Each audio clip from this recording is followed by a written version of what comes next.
As for my parents and family, I had pretty much overstayed my welcome in that small town, and I didn't get along with my parents, so leaving wasn't difficult at all. If you're curious, let me share what happened over the next decade. 80 miles northwest of my hometown, I stopped for a burrito at a convenience store and took US 83 toward Junction. The trip through the beautiful southern hill country was amazing. Junction was a charming little town sitting by two branches of the Llano River. I saw some girls floating on the river, but I had my own plans. I picked up some Cooper's BBQ and continued west on I-10 toward Fort Stockton Pecos and my goal. As soon as I entered Reeves County, I started seeing workers' camps before reaching a busy four-way stop near Orla. It took an hour to get through the traffic, even late at night. Orla had workers' camps, a post office, and a truck stop where I rested in my pickup. By dawn, the area was lively and noisy. After paying for a shower and changing clothes, I drove to meet my new boss. We had met at a skills development camp when I thought I could be a college football player, but I stopped growing at 6 feet and 204 pounds, and my time of 4. 6 seconds in the 40-yard dash didn't catch any coach's attention. His son, on the other hand, grew to 6'4" and had a strong arm. He was on a scholarship at a Big 12 school and was being looked at as the future starting quarterback. As for me, I went into the oil field, where I learned a lot. My dad owned a small construction company that did mostly dirt work, so I started there, running machines, fixing them, and moving equipment. I worked my way up from front loaders and backhoes to dump trucks, road graders, bulldozers, earth movers, and other machines. River, which is his real name, owned a small oil field services company that did many different jobs, and I was helpful. I could operate any vehicle or machine he could buy or lease cheaply, and I could repair them if they broke down. Often, he'd get a good job, then purchase or lease the equipment and hire us to do the work. I learned quickly. We all enjoyed working for River, who spent a lot of time looking for new jobs, leaving Roberto in charge of the work crews. We didn't appreciate Roberto as much, but looking back, he was a decent boss for our diverse group. I was the only American among 6 Mexicans, 3 Salvadorans, 4 Venezuelans, and a few others from Central and South America in our group. They said they were born here, but I wondered if they all had the right papers. Honestly, I didn't care much. They were doing jobs that others wouldn't touch, even with all the advertisements promising free rides to work, free housing, free meals, and health insurance. I noticed many of them were careful to avoid trouble with the law. They didn't drive under the influence, they obeyed speed limits, and they behaved well on our rare trips to Odessa. This was quite different for someone like me who was known for being a bit wild, but I wanted to keep things smooth for everyone, so I followed their lead. I must admit that I learned the true meaning of working hard from these folks. They worked long hours, and they didn't complain like the workers my dad had, who always had excuses about the weather. No matter the weather, rain, shine, wind, or snow, we did what we were hired to do, and River started getting better contracts. The more successful he was, the better he treated us. Our camp was set in a rugged area between Orla and Mentone, where we could see Guadalupe Peak and the mountains in the distance. Unlike many others, we had water, sewage, and electricity. We slept in RVs that River bought from FEMA or at auction. We cleaned them up and fixed them, and they were comfortable. We had a food allowance, but we mostly bought groceries or used what River provided to cook meals with a touch of international flavor. I learned a lot about cooking outdoors, whether over a fire or on a stove, using whatever ingredients we had to make tasty meals. On their time off, many Americans went back home or enjoyed their freedom, while the rest of us stayed and worked as many hours as we could. At times, we went 3,648 hours without sleep. River would sometimes bring us a truckload of food and drinks from Sam's, so we rarely went out, and my savings grew from 3 figures to 5 and then 6. My bank had an investment advisor. River suggested I talk to her about my savings. I did, and though I tried to charm her, she was happily married. Still, she enjoyed my compliments and said she would reach out if things changed. Since my Spanish was better than the English of my Central and South American teammates, we mostly spoke Spanish and Tex-Mex while working for safety. Away from work, they asked me to speak English to help them learn the language of what they hoped would be their new home. Sometimes, after finishing a project, River would bring us some drinks and food for the grill. We would cook outside, listen to music, play guitars and an accordion, sing songs, tell stories, and share our hopes. Their hopes usually included becoming citizens, bringing their families here and living the American dream, even if it was just a small version of it. Others, especially locals, would come and go because this life isn't what many Texans dreamed of growing up. They would work until they had enough money or found the work too tough. And then they left. We migrants kept living our good life, saving money and reading books when we had some free time. I was happy with this life and could easily see myself doing it for the next 5 years. Then came the day when I was relaxing and reading a book when River arrived, asking me to go with him to Carlsbad.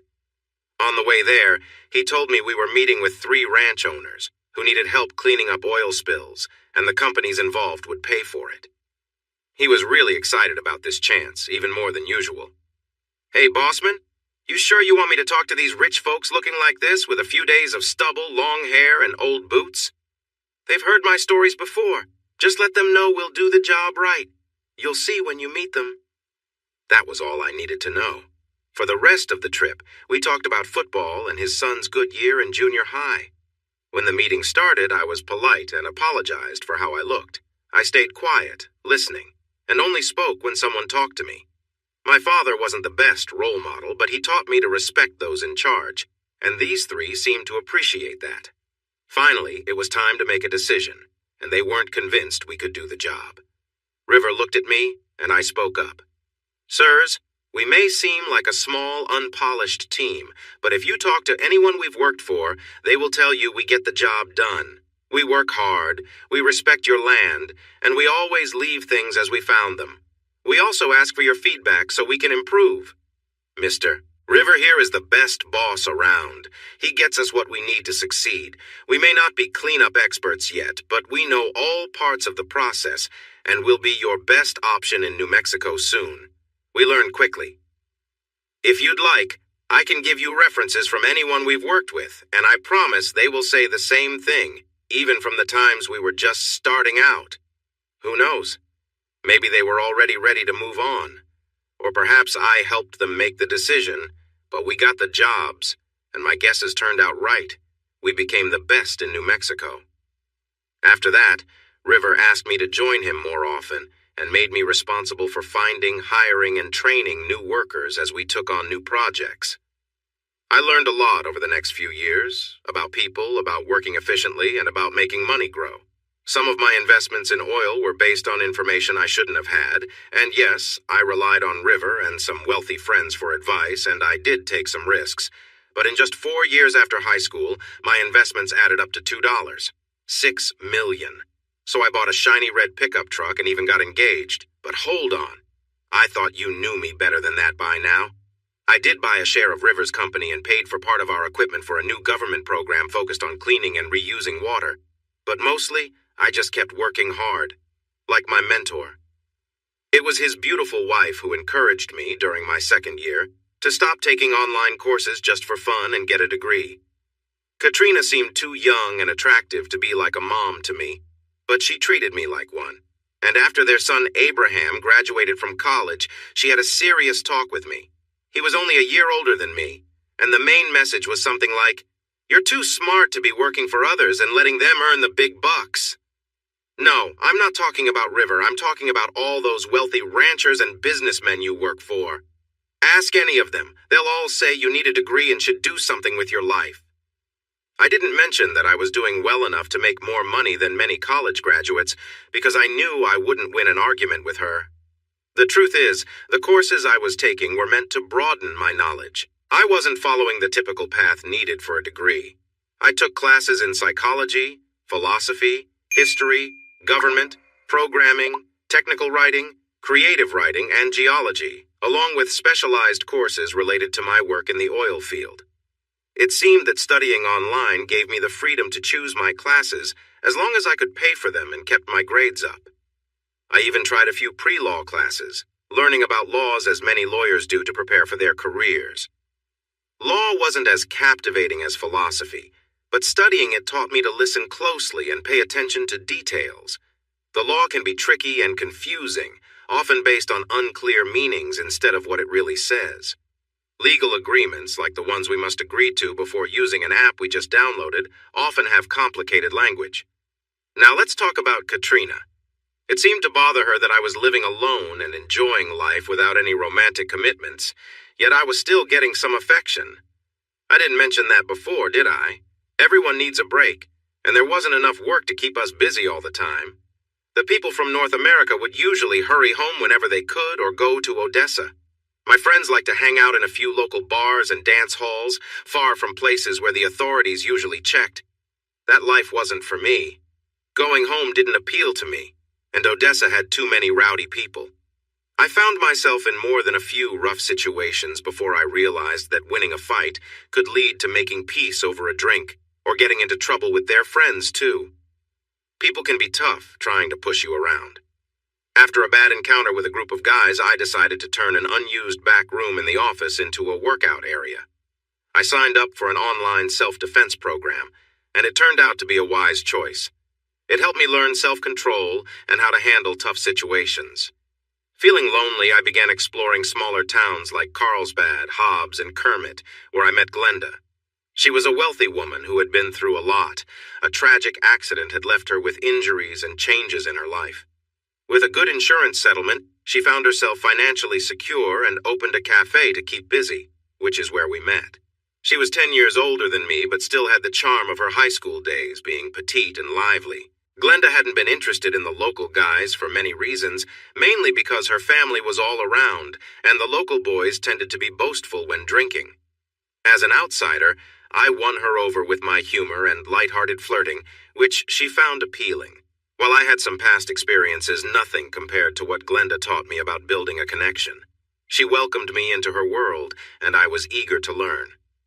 I have never met anyone who enjoyed romance as much as she did. Through her guidance and a lot of practice, I changed from being a self-centered person to someone who genuinely wanted to make others happy. She was so proud of my progress that she encouraged me to help others, much like bees pollinating flowers across different farms. The first time was with her sister, who was dealing with a lazy and angry partner. She had married him because he seemed like the best choice at the time. Cindy and I spent a weekend at Glenda's cabin high in the mountains.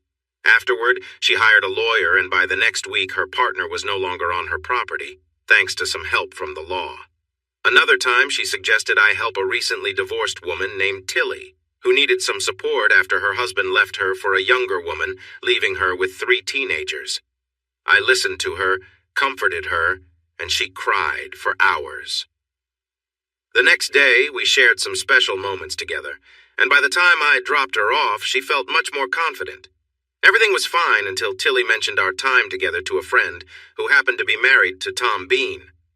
Tom and his brother Jerry owned a lot of land in the area where we worked, and I was surprised when I got a voicemail inviting me to dinner at Jerry's place. I called my friend River, who laughed and said, "Who knows? Those guys are a little unpredictable, but my guess is the invitation came from one of the wives. Just show up well-dressed and polite. It might lead to more opportunities for us." I did my best to dress appropriately for the occasion, and was pleasantly surprised when both wives, Doris and Diane, noticed me. They were beautiful and charming, but I didn't want to jeopardize my professional relationships for a brief distraction, especially with other interests already in my life. I joked and flirted without crossing any lines until their husbands arrived and invited me to join them for some whiskey in the living room.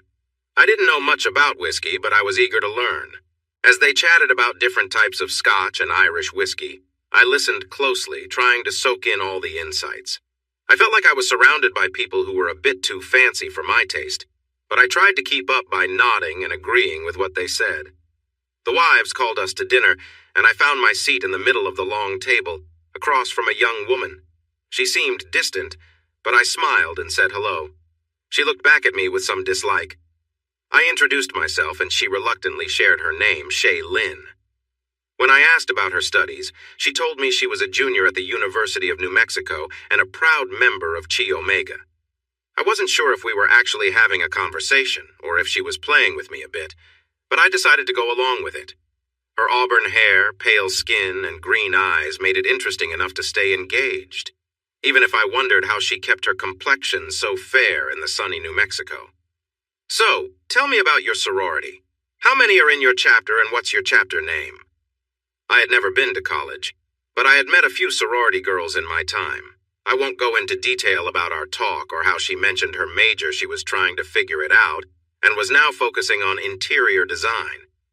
I will say her family found her chatter amusing, and they seemed supportive of my pretend interest in their daughter. I ate my meal, asked questions to keep her talking, and tried to read the room to understand why we were all here. It seemed like her family hoped I might bring her down a notch, but I wasn't sure I could handle that. Still, she was certainly interesting, and I enjoyed our conversation. Instead of having a drink after dinner, I chose coffee while Shaylin finished a large glass of cognac. After her first glass, she became more lively, laughing and teasing as she had another. It was clear by the end of that second glass that she was warming up to me, although her family seemed to hold me in higher regard than she did. Once Shaylin started leaning on me, giggling, it seemed the older family members thought it was time to call it a night. I wasn't sure if the others agreed, but Shay did. She took me to the next room, picked some music, and connected her phone to play. The music for slow dancing started playing, and she walked into my arms, putting her hands around my neck and leaning against me. I felt my hands resting comfortably on her lower back, and she didn't seem to mind when I held her closer. It felt too easy, and I started to worry, but then she looked up at me and kissed me deeply.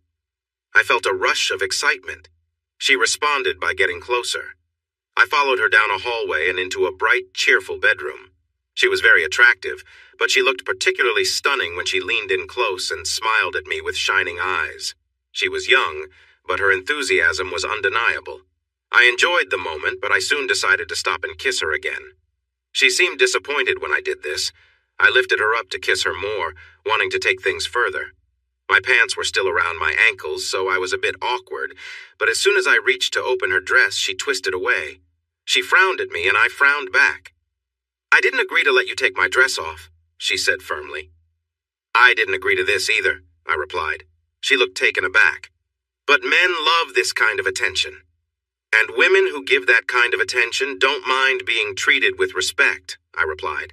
"I'm not that type of person. I don't rush into things," she protested. "This isn't really a date, but you were very forward," I said. She was about to argue, but I turned away, starting to pull my pants up and head for the door.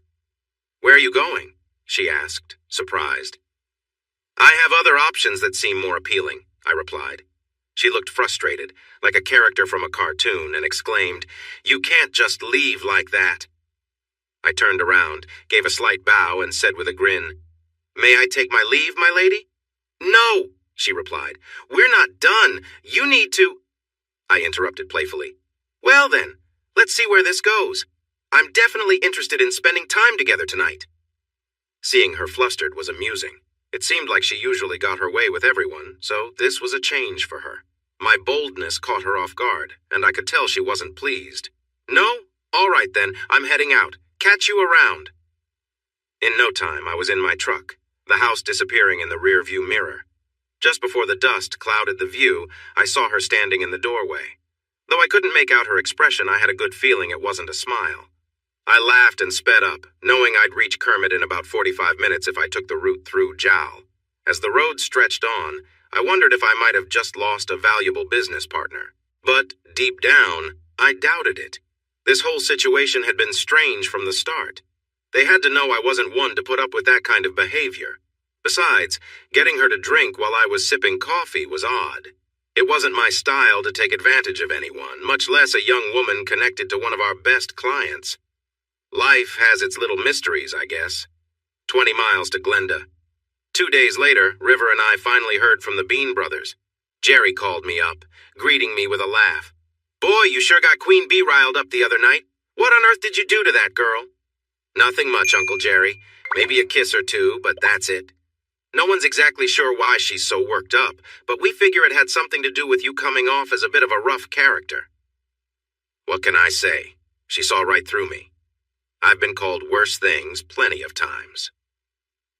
"Well, she's back at school now, so why don't you come by next Tuesday night around 7 for a steak? Come early if you want to talk business." I agreed, though I couldn't shake the feeling that something odd was going on. Her family seemed eager to match her up with someone like me, a straightforward oil field worker, which didn't quite add up. But then again, it could be anything. Later, I headed over to Tilly's place. Her kids were out at a basketball game, so we had the evening to ourselves. We shared some laughs and caught up before calling it a night. That moment surprised her completely, and she fell onto me. "I'm sorry, I was just feeling really eager," she said once she relaxed a bit. "I'll take care of you in a few minutes." "Don't worry, I liked it too. But I've never had such an intense experience before. What did you so excited?" "Mostly it was just thinking about being with you again, but there's also this guy I met who caught my interest.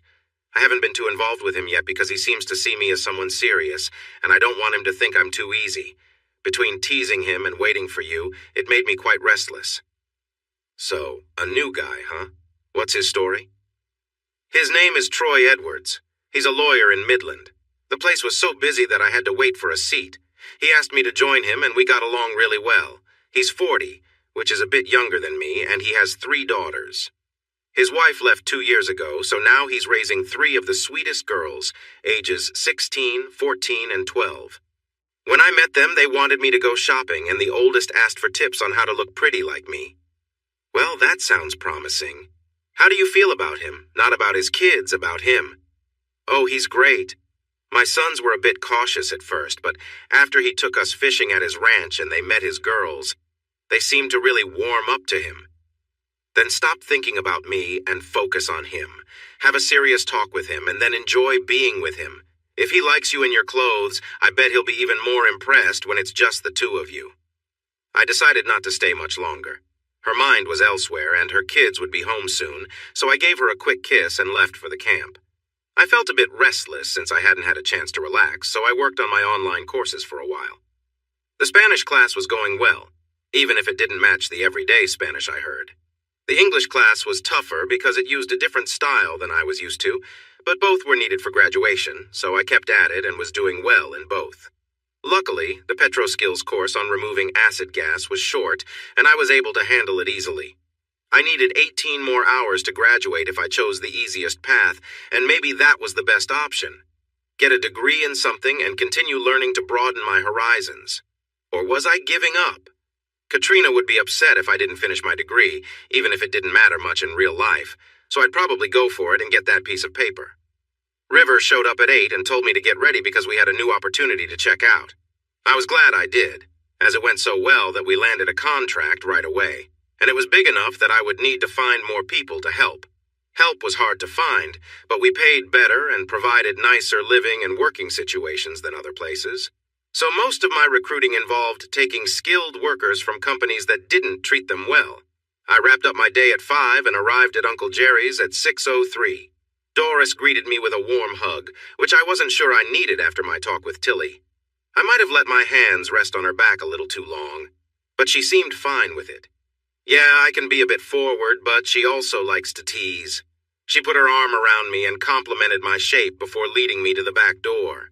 Jerry was at the grill and waved me over. Before we parted, Doris gave me a friendly squeeze and winked when I looked back at her.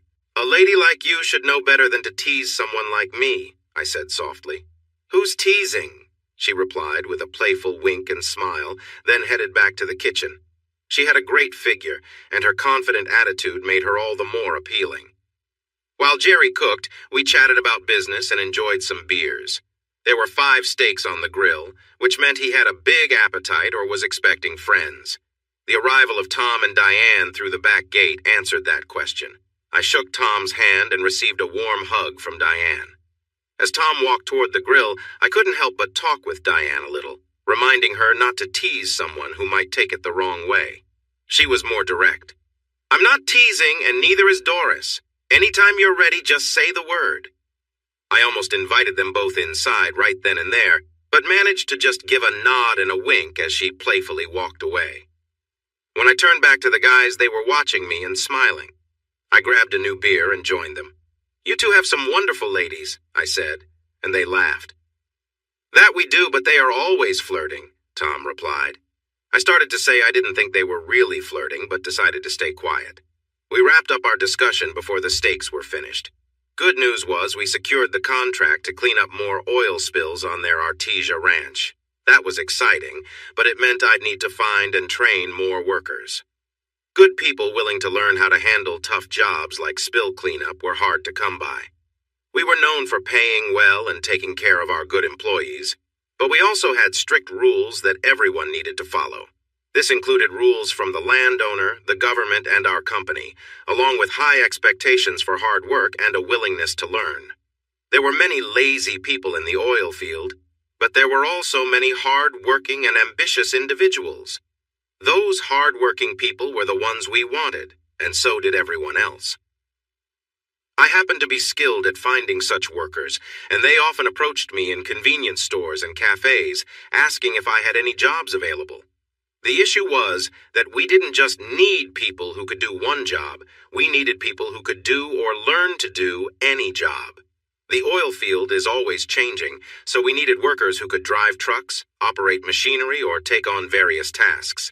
I realized I would need better ways to find new workers. Taking a bit of a risk, I asked Jerry and Tom if they knew anyone good looking for work. They exchanged glances and laughed a little. Then Tom said, "Actually, old man Flannery is retiring and he has several good workers. He has done a lot for us at the Artesia Ranch, from building roads and fences to putting up a barn. He doesn't want to stop working, but he and his wife are not well and he's getting older, so it's time." He mentioned this to me yesterday and said he wanted to help his workers who all have families in Artesia. Do you want me to call him and introduce you?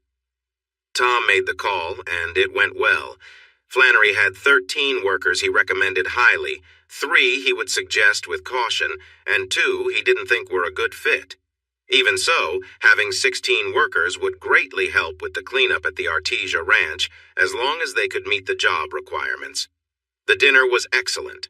The steaks, southwestern salad, guacamole, and asparagus were all well prepared. Our conversation was relaxed and enjoyable. Tom and Jerry both had degrees in agriculture and business from New Mexico State, while Doris and Diane graduated from Texas Tech. They were also sorority members, and they met the Bean brothers at a football game during their senior year. The brothers were in a luxury box with another oil heir, while the girls were guests of a wealthy couple they referred to as their aunt and uncle, thanks to their parents' friendship. The brothers noticed the sisters in the buffet line, felt drawn to them, and introduced themselves at the dessert table. It took a few outings to find the right matches, but there was plenty of attraction among everyone. Once they decided, the real courting started, then declarations of love, and finally, engagements. The joint weddings in Albuquerque, a month after graduation, were wonderful. The older Beans gave them some of their wealth as wedding gifts. Tom and Diane received the family home, which had been empty for over 10 years, while Jerry was able to create what he and Doris wanted, funded by their parents. The Edwards, the girls' parents, gave them a month-long vacation to Europe and the Mediterranean, luxury vehicles, and generous trust funds for future grandchildren. They weren't wealthy from oil and gas, but from solar and wind energy, yet both families were rich by any measure. Even though they came from money, all 4 were down to earth. I learned that Shay Lynn was the proud, controlling one. There was little mention of Julie, Doris, and Jerry's daughter, who attended a prestigious college in the Northeast and rarely visited.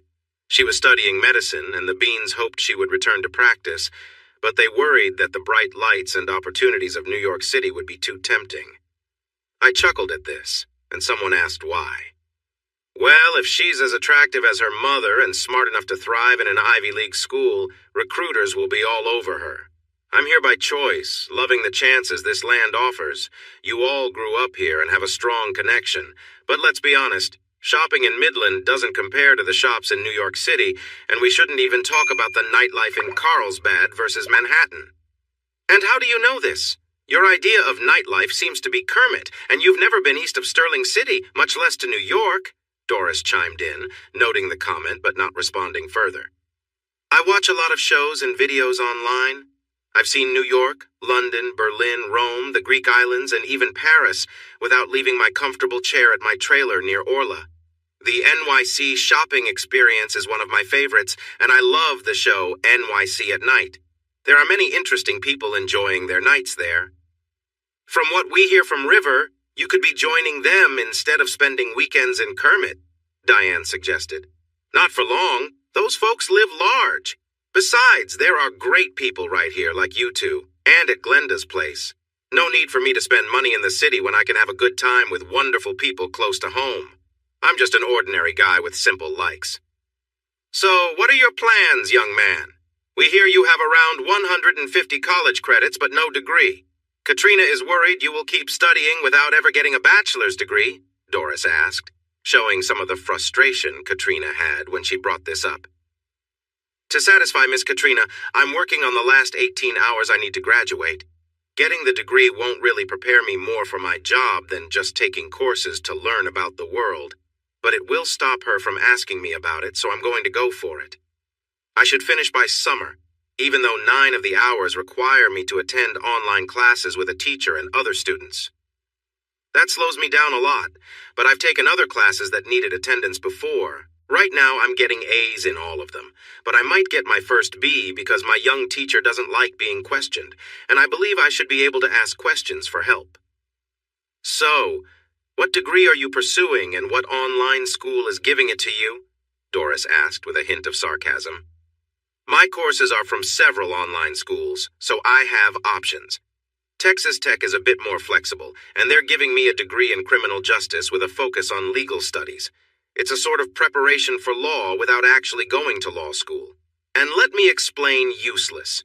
I don't mean the content is unhelpful. I mean the degree doesn't show I've learned more than if I had just taken these courses on their own. But since things have become so legal-driven in my field, understanding the law better will help me after I graduate, so I'll keep taking useful classes. I'm still young, healthy, single, I have plenty of friends, and I enjoy my job. I don't spend much money, so I've managed to save and invest what I earn. I may have come from a poor background, but I don't plan on staying that way. As I often tell River, Miss Katrina isn't my mom, but I let her guide me into getting this degree. It doesn't really matter to River, Tom, Jerry, or anyone else I work with, and I won't feel overly proud about it. It's just a piece of paper showing that I did what they expected me to. It was clear from the looks around the table that I might be mistaken. Doris and Diane looked shocked, and Tom and Jerry seemed to think differently of me now. Doris spoke up first. So, you're getting a criminal justice degree from Texas Tech with a focus on law, and you have a perfect GPA? Does your favorite person know about this? Not really. She keeps telling me to get a degree, so that's what I'm working on to make her happy. She said it didn't matter what kind of degree, so we haven't talked more about it, and I'd appreciate you not telling her. River and I plan to take her shopping in Lubbock and then surprise her at my graduation ceremony. All right, we'll keep it a secret, but only if you get us tickets. We may not be your top people, but we want to be there too, Diane said excitedly. I'd be happy to, I replied, then winked at Tom and Jerry. You two are definitely high on my list, but I don't know your husbands as well as I know River. He knows his wife is charming and would rather she flirt with me than someone else, so he's okay with it. I know your husbands see you both as beautiful, but I'm not sure how they'd react to me flirting with you, much less sharing how I feel. Boy, do you think we don't see that you appreciate a lovely woman, or that our wives don't enjoy a little fun? Sometimes Doris looks at you like you're a tasty treat, and I've noticed you glance her way too. We're not the jealous types, or we wouldn't have married these ladies. Just keep it friendly like you have. Keep them happy, and we'll pretend we don't know, right, Tom? Diane pretended to pout. So we can't take this handsome guy upstairs and show him a thing or two? Tom smiled. I think you're a bit late for that, considering his closeness with Miss Glenda and her friends.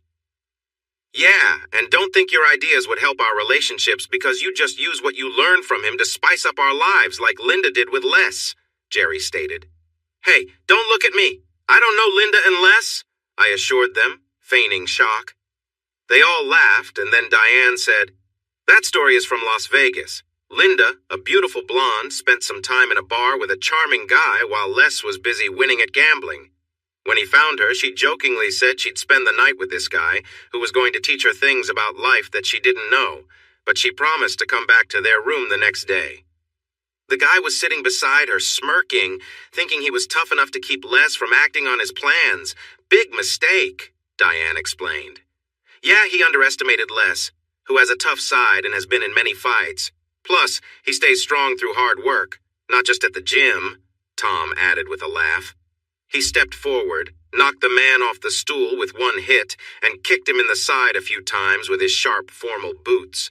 Then, he pulled Linda to the nearest elevator, promising to show her some new things. It turned out Les knew a lot, but he held back because Linda was shy and unsure when they married. He didn't want to treat her poorly, Doris said. Linda mentioned that he was very strict with her and that it made her uncomfortable. She said he pushed her limits and made her feel overwhelmed. After a while, she was pleading for him to stop, but he wasn't willing to listen. She claims he continued long after she asked him to stop, and that she felt sore for days. They are honest about what happened, and Linda often admits her wild side, so we share their story as a warning, Jerry added. I looked confused and asked, "So, how is this a warning story? It seems like every wife would want to tell their husband they want to try someone new just to find out what their partners have been holding back." The two couples laughed, agreeing that was true, and said they had tried it more than once. "Turns out we all have a wild side waiting to be set free," Diane said with a playful smile, "and both of them enjoy letting it out and then calming it down. Well, I don't see how I fit into all this, but if you ever need someone to help check if there's something missing in your knowledge, just ask, and I'll gladly help." Neither of them took me up on my offer, and the rest of the spring passed quickly as we hired and trained new crews. All 16 of Flannery's men were skilled workers, and one of the men he had doubts about turned out to be a young Apache with a sharp mind and leadership qualities. By April, he was leading a crew and was skilled with the drone and the data it collected. River and I had big plans for him, and we made that clear. I introduced him to online learning, and his hesitations vanished when he found out he didn't have to wait for anyone else, as he did in school back home. He had gaps in his education, but he was very smart, didn't waste time on distractions, and was thrilled to learn about a world he had never known. Like me, he wanted to explore everything and was excited by the new ideas and topics he encountered. We became good friends, and Miss Katrina welcomed him like another son. I'm not sure how it became May 12th so quickly, but it did, and we took Katrina on her shopping trip to Lubbock. She was excited to find out that Diane, Doris, Glenda, Cindy, and Tilly, with Troy, were all on a shopping trip together. In her happiness, she spent quite a lot of money on River's credit card. But it turned out to be worth it when we went out to have fun in the Depot District. I can't say who looked the best since that's just personal opinion. I can say that they attracted a lot of attention from the men around us, and there were always dance partners available. I danced with each one a few times, and wow, those Edwards girls really impressed me. And later that night, I danced so much that I tired out Cindy and Glenda. We were all staying at the same hotel, which had a free breakfast buffet. I made my excuses before 11 and went back to my room to get ready for the United Supermarkets arena. They got us organized and shared what to expect, then took us to the waiting area. When it was time, they called us in and got us seated. I noticed a big group near the stage that was cheering my name. They were all standing there, including River and Katrina's son, Abe, and his fiancée. When I waved and smiled at them, Katrina shook her fist at me, but I could see she had tears in her eyes. I made the "I love you" sign, and she held her heart. I think she was more proud than upset. The big guy next to me who played football was also watching them. He asked, "Hey, I hope I don't offend you, but that's the best group of ladies I've ever seen together. How are you all connected?" I laughed and replied, "No offense taken, and I know they wouldn't be mad. I'm just friends with them and their partners. I didn't have much family, but I love them like family. Is your family here?" He pointed to a different section of the gym, where I saw his group was bigger than mine, filled with some lovely ladies. I mentioned how great they looked, and he pointed out his fiancée and mother, saying the others were his sisters, but he said it with a friendly smile. I told him they were all beautiful, and joked that I'd take his sisters off his hands for the night if he wanted. He declined, but promised to introduce me after the ceremony. We chatted a bit during the long wait until they called us up, and it felt really good to be in my outfit, recognized as graduating with high honors, and to hear cheers from my friends. I can't prove it, but I doubt anyone back in my hometown would believe I earned a degree with such honors from Texas Tech University or any other school. Chad's family was louder than mine, but he explained that his sisters were all cheerleaders as we walked outside the arena. I was meeting my friends outside a specific gate. His group gathered near the same spot, and he was eager to introduce everyone. I wasn't sure how we became such good friends in just an hour, but he seemed like a really nice person. I thought I knew what hugs were, but Katrina showed me that they could feel even better. My red shirt and dress got wet while she told me how proud and upset she was that I hadn't shared my news with her, how happy she was for me, and how much she cared about me, all while she cried a little. When Katrina let me go, Cindy hugged me tightly. Glenda's hug was even stronger, and then I turned to face Diane and Doris. They seemed to enjoy getting close, which made me feel a bit awkward when I had to shake hands with the men and greet Abe's fiancée, Allison. Thankfully, I was more relaxed by then, but her warm presence made me feel all sorts of things again, and she smiled at me in a way that caught my attention. Katrina told everyone how she had encouraged me to get my degree, how I often brushed her off, and then I graduated with honors. Others mentioned that they had only recently learned I was studying, and Glenda said she thought I was just typical oil field work at first, so it surprised her to find out more about me. I thought we were all here to celebrate my graduation, but the mood felt more like a roast. Luckily, Chad brought his friends over just in time to shift the focus to introductions. He put his arm around me and said, "Everyone, meet my new friend Theo. Let's all introduce ourselves while I say hi to his family." Theo's dad was quite large and had played football, his mom was beautiful, and his fiancée was stunning. Then I faced three lively sisters. I reached out to the first one and was about to say my name when she jumped in. "Oh, we know who you are, Mr. Theodore Monroe Carr, magna cum laude graduate. It was on the big board before Chad. I'm Angela." Instead of shaking hands, she stepped in close, and I felt the surprise of her warm greeting. She laughed, saying, "You're easy to surprise," and then introduced me to her sister, Kelly. This energetic sister had a way of making even the situation feel more exciting before passing me on to the last sister, who was equally lively and fun. By the time Shannon let go of me, I was pretty flustered, but I kept my cool. Next up, I met Chad's easygoing grandparents, who jokingly teased their granddaughters before congratulating me on graduating at the top of the class. They asked where I was from, and when I told them Orla and that this was my first time on campus, they were eager to know more about my background. River and Chad's dad were laughing, saying it must have been fate that we'd all booked reservations at the same steakhouse. It was time to head out, so everyone made their way to their cars, mostly SUVs or fancy pickups. I had recently splurged on my own, a GMC HD 2500 Denali with 4-wheel drive, a pickup I never thought I'd own. The truck had a bit of a story. The previous owner had a slow-speed mishap by the lake with his kid. Since it had lost some of its value, he fought with insurance until he eventually took a settlement and bought a brand new one. Meanwhile, the shop fixed up the truck, and since no one wanted a vehicle with a repair history, they planned to auction it off. I snagged it just above the minimum bid, and it felt like a great deal, especially after my mechanic gave it a thumbs up. Today was its big debut. Everyone else had driven to the ceremony, so it looked like I'd be riding solo until the 3 young women in our group offered to join me. By then, I was starting to question Chad's light-hearted warnings about them, as they seemed more friendly and curious than anything else. They did ask a lot of questions and teased a bit, but overall they were charming and genuinely interested. Angela was a 22-year-old senior, Kelly a 20-year-old junior, and Shannon an 18-year-old freshman. They were all Texas Tech cheerleaders, and, I have to admit, they were strikingly beautiful, each with her own unique personality. On the drive to the steakhouse, their cheerful energy filled the truck, and we shared plenty of laughs. Each of them wore party dresses, fitting for the occasion, and they brought a sense of light-hearted excitement to the evening. My attention was mostly on Angela, who I called Angie or Ang. She was sitting in the front passenger seat of my nice pickup truck. In the rearview mirror, I could see the upper bodies of her 2 younger sisters. After taking a closer look, I thought they looked great. However, Angie didn't like me admiring her sisters, so she turned to talk to them. Her left knee touched the edge of the console while her right foot stayed on the floor.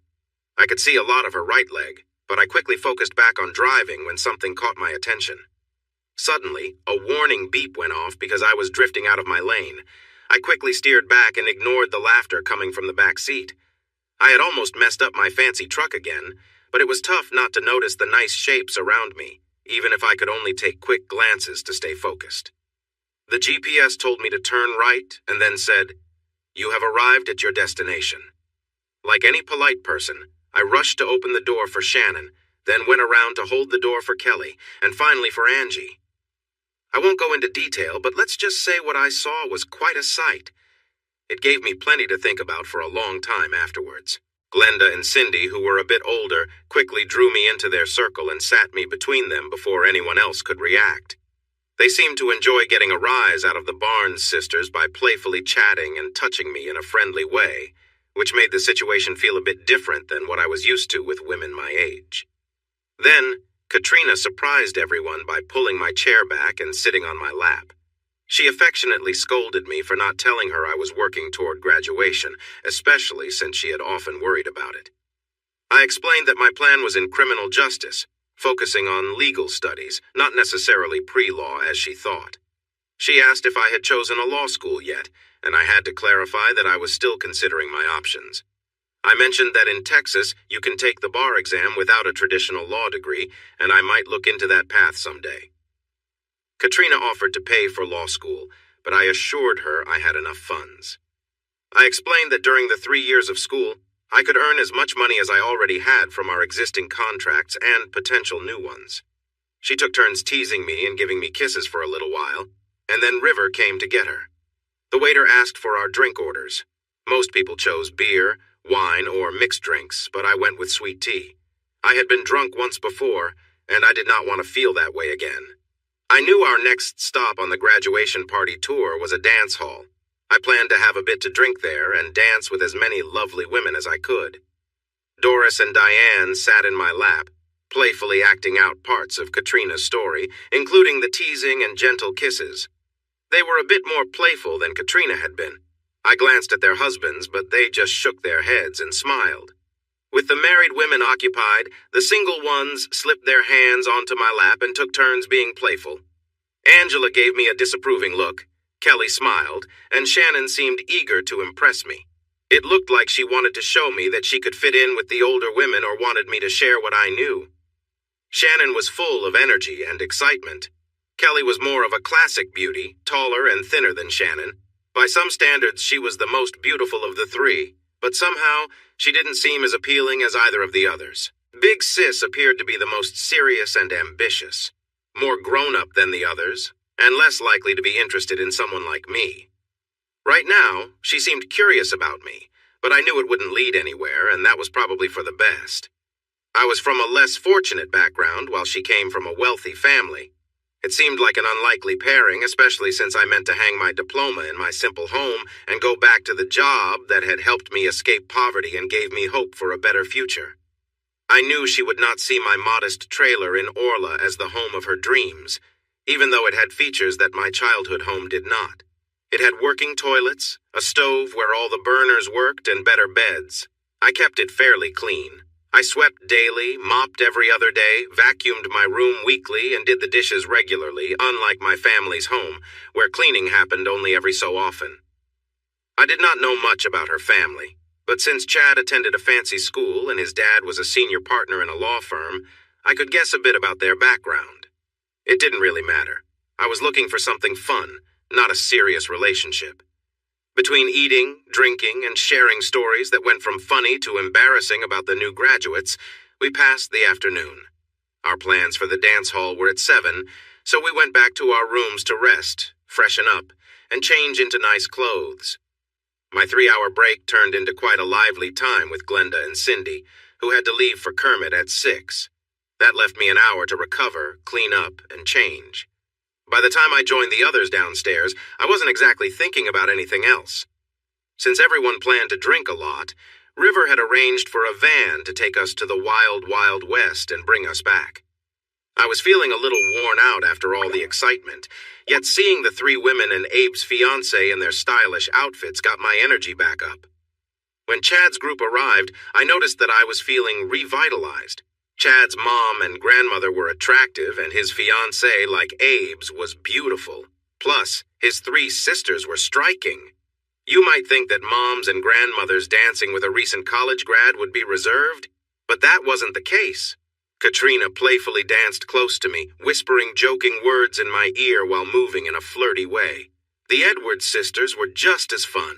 I was surprised when Chad's elegant mother led me across the dance floor, and even more so when his grandmother, looking much younger than her age, did the same.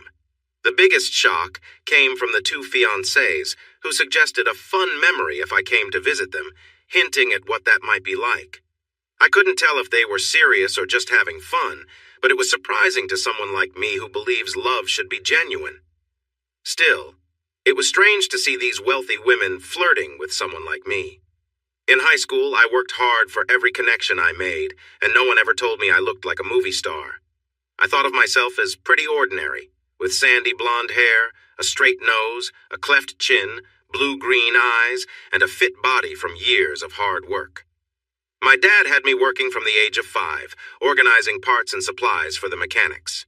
By 8, I was driving forklifts. At 10, I was in bobcats, and I was operating heavy machinery by 13. I played football, basketball, and ran track in junior high and high school, because otherwise I would have been working until late every day. My father let me have some space because I grew big and strong, and he had younger brothers to help him. I was good at sports, which earned him some respect in our town. It didn't make him like me more or give me a break on weekends, but being strong meant he wouldn't take his anger out on me or anyone else when I was nearby. My skills in sports did create some jealousy from my brothers and other boys at school. I had some attention from girls, but nothing too remarkable. If anyone gave me a trophy, it would probably be for something negative, like most likely to get in trouble. Yeah, I had my flaws, and I did act out sometimes. I wasn't voted for any school honors, but I didn't really care. All I wanted was to finish school and get out of there. My mother, who struggled with alcohol, didn't show love to any of us. She had children out of fear and seemed unhappy, hoping for a better end. Once I got older, I was able to stop my father from hurting her and yelling at her. You'd think that would help her improve, but she just continued to cook for us and drank every night. I have no idea what is happening back home, or if she is still alive. For all I know, my father and brothers could be gone too. I haven't heard from anyone in my hometown since I moved north 7 years ago, and I don't want to. I'm focused on building my life here, and that's what matters to me. It's strange that all those difficult memories came up tonight, on what should be a joyful occasion, according to Katrina and the other women around. The problem is, when I see wealthy people like the Barnes family, it reminds me of my past, and I can feel down.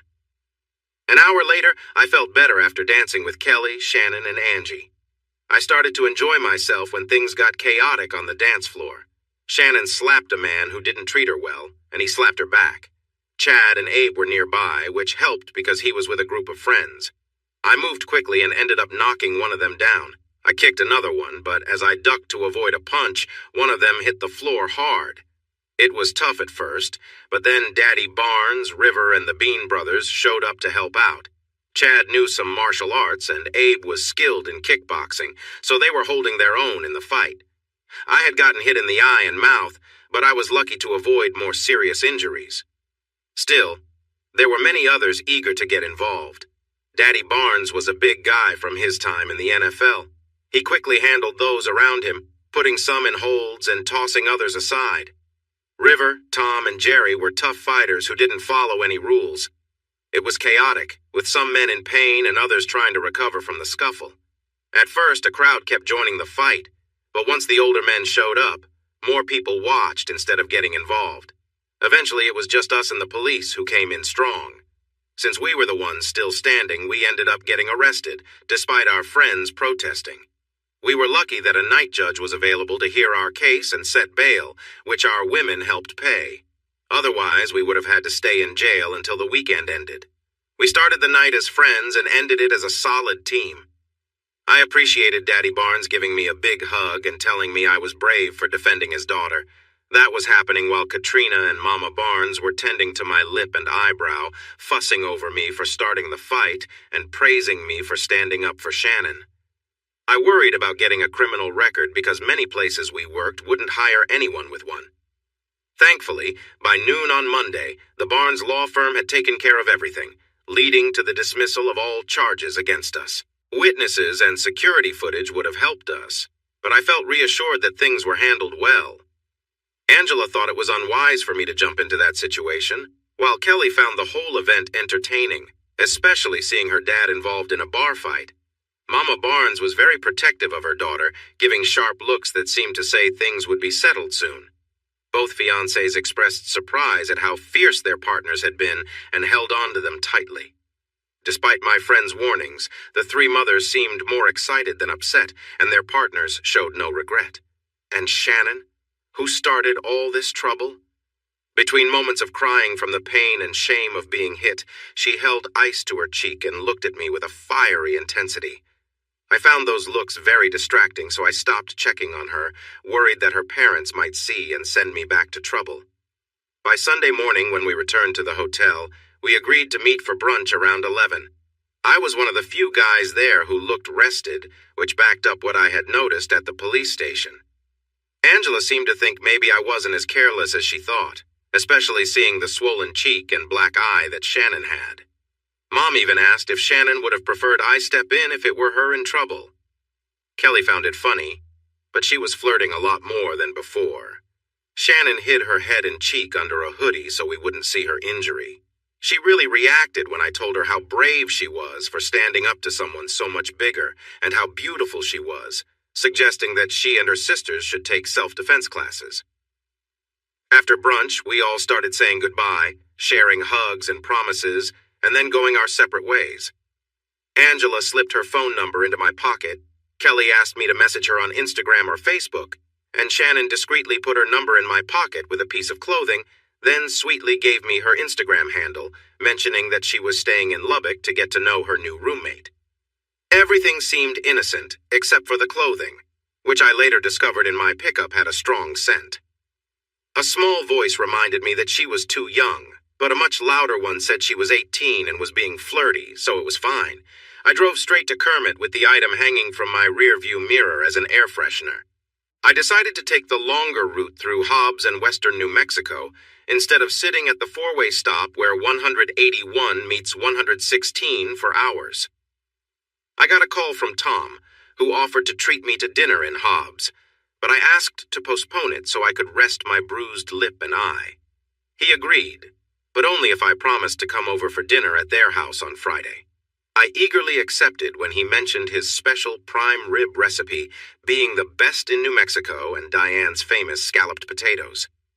You'd think I would have figured everything out by now, but I didn't suspect anything at all.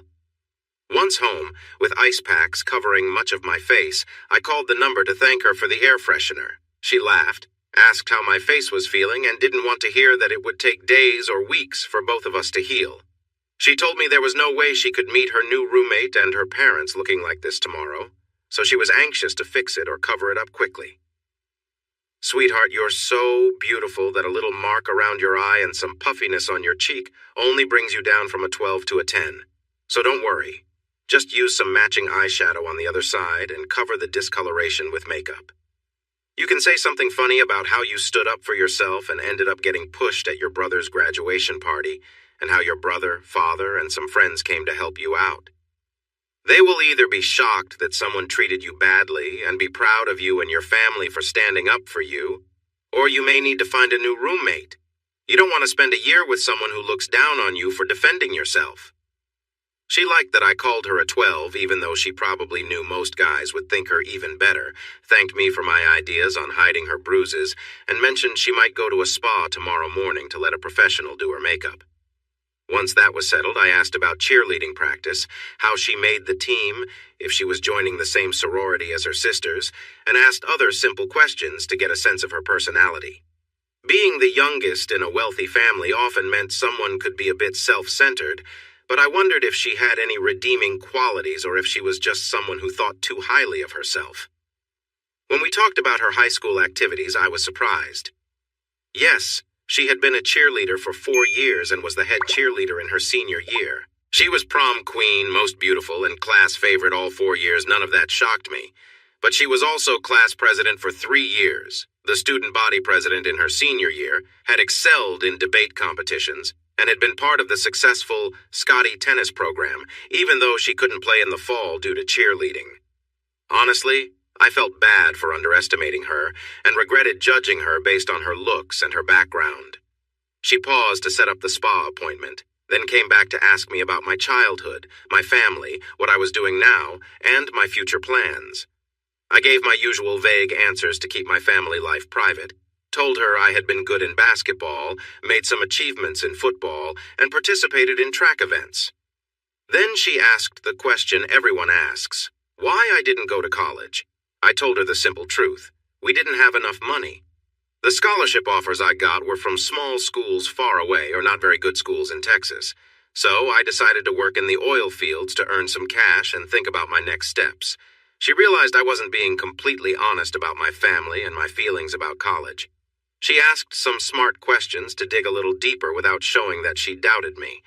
She was really curious about my friendships with Katrina and River, and how my closest friends were immigrants from Venezuela, Central America, and Mexico. She also saw through my story about the Beans being clients celebrating my graduation. She joked about my attempts to describe Glenda and Cindy as friends I made while eating at Glenda's Cafe in Kermit. I said, even if there was more between us, I wouldn't say it. I try to be a gentleman, even if I come from tough beginnings. They are special women I care about, so let's leave it at that and talk about something else. She quickly changed the topic and started asking about my online classes. She couldn't believe I could earn credits for so many tough courses without a teacher or assistants to help. Shannon, everyone learns in their own way. I do best when I'm alone, solving problems on my own. I look at schoolwork as a way to grow, not just to get grades. Many people like classrooms, but most of mine at home felt like a waste of time. I prefer to work at my own pace on challenging subjects that have real-world uses, except for topics like philosophy, history, or social sciences that make you question your beliefs. She really engaged with that, and we spent the next hour discussing things back and forth, with each of us considering the other's views before disagreeing. She was young and hadn't done this much, but I could tell she was intelligent and had a sharp mind. Before I knew it, it was midnight, and I had an important job to start in just 6 hours. We said our goodbyes with a promise to chat again, and I went to bed wondering about the unexpected situation I had gotten into. The job started off well, mostly because I had a great team, not just because of my leadership. I left when the 5 o'clock whistle blew, feeling good. I was surprised to see a black Jeep Wrangler parked by my trailer with a couple of friends sitting on my back deck, having a good time with a woman who seemed like a goddess. My grill was on and there were covered dishes on the table suggesting a feast waiting for me. I parked in front, checked out the Jeep, and walked around to the back. Welcome, my friend. Your guest arrived early enough for us to clean your grill and make some sirloin burgers for the party you're hosting to introduce your friends to this lovely young lady. I'm sorry to say she got here right when we finished at 2, so we had time to clear up most of the misunderstandings she had about you. Not all, but most. Now greet her and start on the burgers. I'm really hungry. I walked right into the first question. How did you find this place, Miss Barnes?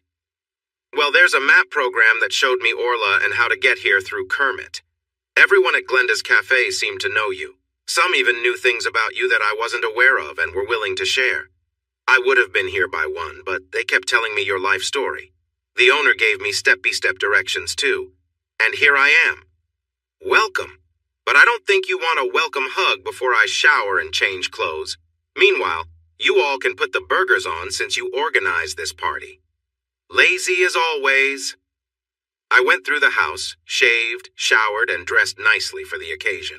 When I came back outside, my backyard was filled with tables and chairs, and a mix of people, including Katrina, River, Abe, and Isabel, his fiancée, were chatting and enjoying drinks. Shannon was on the deck, helping to host. I even noticed a sign in Spanish congratulating me on graduating from college. What is going on? Then I saw the smile on Katrina's face and River's big grin. I walked over and hugged both of them, then greeted my unexpected guest. I looked at her with a raised eyebrow and she explained, I wanted to make sure we could talk in person tonight, since last night we spent too much time on my phone plan. Meeting all your friends is just a bonus. Okay, but since you are here and I'm cooking, you're going to help me feed everyone. So wash your hands, put on an apron, and let's get to work. No, we were just teasing you. I'm the cook and everything is ready. Alexandro jumped in. Sit back with the lovely lady, enjoy a drink, and relax. This is about us and El Jefe, who made a stop at Sam's on the way home yesterday. I guided the lovely girl to a couple of tables where Katrina, River, Abe, Isabel, and several men were sitting. I reminded her that she got herself into this situation and then sat her down. The story of the bruise and black eye on her beautiful face got everyone talking. Abe and his dad shared how I had suddenly left the table, rushed to where a large cowboy was bothering Shannon, and how I took him down with one hit. From there, a crowd began to surround me, and I found myself fighting back as more and more people joined in. River then shared how Abe and Chad ran ahead to help, joined the fray, and began to take on the group, with Chad, a former football player, throwing people across the room. Abe told how a few of the older men, including River and the Beans, were handling their younger opponents until only our group and a bunch of officers with drawn weapons were left standing. Katrina and Shannon talked about the police handcuffing us and how the women stepped in to rescue us by convincing the officers that we were the good guys. Shannon, with tears in her eyes, shared her story of being harassed on the dance floor, breaking free, slapping the man, and then getting hit back. Her story made the police reconsider blaming us. Her recounting brought a lot of support from others who wanted to stand up for her. By 10 p.m., I had shared everything with Shannon, even if some stories were stretched a bit, like the tale of the big fight at the Wild Wild West Corral. If she wanted to keep talking after all that, it showed something special about her. Sam ended the party by reminding us of our work tomorrow, and Katrina joked that perhaps Shannon should stay with them since it was late and she had been drinking. In truth, I believed she had only had 2 beers the whole night, but she politely declined the offer, saying that Glenda had offered her place if it got late, and that was on the way back to Lubbock. That black Wrangler didn't leave until after breakfast 3 days later, and she was reluctant to go. She was young and still learning about relationships, but she was eager to learn. More importantly, there was a natural charm about her. Her face was lovely, framed by strong shoulders and a graceful neck.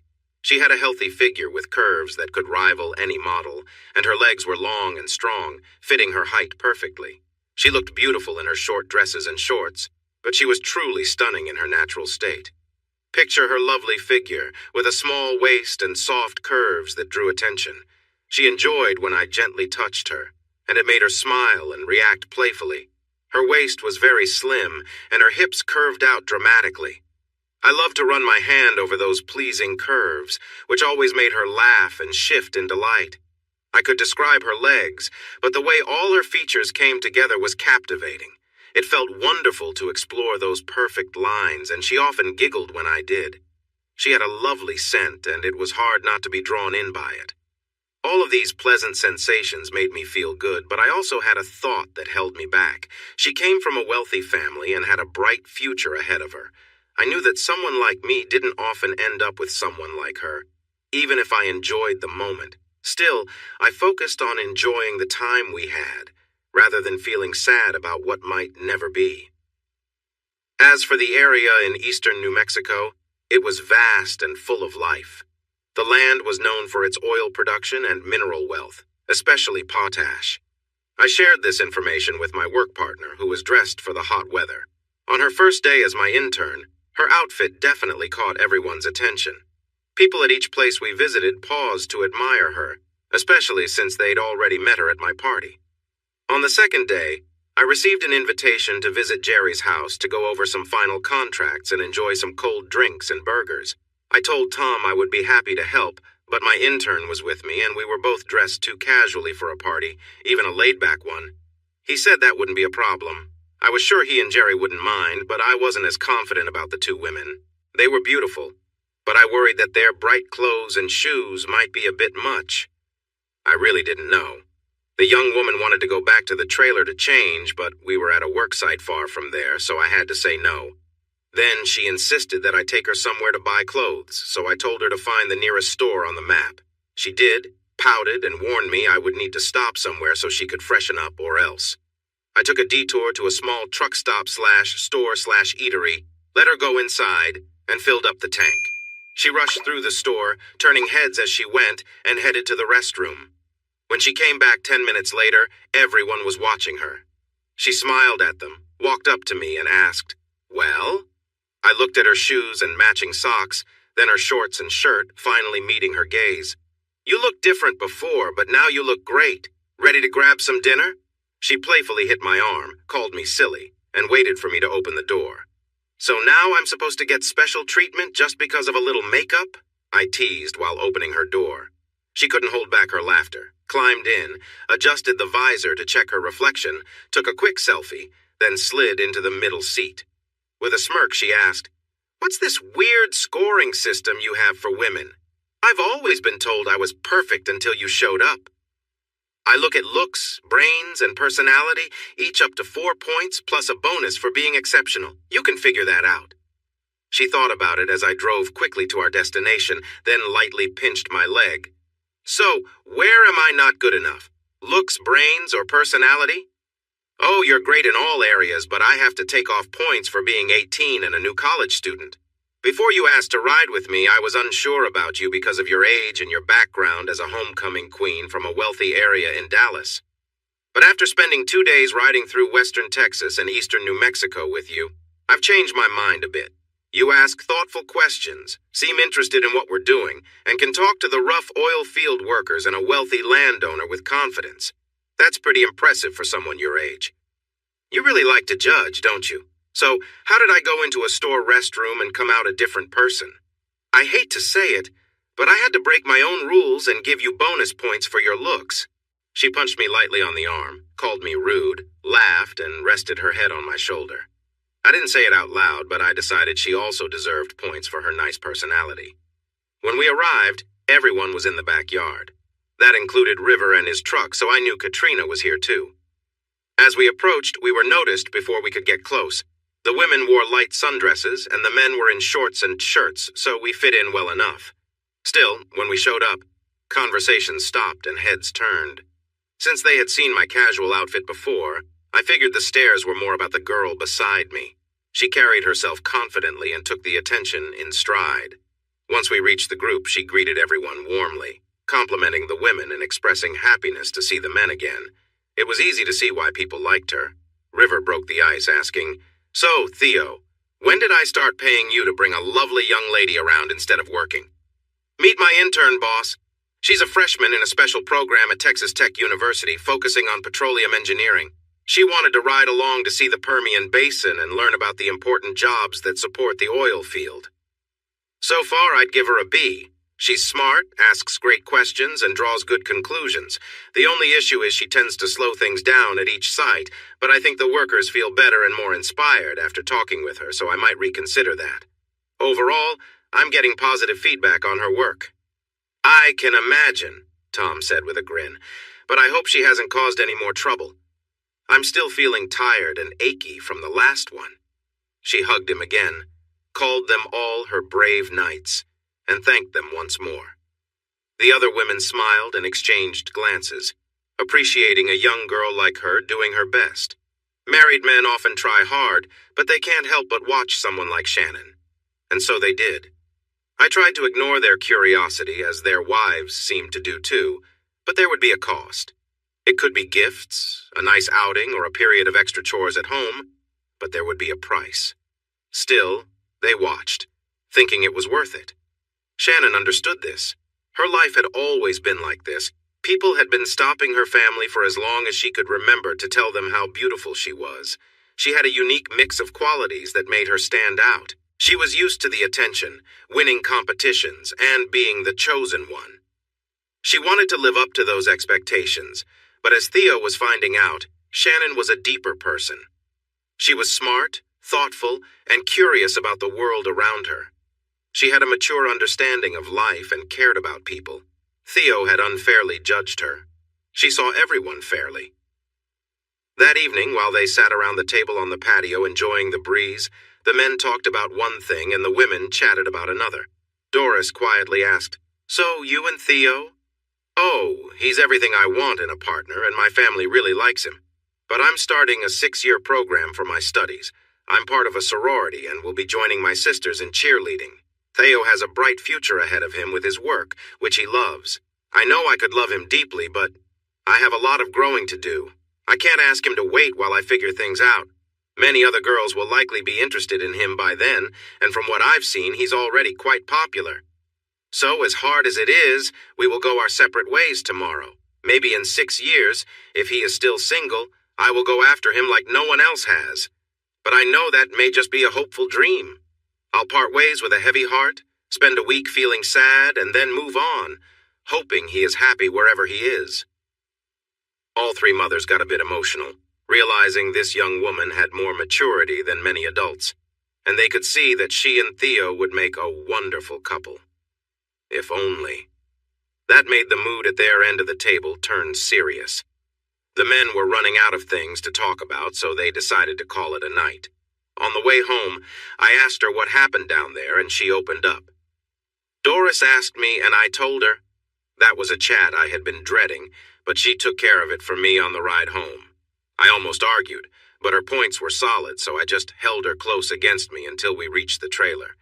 We only had that night together, but we made the most of it. The next morning she left feeling sad because I had shared with her a special way of connecting that she hadn't experienced before. It was the best way of being together for her, and she wished to have that feeling every night forever. So did I. I don't know if she cried for a week since we had agreed to keep our distance, only checking in briefly. She let me know she had arrived safely with a bunch of heart emojis. I replied with hugs and kisses, and that was it. I became a dedicated fan of Red Raider football just to catch a glimpse of her during games.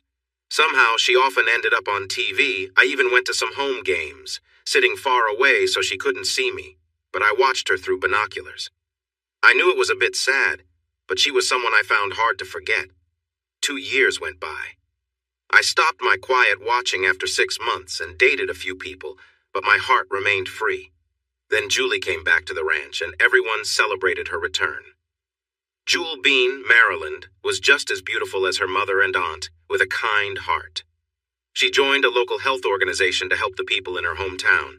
She had shiny black hair, warm brown eyes, a charming smile, and she took great care of her health, which showed. She was 5'7" tall, with long legs and an athletic build. She had a lovely figure, and while she didn't match Shannon's unique shape, she was definitely attractive. We got along well from the start, and her parents were thrilled with us. After attending a prestigious East Coast medical school, Julie was excited to be with someone who made her feel alive. She told me many times that she had never felt this way before, and just being near me made her heart race. It wasn't the same intense connection I had experienced with Shannon, but I never expected to find that again, and I hadn't even with my previous relationships. But this was the best I had, aside from 2 women who were older than me and a girl who was younger. I enjoyed being with someone so smart and ambitious, as well as thoughtful and caring to those around her. She was attractive, clever, a good person, and she loved me. What more could I want? We went on small trips to nearby places because working in health clinics and emergency rooms in Hobbs, Artesia, and Carlsbad didn't give her much free time. We loved hiking around Guadalupe Peak, had a fun weekend in El Paso, and enjoyed a 4-day break in Big Bend National Park, where our campsite in Chisos Basin became our home base. When I finally proposed a year after we met, she said yes with excitement. Doris and Jerry, along with Diane and Tom, had been planning that special day all year, so the busy doctor didn't have to do much for her dream wedding. I was happy to let others handle it since I didn't know much about weddings. The trailer in Orla wasn't a good place to live and wasn't very central, so I spent some money on a nice 4-bedroom, 4-bath house on 2 acres in Carlsbad, and we settled in together. The wedding was too big for any local Episcopal church, so her parents improved their yard with new walkways, a gazebo, and a dance area. Katrina and River were like family to me since mine wasn't invited. They organized the band, set up the rehearsal dinner, and rented tuxedos for me and my groomsmen. I would have been fine with only my best man, River, standing beside me, but Julie wanted to include Shay Lynn, 2 old high school friends, and some of her sorority sisters, so I had to think a bit more deeply about my groomsmen. Aside from River and the Bean brothers, I was closest to Abe, who gladly accepted my invitation. My friends from work, with whom I still spent time, politely declined, knowing it would cause quite a stir. I decided to reach out to Chad, who I had kept in touch with from time to time. He was my investment advisor, realtor, landman, and lawyer. Although we weren't best buddies, they were all young, single, or divorced, and they appreciated the invite for various reasons. Mostly, they were hoping to meet interesting people who could become future clients, so they thought it would be worth their while. Chad described the bachelor party at the man camp, where my coworkers could celebrate my marriage, as unbelievably lame. For my friends at the man camp, having kegs of beer, barbecued goat, beans, rice, and tasty brownies made with Mexican chocolate was a feast, and the start of a great celebration. Chad and other more sophisticated guests held their bachelor party in Las Vegas, which included more elaborate entertainment, or anywhere with entertainment and excitement. But Las Vegas, where Julie's bachelorette party took place, was the best choice. The next morning, they all woke up with bad headaches from the drinks the night before. They remembered that many stories were shared about the groom, even if they couldn't recall any details. Julie's friends returned full of energy, but Julie was quieter and more reserved than usual in the week before the wedding. Her friends came back to the ranch on Thursday, and everything was prepared for the rehearsal on Friday and the wedding on Saturday. I moved forward toward my destiny, but Julie felt some strange doubts and nerves that her mom, aunt, and maid of honor helped her with. On Friday, she pushed those feelings aside and moved on, looking beautiful and often reminding me of her love for me. The rehearsal and dinner went perfectly, although some of the speeches by the Bean brothers and their wives were a bit much for those visiting from out of town. The toasts from Julie's friends hinted at things that happened in Las Vegas that probably should not have been mentioned. This made me feel uneasy. By the end of the night, it was clear that the people from West Texas and New Mexico and those from New England were very different. The Easterners looked down on the Westerners, who found their attitudes amusing. Julie was caught in the middle of it all and wasn't enjoying her own wedding as much as she had hoped. I tried my best to support her, but she seemed almost shy about my help. I hoped the dismissive attitude would go away when the snobbish guests left. Here, a man stands by his partner, and she stands by him too. The wedding day went smoothly, and after the previous awkwardness, only a few select people were allowed to speak at the reception: the parents, the maid of honor, and the best man. No wild rants or secrets were shared this time. River spoke last, and there were hardly any dry eyes left when he told his story of a determined young man who had started with nothing and became a successful businessman, making both him and Katrina proud. The few guests who didn't tear up often rolled their eyes. Those who grew up with privilege and only mingled with each other didn't appreciate tales of hard work and success like the Texans and New Mexicans did. Their own stories, or those of their families, were probably more similar to mine. Those who had been with me for the last 10 years, like Glenda and Cindy, felt proud of the man I had become. We spent our honeymoon along the beautiful west coast of Mexico and Baja. During this time, Julie discovered that letting go of her hesitations could lead to more enjoyment and surprises in our relationship. Any worries she had seemed to vanish in the warm sun of the beach or in our cozy moments together. Dr. Carr returned to Carlsbad feeling happy and refreshed. She was ready to help people in need, whether they were struggling or well off, in the community health clinics of New Mexico. Julie and Theo received plenty of invitations to social events across 3 cities. She felt happy with our life together, even though her job kept her busy and traveling. I felt content too, but there was a part of me that felt a little empty. We had hoped to start a family with a couple of kids soon. Now that we were nearing 30, I wanted to move forward, but Julie wasn't ready yet. She couldn't really explain why, which left me uncertain. One day, I noticed an envelope on her desk. I picked it up and noticed an engraved invitation inside. It was for Julie's 10th high school reunion in 2 weeks. She hadn't mentioned it, so I asked her about it. "I don't think I'll go, Theo," she said. "I don't really know many of those people now, and I'm not sure about going back to high school. I was more of a bookworm and didn't have much of a social life. I'd rather not remember those times." "Forget about the popular kids. How many of them are doctors now?" I replied. "We can choose whether to go or not, but since 2 of your classmates were at our wedding, wouldn't you want to catch up and maybe show how far you've come? You look amazing, and I bet none of them look as good as you." She seemed to cheer up at that and said she'd consider going with her friends. I felt pleased. I don't often change her mind.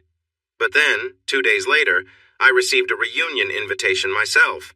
I had no idea how they got my address. Julie, knowing that I rarely talked about my hometown or school, was thrilled.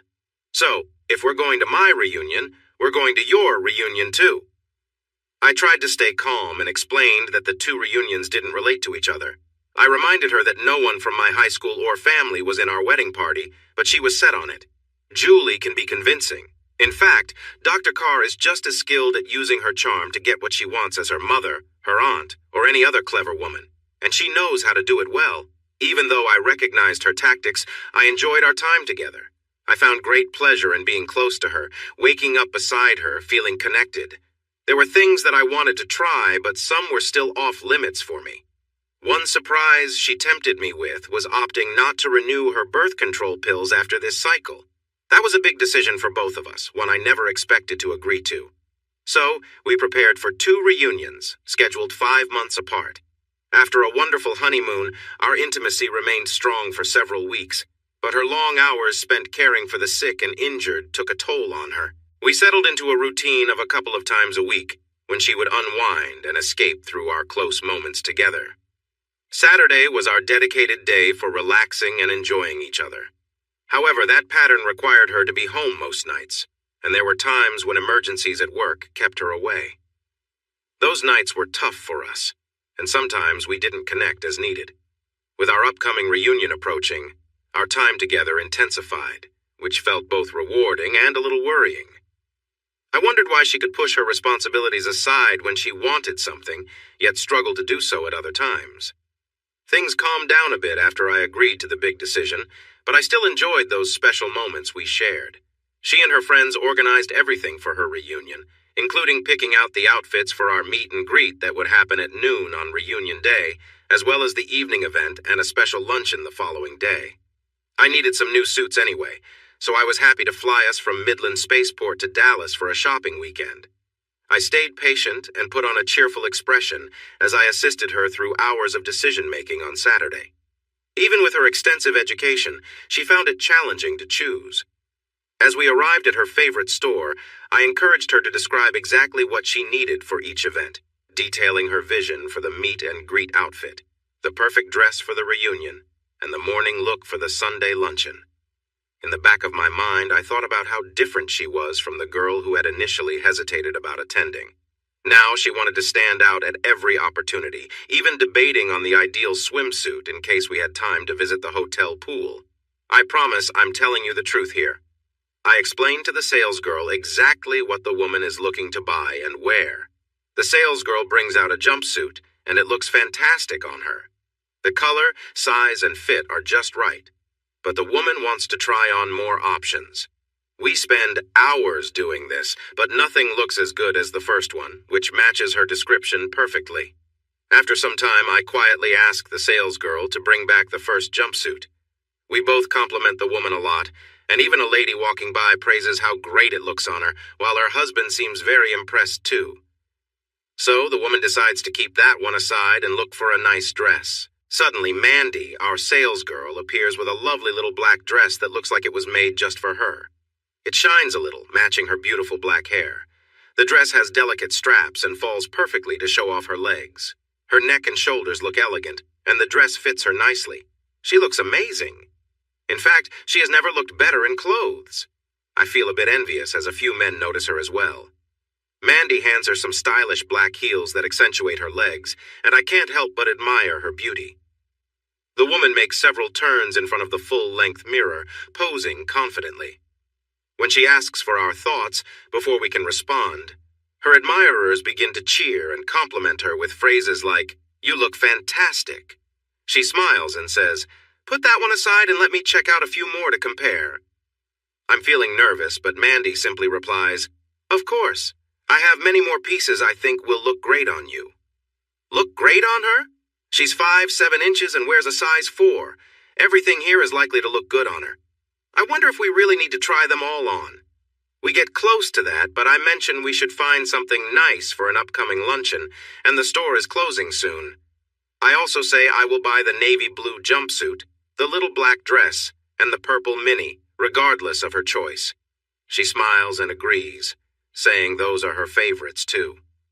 Then she adds that she wants to find something lighter for the next morning. I think Mandy's shift might be changing, but she is just as dedicated as I, and I plan to give her a big tip if we can finish shopping before the store closes. Luckily, the pretty white floral sundress she brings out next is exactly what we wanted, and we managed to leave an hour before closing time. I gave Mandy 3 $100 bills as a thank you, and in return, she handed me her card with her phone number written on the back. "Call me if I can help again," she said. I put it in my pocket. I'm not trying to cheat, but I do like redheads, and who knows what might happen later. Besides, I might need someone to help Julie with her shopping again, and Mandy knows her stuff. I had about an hour to shop, but it didn't take that long. To my surprise, Mandy agreed with all my choices, even the 2 suits I could pick up tomorrow after they were altered. She was so happy that we went to a bar and grill near the hotel. We had a good meal, enjoyed some drinks, danced, and shared some intimate moments. Mandy is really getting the hang of things, and she's becoming more playful. For some reason, a position she used to avoid seems to be her new favorite, which I don't mind at all. I enjoy holding her close while she moves with confidence. The next day, we had a late breakfast and then went shopping for a bikini that was quite daring. I picked up my suits, and soon we were at the airport for our flight home. That bikini my lovely wife is changing in unexpected ways. It's exciting, but also a little surprising. The reunion for the Preparatory Academy of Albuquerque class of 2012 inches started at noon on Saturday in Ballroom A at the Marriott Hotel. We had registered in advance, so we received badges with our pictures. Julie picked a recent photo, not an old school one, but senior pictures were displayed around the room. After I saw hers, I understood her hesitation. She was very anxious, so I gave her some encouragement and held her hand as we walked around until her 2 friends arrived with their husbands. They greeted each other with hugs and left me holding her purse and yearbook. That left me with them. But they were busy making drinks and chatting with others. This allowed me some time to look through Julie's yearbook. It wasn't impressive, honestly. Our yearbook back in Cowtown High was better, but I found some interesting details. Julie, who was quite the achiever, seemed to have had a brief romance with the captain of the football team, which appeared to end awkwardly just before prom. She didn't appear in any prom photos, so that made me think she didn't attend. I also noticed there were several erased messages, and it seemed that some boys who wrote in her yearbook referred to her with an unusual nickname. Given what I already knew about cousin Shay Lynn, I felt uneasy. I noticed the big man as soon as he entered. Captain Tom Rawlings was still the same height he looked like in the yearbook photos, but he seemed bulkier now. His companion was hard to recognize. She looked less like a cheerleader and more like a football player. I figured it out when others rushed over, calling them by name. I searched for my much cuter wife and found her hiding behind a display board, looking a bit nervous. I walked over, took her arm, and asked her about the pair who just arrived. She giggled, squeezed my arm, and led me in another direction. We looked at a few displays and then found a small group of CPAs, nurses, teachers, engineers, and scientists nearby. They were genuinely happy to see Julie, now Dr. Julie Bean Carr, and they welcomed me warmly. Conversation started up, credentials were shared, and they admired Julie's impressive medical training and her commitment to helping those in need. My work as a businessman wasn't as interesting to them, but they were curious about our efforts to restore the old oil fields, so I earned some respect for that. We enjoyed our time away from the crowd, who were busy chatting and sharing familiar stories from their weekends at local bars. They seemed fit and confident, while we had more serious discussions, and everyone was content. But they couldn't just let us be. I caught the annoyed expression on the leading CPA's face, and the worried look on his wife's face just before I heard a loud voice and noticed his strong presence. Well, what are you all doing down here? Don't you want to catch up with your old friends?" His voice echoed, and it made Julie tense up as I turned to face them. "Actually, we're enjoying our time with our old friends," the CPA, Arnold, replied strongly. "We're having a good time, and we prefer to keep it that way. Athletes and cheerleaders over there, nerds and geeks down here." Captain Tom seemed annoyed, but chuckled as he responded. "Come on now, some of you used to hang with the popular crowd, you know, like old JB there." Julie blushed at the mention and laughter. I stepped closer to the heavyset guy, frowned, and asked, "Did they not have a program for students with learning difficulties when you were in school here?" He straightened up, stammered, and replied, "Who are you, and what does that mean, boy?" "I'm Theo, Dr. Julie Bean Carr's husband. My question was simple. Did PAA have support for students like that when you attended? It seems you have trouble with initials, which could be a sign of it." "What?" he blurted, then laughed. "Oh, you mean BJJB? Nah, that was just our nickname for her in high school." More laughter followed from his friends. I stepped even closer despite his size and quietly warned, "Well, you're not in high school anymore, and if you mix that up again, it won't end well for you." I'm pretty sure this wasn't the first time he was challenged, but it was the first time in front of his friends, and he straightened up again. When he did, two of his larger friends stood next to him, as if size mattered. I looked at them and chuckled. "You three will get one chance each, so don't mess it up. After that, it's going to get rough here, and I won't let Dr. Carr or Nurse Cantu help you." They hesitated, looking shocked at being called out like this, so I offered them another choice. "You have two options, and 10 seconds to decide. Go back to your side and enjoy your drinks, or take your shot and deal with the consequences. What's it going to be? Time is ticking." Jelly Roll's partner pulled on his arm. "Come on, let's leave these folks behind and have some fun." A nervous laugh rippled through their group, and they walked away, still laughing at the nerds and science fair winners. With my heart racing, I turned back to my lovely wife and the other winners from PAA. "So where were we?" Julie stared at me with wide eyes, and the others looked from admiration to shock. Arnold and a strong-looking man introduced as Sergeant Bill Adams from the New Mexico State Police, who was married to Amy Alderman, class salutatorian after Julie, assured me they were with me but thought I wouldn't need help. I chuckled. Only if I needed help getting my boot back out from his stomach. That group didn't look like they could handle much, certainly not any kind of real confrontation. They'd probably be exhausted after a minute. Now let's talk about something more enjoyable. Karen, you were telling us about how you get seniors interested in government and economics. We spent the next half hour enjoying the rest of the meet and greet.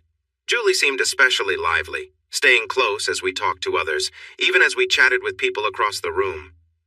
I wondered what the evening would hold after the reunion. As Julie said her goodbyes, Sergeant Adams pulled me aside. "Just so you know, tonight there might be some folks who get a little rowdy after a few drinks, so I'm bringing in extra security, 2 off-duty troopers in addition to the 2 locals who are already here. They'll keep things calm. Could you help cover the costs for the troopers? Of course, just let me know what I owe. And just so I'm clear, I assume if someone gets physical or is disrespectful to one of the women, especially my wife, I'm within my rights to respond?" "Exactly. I'll also check with my wife about why some folks seem to have it out for your wife. Let's exchange contact info," he said, handing me his phone to save my number. Dr. Carr, usually reserved and professional, seemed particularly happy to see me as we headed up to the room. It reminded me of how people sometimes react when someone stands up for them. They feel supported and grateful, even deeply connected. She was my partner, and I knew her professional reputation mattered greatly. Some people we'd run into tonight might not know how much she'd grown since her school days, but she was now a respected physician, serving 3 communities. Meanwhile, many of those who looked down on her had chosen other paths and weren't doing quite as well. It felt important to me to show respect for her hard work and accomplishments. No one, least of all people with grudges from the past, would get to insult her or question her success. Julie broke into my thoughts as she took a moment to unwind, getting comfortable as we settled in, both of us ready to relax before the reunion continued. Neighborhood cats gathered outside, drawn by the sounds of a stray cat. It was the first time since we met that she had truly worn me out. I decided to take a nap while she enjoyed a relaxing bath and got ready. When she woke me, I shaved, showered, put on aftershave and deodorant, and dressed in my new black pinstripe suit and dress boots which had pointed toes. She took a little longer to prepare, but when she finally appeared in that lovely black dress, my heart skipped a beat. With her shiny black hair in curls and wearing elegant stockings and heels, she looked stunning. She noticed my amazement, turned around to show off the full look, and playfully asked, "What do you think?" "I think that gorgeous outfit is going to turn heads when we arrive. Are we fashionably late, or do we have time for a quick moment?" She smiled and promised that tonight would be even better than this afternoon. Just as she reached for my arm, I jokingly asked, "Are you wearing something special?" She laughed and replied, "No, but they are very small and almost invisible, so it might look like I am. Now stop teasing and let's go. We're already late." With her poise and flair, she was the star of the evening. I felt like a regular guy with a princess by my side, and I loved it. I really appreciated my thoughtful partner, but sometimes it's nice to be with someone so glamorous. Petunia, the head cheerleader, looked unhappy, and her friends seemed surprised. Captain Tom, who used to date my friend, was not pleased to see her looking so good while he was with someone who had changed a lot since high school. However, I could see admiration and envy in the eyes of his friends. Two women from her wedding party were mingling with some familiar faces, but when they spotted Julie, they quickly switched their attention to her. They hadn't gained too much weight and looked better with someone so charming instead of hanging out with past heroes. The crowd was much bigger than earlier in the day, and I was pleased to see a variety of people there. I looked forward to meeting some of them. As it turned out, I already knew a few. I recognized some fellow researchers and several familiar faces from 2012 who had grown and succeeded in their lives, including two I had known before they got married. Julie and I found ourselves at the center of a lively group, enjoying great conversations, sharing stories, and getting to know one another better. When the awards started, it was clear who would win Most Changed.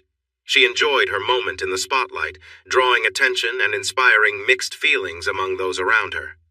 I wasn't sure she really earned it, unless the cheer team from 2011 had been quite different from what I expected. Instead of calling her out, Julie took home the prize. I had spent enough time in tough oil field bars before giving that up for Lent to feel ready for this kind of event, yet I almost missed Julie's discomfort as she looked down and turned away. I caught a glimpse of a man in the mirror who was mostly unremarkable. He was of average height with brown hair and eyes, and despite this, people moved aside for him as he made his way to the bar. He got a drink and wandered our direction, stopping to chat with others on the way. The band played, but only a few danced.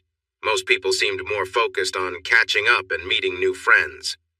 The man approached my wife, tapped her on the shoulder, and said, "Let's dance." She closed her eyes briefly, but then found her strength and turned to take his hand. I stepped in front of them. "Hold on a second, I'm Theo Carr, and that's my wife. Where I'm from, a gentleman asks the husband first before inviting the wife to dance. Did you miss that part, or were you raised differently?" He seemed more annoyed than angry. "Do you know who I am, Mr. Theo Carr? My grandfather was a governor, my father a senator, and I don't need your permission. Now step aside or you'll regret it." I laughed at his reaction, which turned red. "I must have missed your name and all those achievements, son of a senator. Go on, give it your best shot." He turned his head slightly toward a large man nearby. This man shook his head and came over quietly. "Mr. Higgins, that is Theodore Monroe Carr T.M. Carr, the owner of Secure LLC, and that is his wife. Maybe you should ask someone else to dance." The look he gave this man was one of clear disagreement, and then he turned to me with the same look. "I don't care who he is. I'm going to dance with Julie, and you can either move aside or find a new job." "No problem. You can call your security firm and replace me if the owner agrees. I wish I could say it's been nice, but it hasn't. Good luck with what you plan to do next." "You ungrateful fool. I made sure he would never work in security again." I laughed, and Eddie joined in. Higgins turned a deeper shade of red. A group of onlookers moved closer, probably hoping to see me get into trouble. That was when Julie slipped by me and said, "Please, Theo, there's no reason to be rude to Mr. Higgins. He is a very important person in New Mexico. I can dance with him, and that will settle everything without harming your reputation." "You know, Julie, I might have agreed to one dance if he had simply asked. Now there's no chance of that happening." Higgins scoffed and shouted, "You poor excuse for a person. Julie is from a good family, and we will be married as soon as she divorces you. We've been together for months, and we are in love. Why do you think she stays overnight in Artesia so often? She's with me." That hit hard, but somehow it didn't shock me. There had been signs along the way, and my mind had quietly pieced it all together. I looked at Julie and realized he was telling the truth. Tom and the group of onlookers started making noise, but I ignored them. I talked to Eddie. Why does he think he's so tough? He's been training in karate since he was a kid. He has a colored belt. Okay. Let's keep this group out of it, and we'll see if karate beats a good old fight. I turned back to Higgins and said, "You can have her, but first, let's see who comes out on top, here or outside." Julie started to protest, but Higgins took off his jacket and tossed it aside. As I expected, he tried a surprise kick, thinking he could end it quickly. I blocked it and sent him spinning. He had good form, but he was not very strong. I laughed at him as he pretended to kick and aimed a punch at my face. I dodged, grabbed his arm, and bent it back. He yelled in pain, and I pushed him back, letting go of his arm. I laughed again, and soon others joined in. It seemed Higgins wasn't very well liked. Now he was really angry. He jumped around, shouting and throwing punches, trying to intimidate me. I danced just out of reach, teasing him until he tried to trip me. Not happening.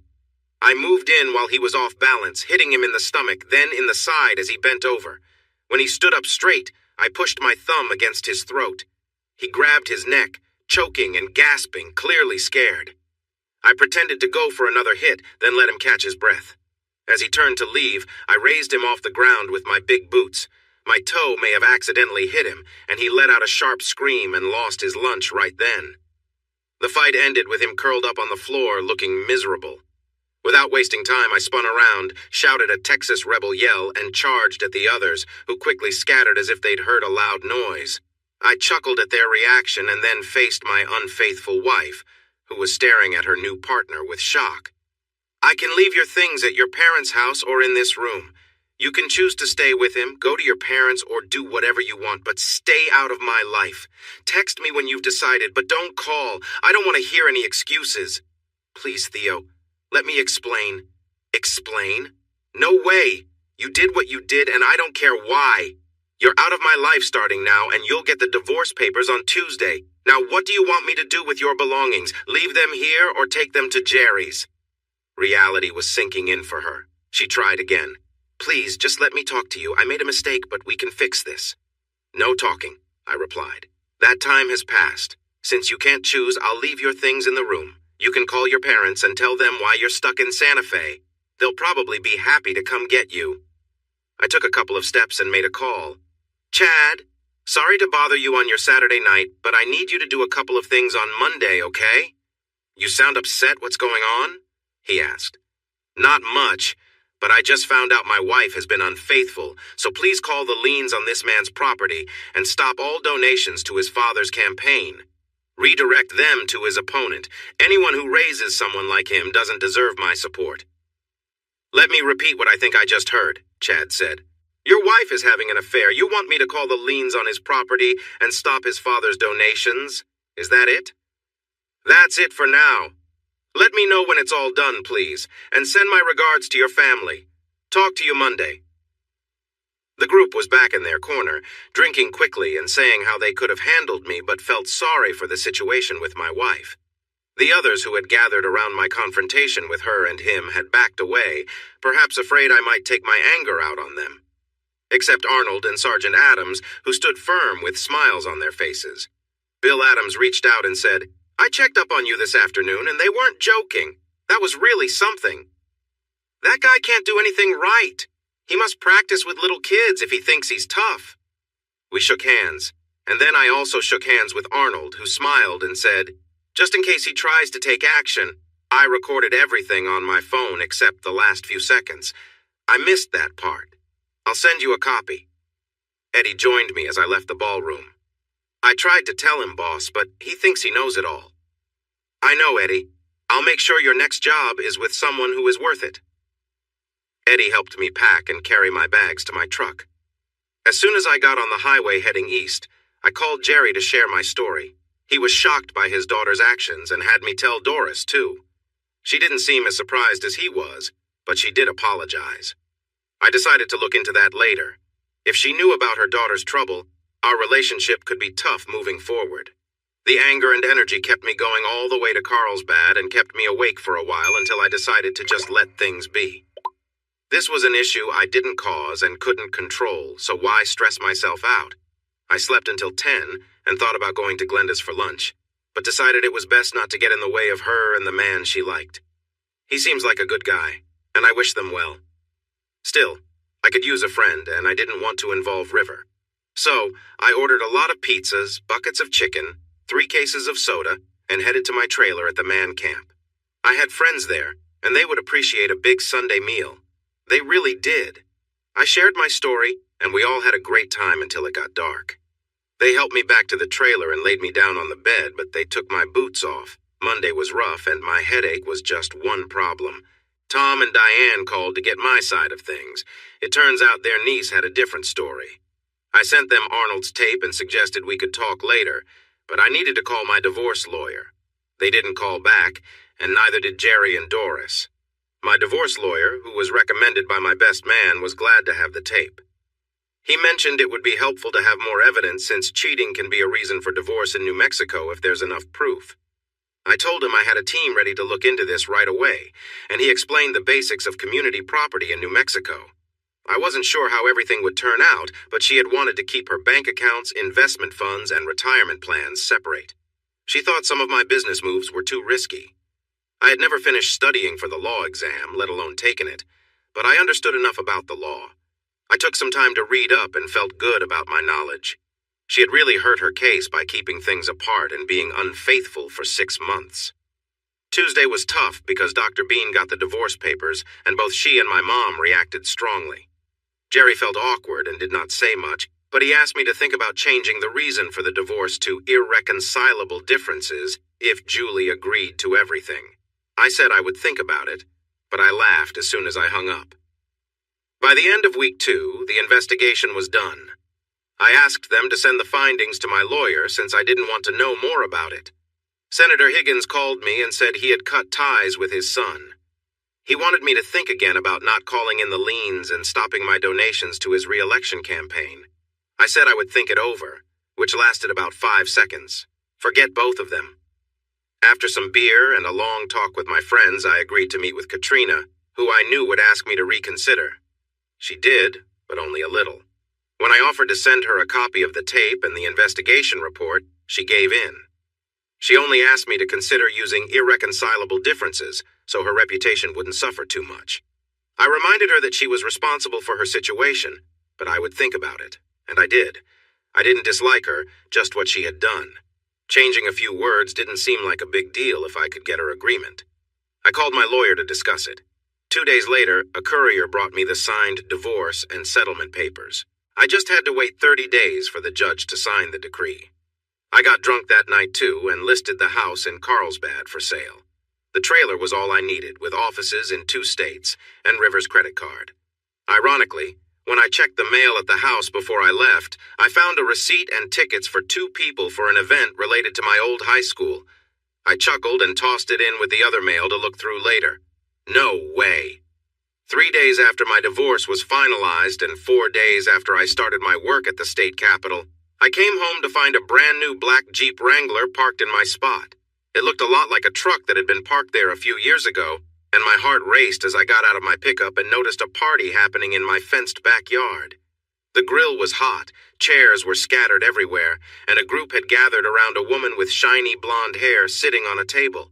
I dusted off my clothes and casually walked around back. "Hey there! I thought I was going to do all the cooking. We prepared a big feast, so grab a drink and help with the food. The lost daughter has returned." And sure enough, she had. I couldn't believe how good she looked.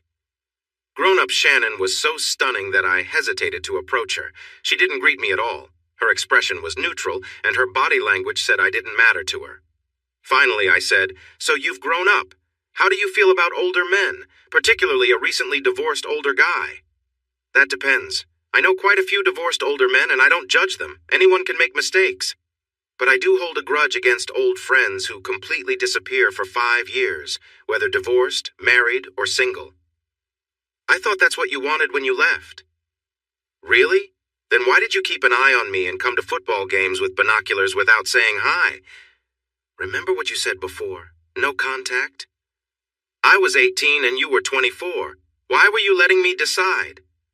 A stream of Spanish words came out from Juan, mostly scolding me to stop being foolish and admit I was wrong. Shannon echoed his sentiment. "When did she start speaking Spanish?" She still had a serious look, but I noticed the hint of a smile on her face. That was all it took.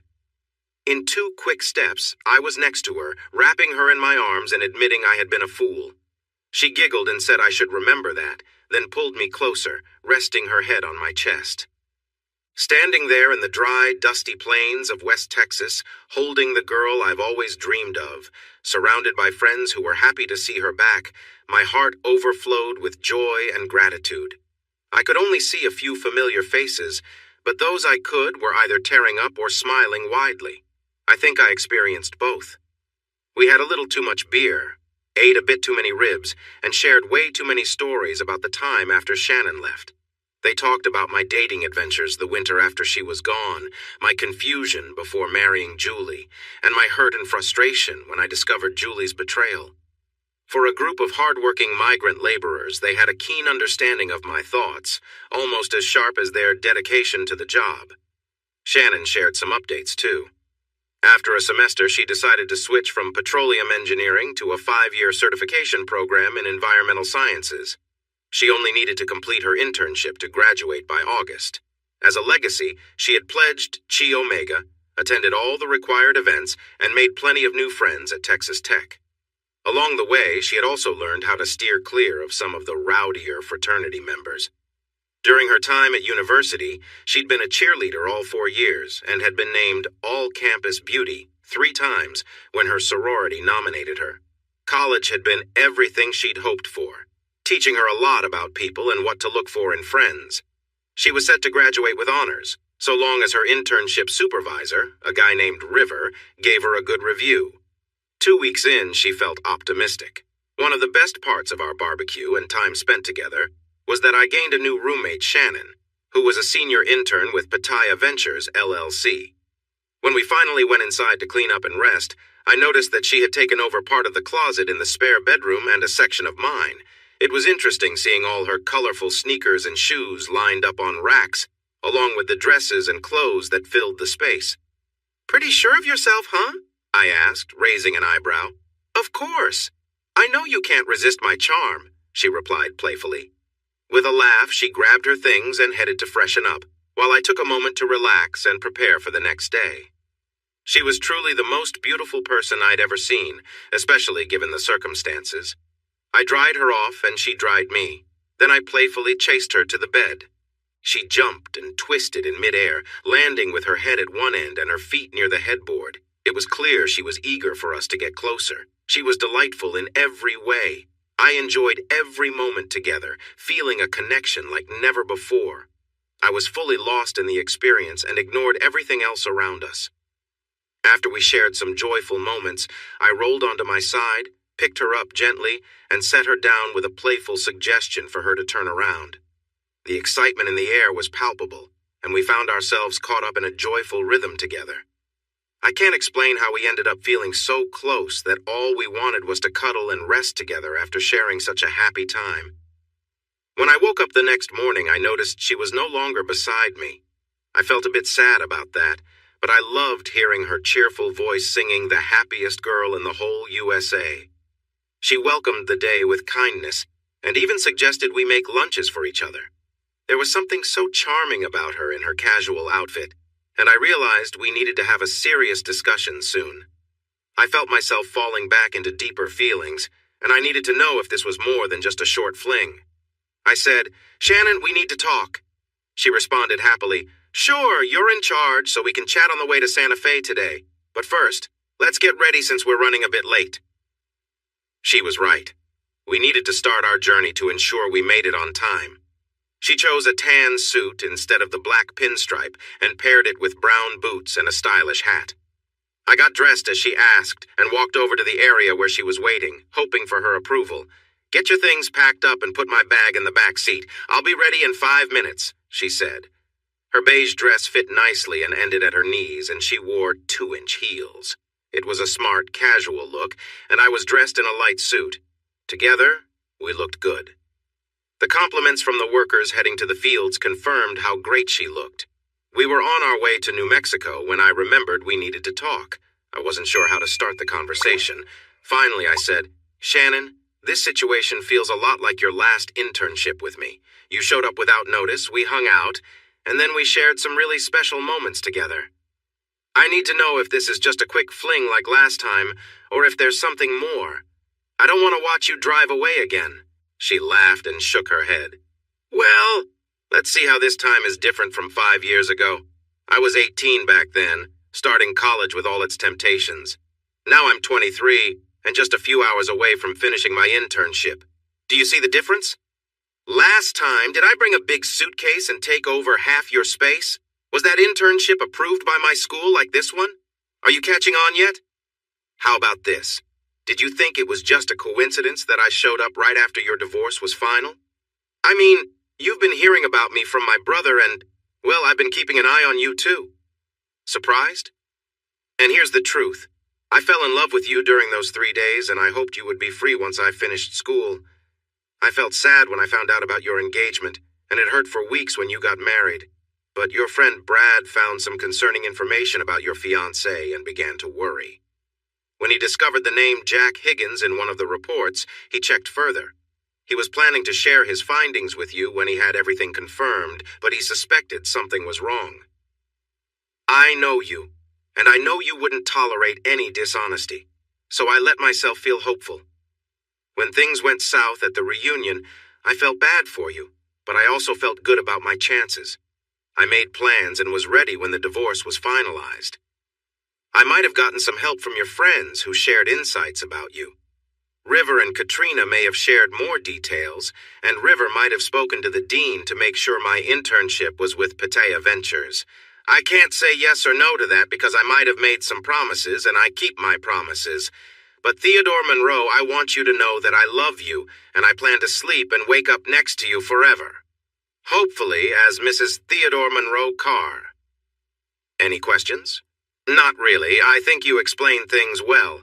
I'll give you a bit more information another time, but we are an hour away and still need to discuss our responses to the questions from the Assistant Land Commissioner and the State Director of Oil, Gas, and Minerals. She turned, grabbed her shoulder bag, took out her laptop, and shared River's answers with me, along with suggestions to do it my way. His answers were just suggestions and not required.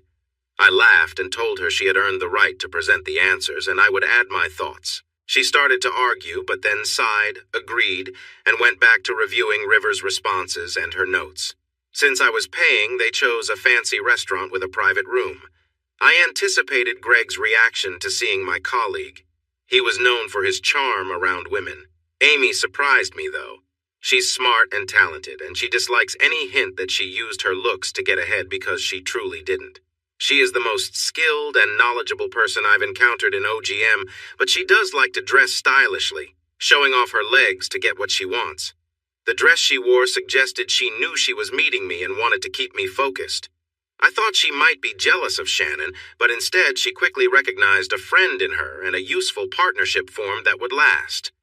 Greg seemed a bit lost for words. Maybe he was stunned by seeing Amy. It didn't really matter. Even though he ranked above her as director of OGM, she would have the final say unless this turned into a political meeting, where Greg could take charge. We enjoyed a drink and a nice meal, and then Amy opened her laptop. As you know, we received $47 billion to fix and clean up orphaned wells. Pattaya Ventures has been working on cleanup projects in New Mexico for years, and is the top choice for many landowners in eastern New Mexico. You are the last group we are consulting before we prepare the bid specifications, and we have several questions for you. First question, should we separate the bids into 2 parts, one for capping and plugging, and another for cleanup operations? What do you think? Shannon looked at me and I nodded. She began our response based on River's thoughts, and it was a strong reply. We at Pattaya Ventures, with our extensive background in cleanup tasks, alongside oil and drilling companies, believe the turnkey approach will best support the state, landowners, and the environment. No, we don't just plug and cap, but we work with various companies that do, and we have successfully completed projects with them before. When the work is shared among different businesses and issues pop up, the tendency is to blame the other team. If one company is in charge, the state knows who to hold responsible. We think that company will be more careful in planning and managing every site, so we highly suggest going with turnkey offers. Amy glanced at Shannon for a moment, then at me. Theo, do you have anything to add? No, ma'am. I think she said it all. What about the numbers? Are there enough companies like yours to handle a project this large? I answered. A project of this size needs to be split into smaller parts. Set priorities and offer the most important ones for bid first and see what you receive. If you can, consider the location because moving workers between far sites can be more expensive and take more time. We expect the state to know who will likely bid because all of us must pass an exam and be approved by you to work here. If you're asking whether we or any group can manage the entire project all at once, then no. We don't have enough dedicated and trainable workers for that, and neither does anyone else. We can take on parts of it, sure, but not the whole project at once. And don't let anyone convince you otherwise. Shannon, do you have anything to add? She simply replied no, and Amy moved on to technical details that River and I mostly understood, with Shannon pretending to follow along. Greg must have had the afternoon to himself because he kept socializing and enjoying the scenery, which I also admitted I did while they chatted. The difference was, he was leaning over the table, focused on them. From my angle, pushed away from the table and at a slight angle from Shannon, I had a good view of Amy's legs under the table, with Shannon's nearby. As the afternoon went on, their demeanor relaxed. Dresses hiked up a bit, and more skin became visible. It felt almost like they were in a playful mood. Then I caught their knowing glances and realized I'd been noticed. I apologize, but honestly, it's quite rare to see two lovely displays like these at once, and I momentarily lost my focus. Since neither of you has ended the show, I have to believe you aren't very upset. That broke Greg's focus. He quickly pushed his chair back to get a glimpse, but the performance ended just as he moved. He frowned, looking let down, but Amy winked at me and gave a little smile when he looked up. Then she exchanged winks with Shannon and they giggled like young girls. It was after 4 when we got back to the truck, so I suggested we get a room for the night and enjoy Santa Fe. Shannon said she felt bad, but these were the only clothes she had with her. What? No emergency bag? Come on, girl. That's the first thing you learn in this business. Always take your emergency bag when you head out. She looked young and a bit shy, so I suggested we stop at a store I knew and put one together. She thought that was a great idea, and an hour later I agreed. Unlike Julie, she walked into an area, looked around, picked a few items to try on, chose the ones that looked best, and moved on. Of course, it helped that she looked great in everything she tried on, whether it was pants, shorts, dresses, or even sleepwear. She and the sales lady quickly packed everything into her new bag after her card was approved.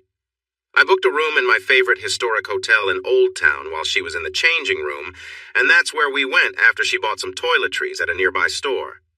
I learned never to take her to a swimming pool full of baseball teams in town for a tournament.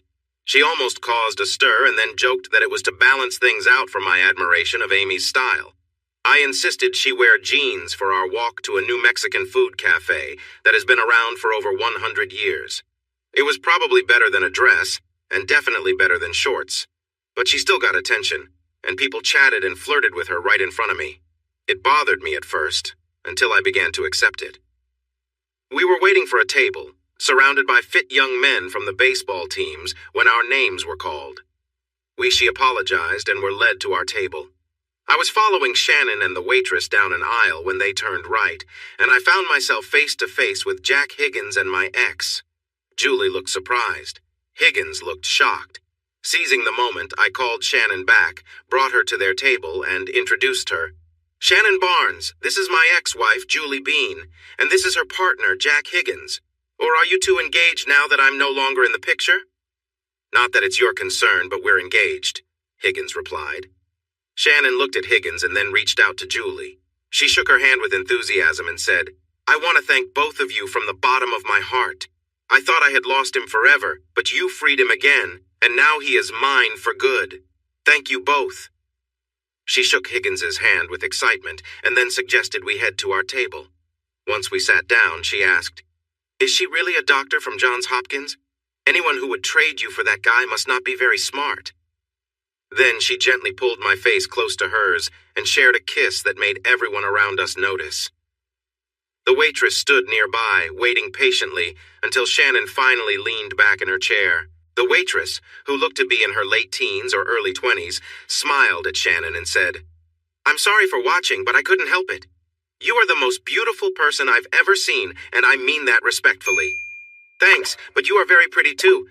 Do you live here, go to school, or what?" "I grew up here and I'm taking classes at SFCC to save money. If I earn enough from my two jobs, I hope to go to Texas Tech next year. I want to study environmental sciences, and they have some great programs. My dad has a tough job with a small company that works on old wells, but it's far away, so he's gone a lot. The pay is really low for the amount he works." "Sorry for sharing that. Let me take your drink orders," she said. She returned with our drinks and took our food orders before hurrying off to the kitchen, feeling a bit shy after chatting with us. I noticed how determined she seemed, and I felt for her situation. "You would chat with her if I wasn't here, right? She's cute." "Not really. If you weren't in my life, then maybe. I'd help her find a better job, too. She's had a tough life and has been looked down on by some people, but she makes up for what she lacks in confidence with her strong will. She'd be a great worker until she goes to Lubbock." Shannon gave me a charming smile and playfully touched my leg under the table. I smiled back until she looked at me with a playful warning, saying, "You need to stop that right now, or I might get embarrassed." "Go ahead and let them see," I replied as I playfully continued. She gently pulled my hand away, sat up straight, and looked at the couple next to us, who were smiling knowingly. I took my hand from under the table and gently wiped my mouth and chin, taking a moment to enjoy the smell of the food. The young woman watching us turned red and crossed her legs. The man next to her chuckled but shook his head, keeping his hand on his drink. It seemed like everyone was in for a good night. The friendly waitress came back with our food. After she served us, Shannon asked the waitress, "When do you finish work tonight?"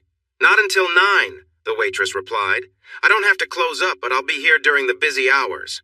We're just across the street at the old Santa Fe Inn. Why don't you stop by? We might have an idea to share with you."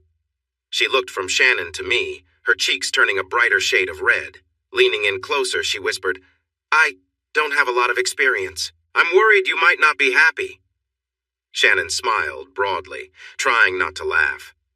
"I really don't think that's the case," I said. "But I don't think that's why we want to talk. We represent a company working in the oil fields nearby, and we're hiring more people because we expect new contracts soon. Also," I added, "Shannon graduates in August with a degree in environmental sciences. If you join us, she can help you understand the regulations and requirements." Shannon joined in the conversation, looking lively again. "I know a lot about scholarships and grants for students, especially for those from low-income families. We can chat if you're interested." I handed her my business card, pointing out that I was the Theo noted at the bottom. She gave me a shy smile, thanked me, and hurried away. "It's your charm, Shannon," I teased. "You could make any topic sound appealing. Just tone it down a little when chatting with younger folks." I felt a sharp pinch on my leg, reminding me that Shannon had been quite excited just moments before. I realized the poor girl might have misunderstood the situation. After that, we enjoyed our meal. The green chili enchiladas and stew were incredible. We paid our bill, generously tipping the waitress, and then strolled through Old Town as Shannon planned our itinerary for tomorrow. Just as we entered our hotel, I received a message from Amy asking if we were still in town. I confirmed that we were and suggested the restaurant we had just left for lunch. She responded with an enthusiastic wink and said she would be there at noon and to reserve a table. Shannon laughed and asked if women often showed interest in me. I replied that I thought both Amy and Norma, our waitress, were talking about her. She playfully pinched me and said, "Did I forget to tell you about my experiences at school? You know how sorority girls are, always curious to explore. You did forget, but I'd be happy to listen to all the details when you're ready." She pinched me again and laughed, saying, "Typical guy." Then she suggested, "We should change into comfy pajamas to make our guest feel at home. It might take a little while, but I bet she would be comfortable pretty quickly if you encouraged her. Still, that might not be the best way to start a professional relationship." "Why not?" she teased back. "It worked for us." Just then, we heard a light knock on the door around 9:10. I let Shannon open the door and welcome her in with a hug. Shannon had a way of making anyone feel at ease with her warm voice and friendly embrace. When she stepped inside, she looked around and was happy to see the table, desk, love seat, and chair. She was about to take the chair, but I got there first, leaving her on the love seat with Shannon. Shannon noticed that Norma seemed a bit nervous. We shifted to more serious topics, discussing her high school and community college grades, her test scores, and her interests. She mentioned her extracurricular activities, which had stopped when she turned 16 and began working to help her family of 6. We also talked about her plans for the future. As Norma relaxed, her true personality shone through, and I found her engaging and charming. She and Shannon even started teasing each other, with Shannon joking about the challenges innocent girls face in sorority and fraternity life. Norma playfully replied, "How do you know how innocent I am?" with a wink. Shannon picked up on it and said, "Maybe we should return to that other topic we left at the restaurant," while casually resting her arm on the back of the love seat. This caught the 18-year-old a bit off guard. She blushed and quickly said, "I need to call my mom at 10 to let her know when I'm getting home." I was about to offer to take her home, but Shannon wasn't done. "Just tell her tomorrow in time for class," she suggested. Norma thought it over, and I could see her uncertainty. It was time to wrap this up. "Call your mom, read my name and business information from my card, and let her know my girlfriend and I are bringing you home after discussing a business opportunity." She pulled out her old iPhone and made the call. Mom answered quickly, and Norma followed my instructions. Mom said she would be waiting.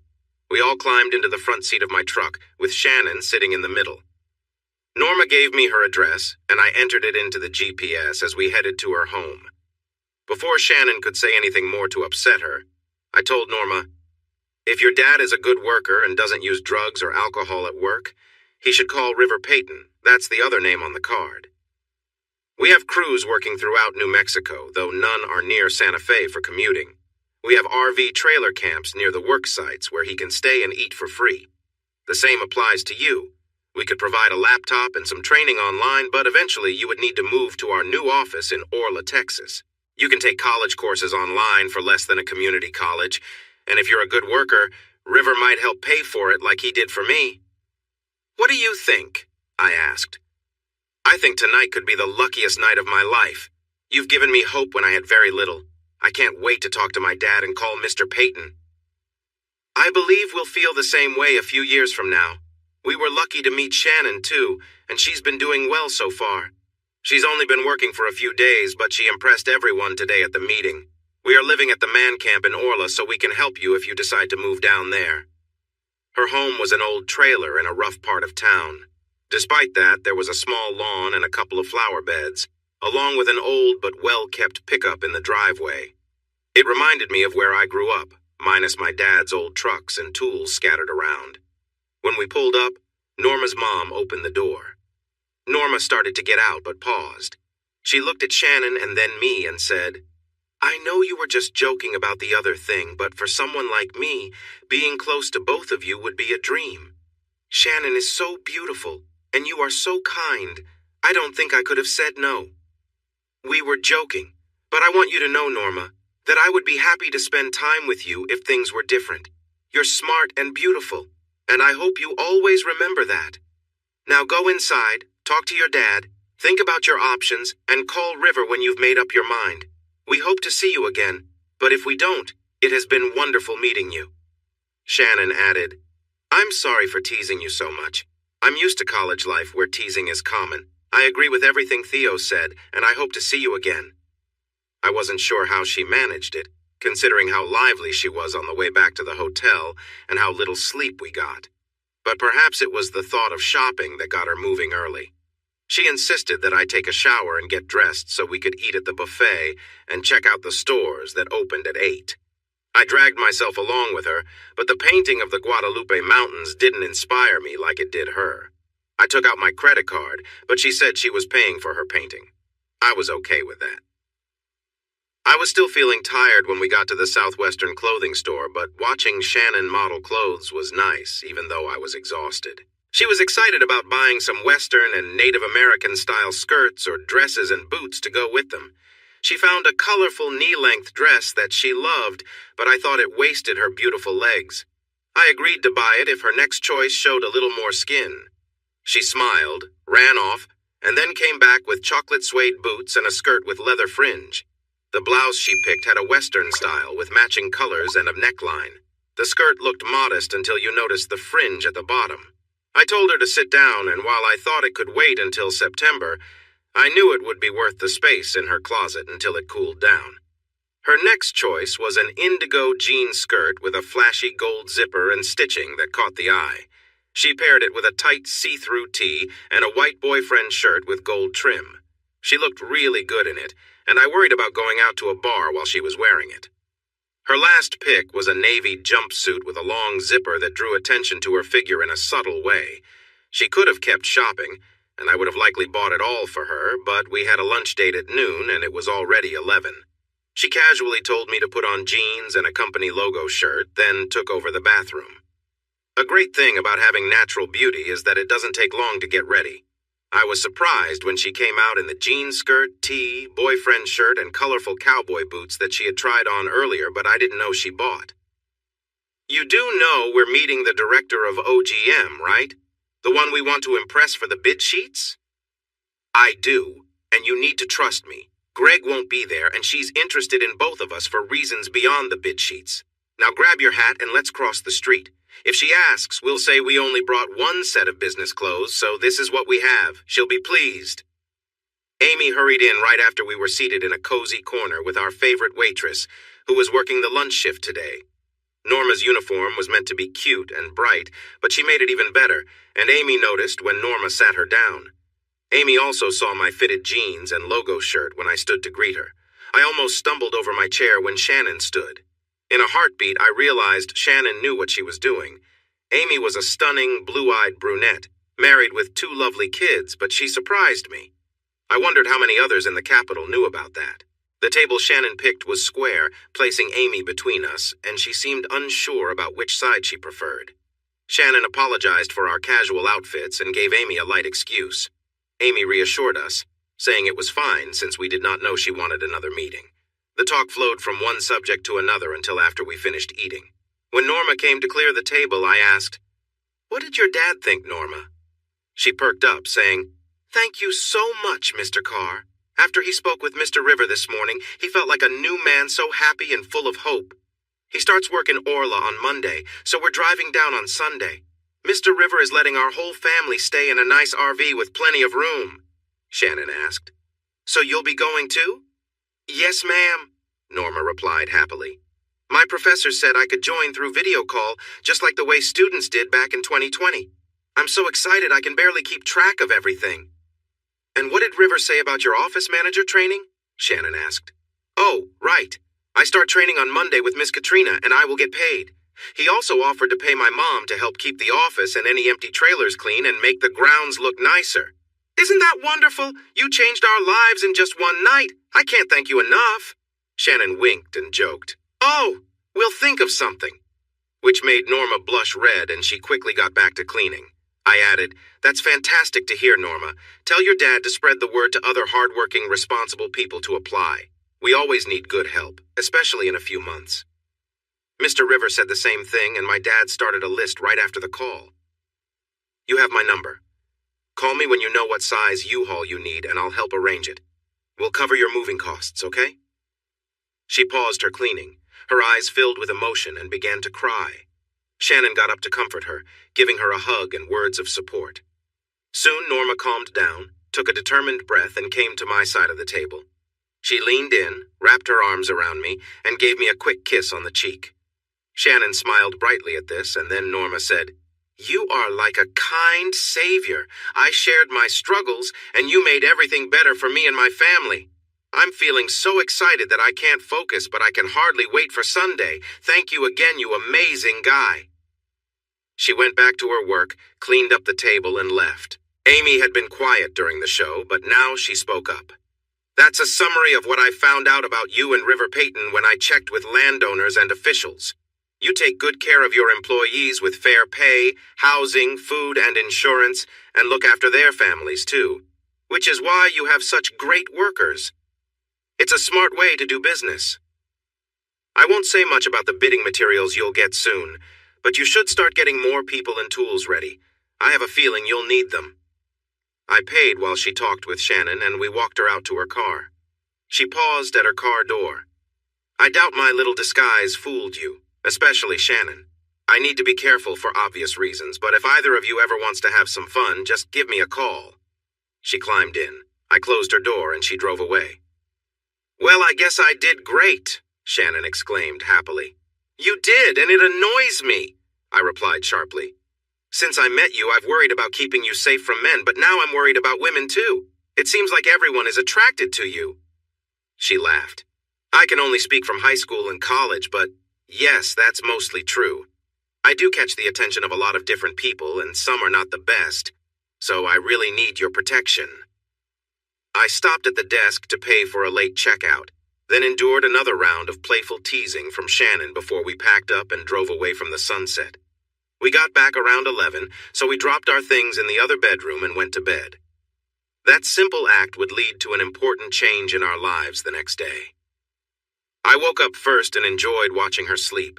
Her soft golden hair framed her beautiful face, and the sheet covered most of her body. I could have watched her for hours. To me, she is as stunning as famous beauties like Elizabeth Taylor and Grace Kelly. I know my opinion is shaped by love, but it means the most to me. I also know I'm right, based on how others react to her. When her bright green eyes opened, she stretched and then pulled me in for a kiss. She moved closer to me, making those little happy sounds I love, and deepened the kiss. Understanding that we needed to leave soon, I gently pulled away from the kiss and reminded her, we have a breakfast meeting with Katrina and River in Pecos at 9. We should clean up, get dressed, and head out soon. She sighed and got out of bed, rushing to the bathroom for a shower. I needed to step outside too, so I went to the gravel parking area to take care of things. Living in a small community lets you do that without worry. She emerged from the bathroom, wrapped in a towel, and called for me to hurry. I laughed, took my shower, and moved some things around in the cluttered bedroom to find my boots from the night before. I accidentally uncovered some papers, although I didn't notice at first. What is this? She asked, holding up the tickets to a reunion. Something I foolishly let Julie talk me into. I forgot I even had them. You can throw them away. No way! You never tell me about your hometown, family, or high school. Unless you're ashamed to come with me instead of Julie, we're going... Oh, sweetheart, it's a long drive from here, and I left for a reason. Julie convinced me to buy the tickets, but I never planned to go. There's a song called You're Always 17 in Your Hometown by Cross Canadian Ragweed. I can play it for you on the way to Pecos. Anyway, when I was 17, I caused a lot of trouble, and my family was just as eager to see me go.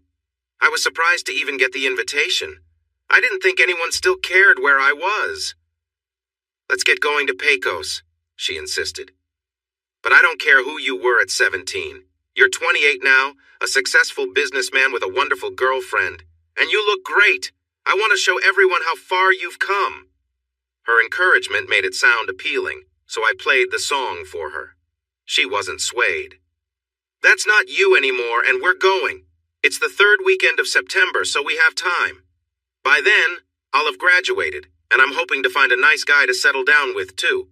I need to find someone who loves me for who I am, and I believe I can do it. With that, it seemed like we should spend some time online looking at rings to understand her taste. I knew I wouldn't let her change her mind this time. Katrina made an amazing breakfast. There were pancakes with honey or 3 kinds of syrup, thick bacon, sausage patties, and scrambled eggs. Casual talk over breakfast turned serious when we moved to the office with our coffee. I let Shannon share what happened in our meeting with the assistant commissioner and director. Then I informed everyone about a meeting we planned with Amy the next day. River chuckled and said, "You two make a great pair. You have a way with the ladies and Shannon impresses the guys. Katrina and I have done that a few times, right, honey?" She smiled and laughed, and I was curious about what she meant, but instead I corrected River. "You're right about Shannon impressing the guys, but it's not just the guys. A certain director made a move on her just yesterday." I said it to tease Shannon, but her quick reply made us all laugh. She simply shrugged and said, "As we say in Chio, why not include everyone?" Once the laughter settled and Shannon confirmed she was teasing, admitting she had been approached many times by women, we shifted to discussing the Alanis family. Mom Karen, a striking blonde with blue eyes, had been estranged from her family after her second year in college for marrying someone they disapproved of. She and David raised 4 kids in 8 years, with the oldest being Norma, and she had never gone back to work. However, checking with her past employers showed she was a good worker, so River was looking into other opportunities for her, beyond just cleaning and landscaping. Since she had studied botany in college, that might be her calling. David had done every job in the oil field except cleanup, and River was impressed by his intelligence and eagerness to learn. With the right training, he'll be a great help in a few weeks. I've already received 6 inquiries about jobs from his co-workers. We didn't talk to Norma for very long, so we're relying on your assessment of her skills. Katrina will introduce her to our systems and software next week, and we can go from there. Any thoughts? Theo and Shannon looked at each other, and then Theo spoke up. First of all, she's quite attractive, so keep that in mind. Secondly, we found her to be smart and quick thinking, and we believe she has the work ethic needed for the job as well as for her studies. She is easily embarrassed, but she's a young woman ready to grow, so this job and support for her college should help her. We suspect she has faced some difficult moments with those in positions of power, but she showed great strength for her family's sake. We think her confidence will grow with her success, but she can get nervous and may shy away from intimidation. Shannon saw that when she jokingly teased her the night we met. That could be a problem when dealing with angry suppliers, competitors, and stubborn government offices, so keep that in mind, too. She'll be a project, but it's likely she'll become a very good and loyal employee that we can rely on for years. Katrina replied, Wow, I'm impressed, Miho. You focused on her feelings and emotions instead of just her skills or looks. That's a big change from the Theo of a few years ago. Well, having you, Glenda, my wife, and the one I still think about, reminds me to be more aware of the ups and downs of how women think. I may never truly understand it, but I try. Shannon, do you want to add anything? I just want to know who the one you still think about is. Go look in the mirror, I joked. She jumped up, walked around, and sat in my lap. She gave me a playful kiss, and this one lasted until River said, Okay, that's enough. If you keep this up, we won't get anything done today. And as your internship supervisor, I can assign you to someone else so my partner can work? She quickly stood up, saluted, and said, Yes, sir. I'll behave better in the future, sir. River started laughing, and Katrina shook her head. She knows you well, honey. You have no chance, so don't even try. Shannon smiled at Katrina, but then looked serious. Can you tell me why he is so hesitant to go to his high school reunion? With his success, I would think he'd want to show off a bit to his classmates. Brad certainly did a few months ago. That's not my story to share, sweetheart. But I can say his connection with Norma and her family is very personal. You two should discuss that. But he is reluctant to talk about his family, school, or hometown. I'm right here, you know, I said, playfully scolding them. Are you? Or is some of you here and some of you hiding? Shannon challenged. I looked at Katrina and then at River, asking, So what does our day look like? All I had planned was this breakfast meeting. Sure, we could sit here, drink coffee, and chat until 5. But the real purpose of this breakfast was to hear about your meeting with Amy Wentworth. All I've heard is that she made a suggestion to our intern. Did anything else important happen? Actually, she predicted we would be very pleased when the bids came out, and we should recruit like crazy, so we'll be ready when the bids are awarded. That's my take on her message, right, intern? Maybe a bit stronger than she put it, but she was being careful with her words, Shannon agreed.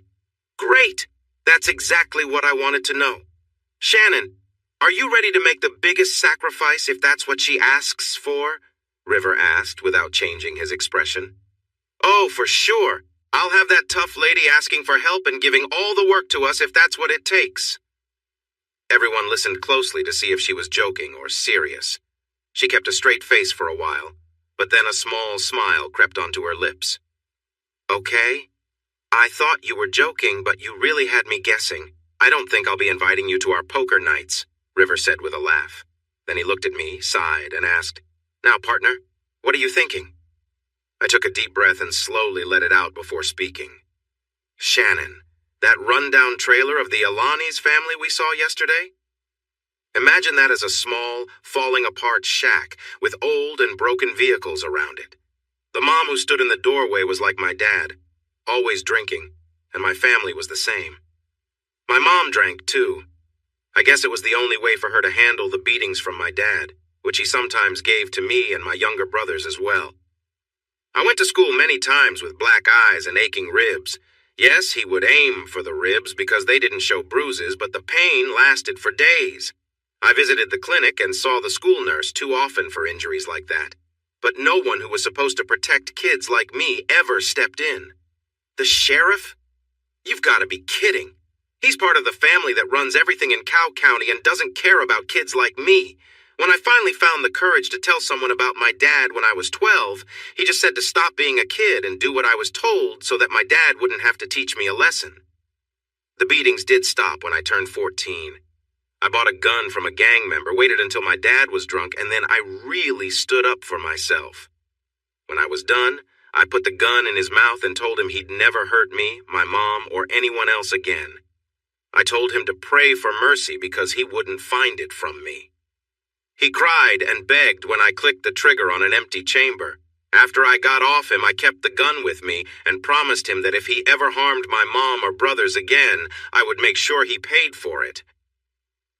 That changed our relationship for the rest of high school, but I worried he might someday buy a gun himself and come after me in my sleep. I will say he did come to appreciate my success in sports, even if he first thought I was wasting my time and should focus on working instead. I touched the gun and told him I'd work weekends and all summer, but I was busy with practice and sports every school night. I told him to mind his own business if he didn't like it, so I focused on playing. I was good at it, and I received a lot of recognition for my school and town, which helped him get some jobs. He even got some praise for my success, and thought it reflected on him or that he had something to do with it. In a way, maybe he did. The school staff paid special attention to the Smithermans and the rich kids, but by the time I was 17, they knew not to mess with me. I brought my tough attitude to the football field, basketball court, track, and classrooms, but nobody failed me or sent me to detention. I was known as that smart car kid among the teachers, but I was also second-team All-State in football, All-District in basketball, and won medals in 2 events at the state track meet as a senior. Shannon knows some of this, but she's still pushing me about it, and you two have never heard the whole story, so here it is. Why don't I want to go to the reunion and see my old classmates? Honestly, I was an angry kid in high school, and I don't have any friends from back then. Yes, I dated a few girls, but they wouldn't care to see me now. I was good at sports, but my teammates were more upset with me than thankful, and the Smithermans are still upset that I was the best player and not one of their sons. So, what's the point? It's certainly not about going back to renew friendships or see my family. Even the younger brothers I looked out for probably hold a grudge against me for leaving them behind. So forget me all. How about I take all of you fishing at Red Bluff Lake instead?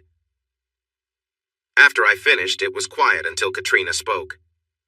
Theo, I've been following your hometown and school online. Do you know a guy named Will Callahan? He's a bit older. I heard he married one of the rich girls, but it didn't go well. That's true, but more importantly, he and some friends wrote songs about the problems in Cowtown and helped bring down some of the corrupt folks. A number of the Smithermans and their supporters ended up in prison, and some locals known for fighting corruption have taken office. Some of them might be your classmates or teammates. I'm not saying this fixes everything for you, but at least some good has happened, and many of the bad people have been removed. That's interesting, but as you said, it doesn't really change my situation. I'm still seen as the punk car kid, the angry teen, and that won't change. Frustrated with my attitude, River said, "Come on, yes it will. You show up with this amazing girl on your arm and we'll be there to support you. We will share your success in business, your college degree, and your bright future. Be kind to everyone and show them you are not the same person you were at 17. You might be surprised by how well they welcome you. I'm not sure what to expect from your family, but remember, you can't choose your family. If they still aren't great, you might help them with a nicer place to live and a little support. It won't cost too much, and it could create some goodwill. If not, you'll earn some kindness in the eyes of those watching over us." I took a deep breath, let it out slowly, and asked, "So if I go through with this, all of you are coming with me on the 3rd weekend of September? because I definitely don't want to do it alone. They all agreed, and then River joked about how tough I was at the reunion in Santa Fe, but not so brave now. I didn't respond, but many thoughts ran through my head. On Sunday, the Alanis family arrived to find wonderful food cooking and more help unloading than they needed. The kids were excited about their new home. Mama shed some tears, Dad looked a bit overwhelmed, and Norma shared hugs and thanked everyone who helped them move and prepared for their arrival celebration. El Jefe, La Señora Jefe, El Segundo, and La Chica Linda received most of the praise, but we made sure to extend appreciation to everyone who worked hard. Yes, we bought the kid goats and groceries, and we asked everyone to help welcome the newcomers just as they had been welcomed. But it was the men and women who cooked, set up the celebration area, and moved their belongings who truly deserved the thanks. They received appreciation, but Norma also expressed her gratitude to Shannon and me, and she gave special thanks to Mr. River and Mrs. Katrina. That girl was sweet, and she really could give a good hug. Shannon, River, and Katrina all agreed. The celebration was a lot of fun. It was a chance to get to know Karen and David and enjoy their lively kids. However, it ended at 10 p.m. because everyone needed to work or practice early the next day. The trainers shared positive reports, and it seemed we had found a great fit with Norma, Karen, and David. Seeing the bidding sheets for the orphaned wells look almost like our own was a nice surprise, too. Shannon and I celebrated with a high five, and then I gave her a cheerful hug and a spin. Our intern impressed everyone all summer, even managing to fix things between Jerry, Doris, and me. They had not really been upset after I changed the reason for the conflict, and we kept a good working relationship throughout. We had even gotten new jobs from other ranchers after my adventures at the reunion. Although we didn't gain any new contracts, Jerry and Tom didn't seem upset with us. After spending a full day with Shannon, the women came around. Doris apologized for her daughter's behavior and told me how much Julie regretted what she had done. A few days later, we received an offer for 30 more sections. I think the intern will likely get another A and keep her straight A record, but it's too early to tell for sure. Shannon's graduation in mid-August was a welcome break from the intense heat of the desert. We arrived in Lubbock a few days early to shop and relax. The ceremony was much smaller than the spring graduation Brad and I attended, but no one had a cheering crowd like Shannon. She received the loudest cheer when she graduated with the highest honors. Her family had a reservation at the same steakhouse and dance hall we had visited that memorable night.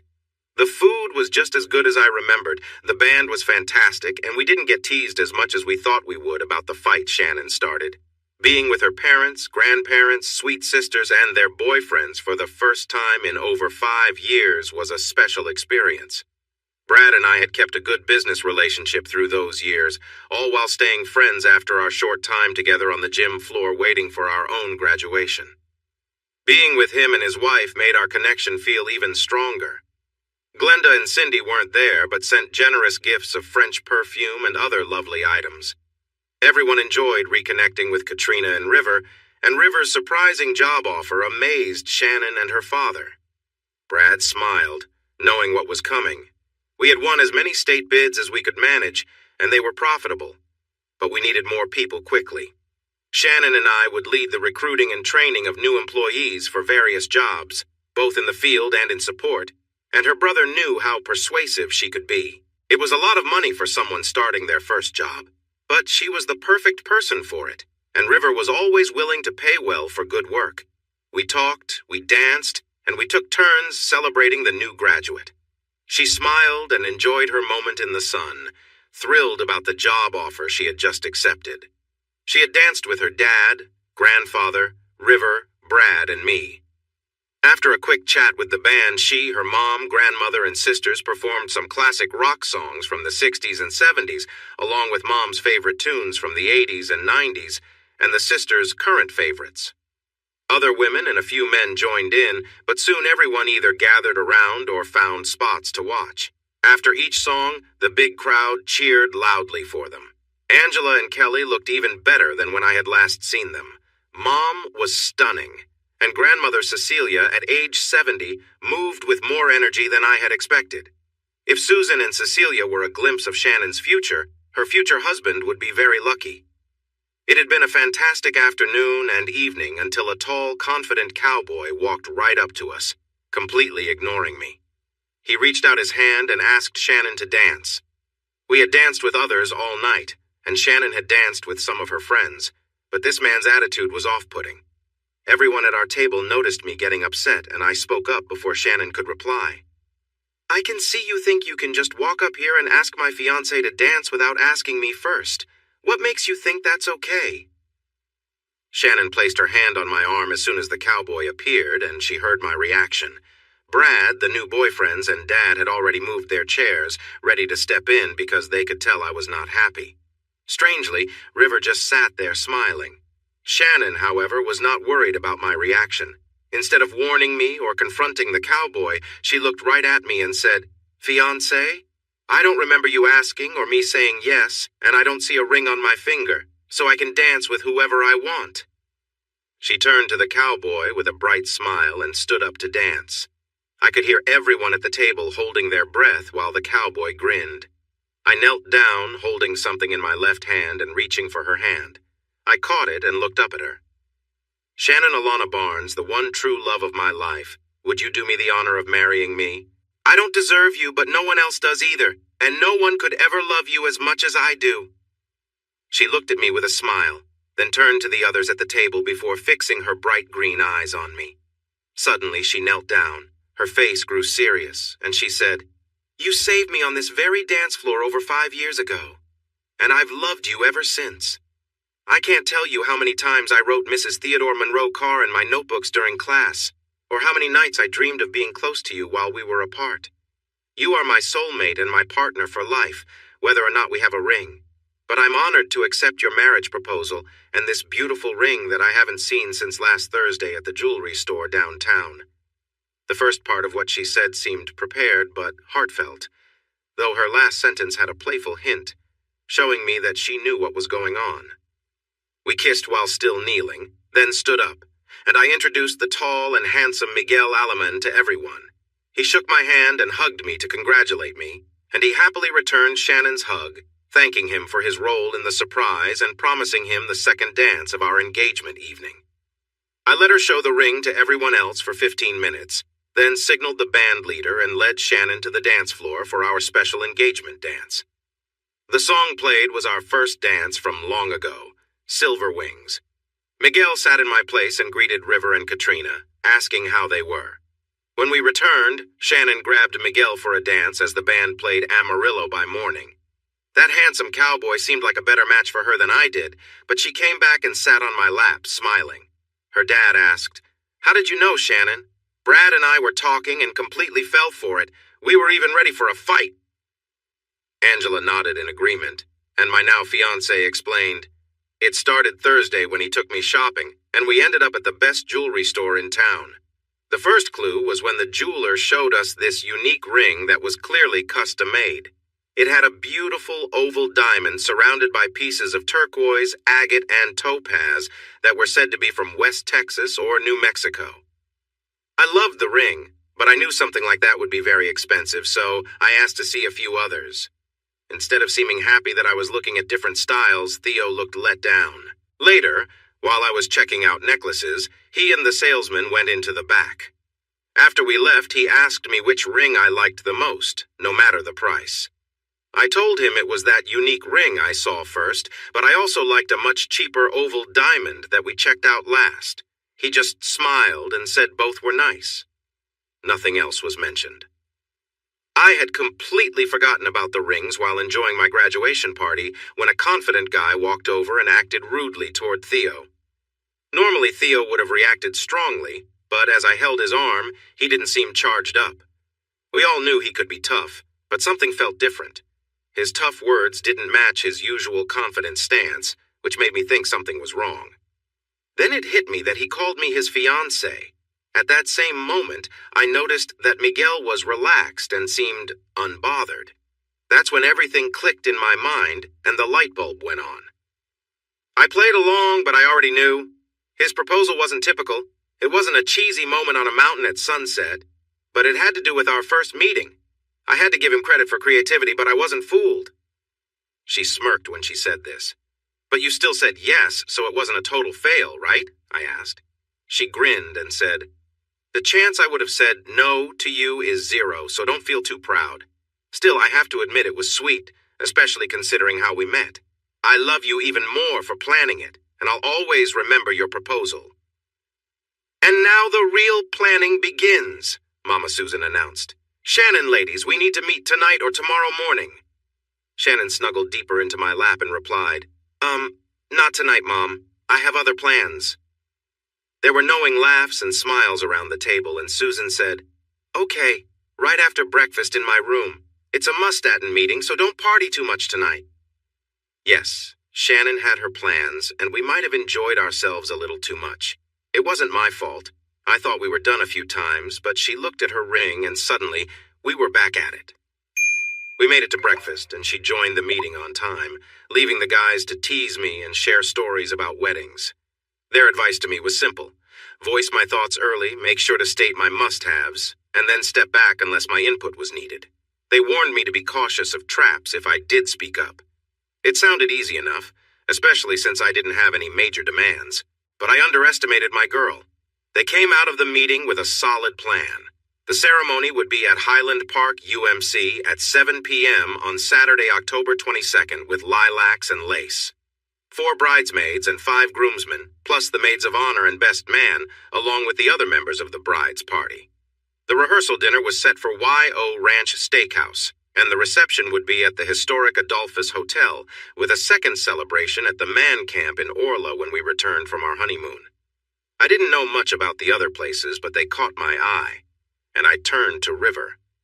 Having a wedding reception in the yard behind the RV or in the dirt area between the rows of RVs didn't seem very romantic or useful. Katrina and Shannon had a plan for that. They suggested a covered space with tables and benches, plus spots for barbecue pits and grills. There would also be games like horseshoes, cornhole, and archery, which Shannon loved. They included a mini gym and a grassy area where kids and adults could play football or soccer.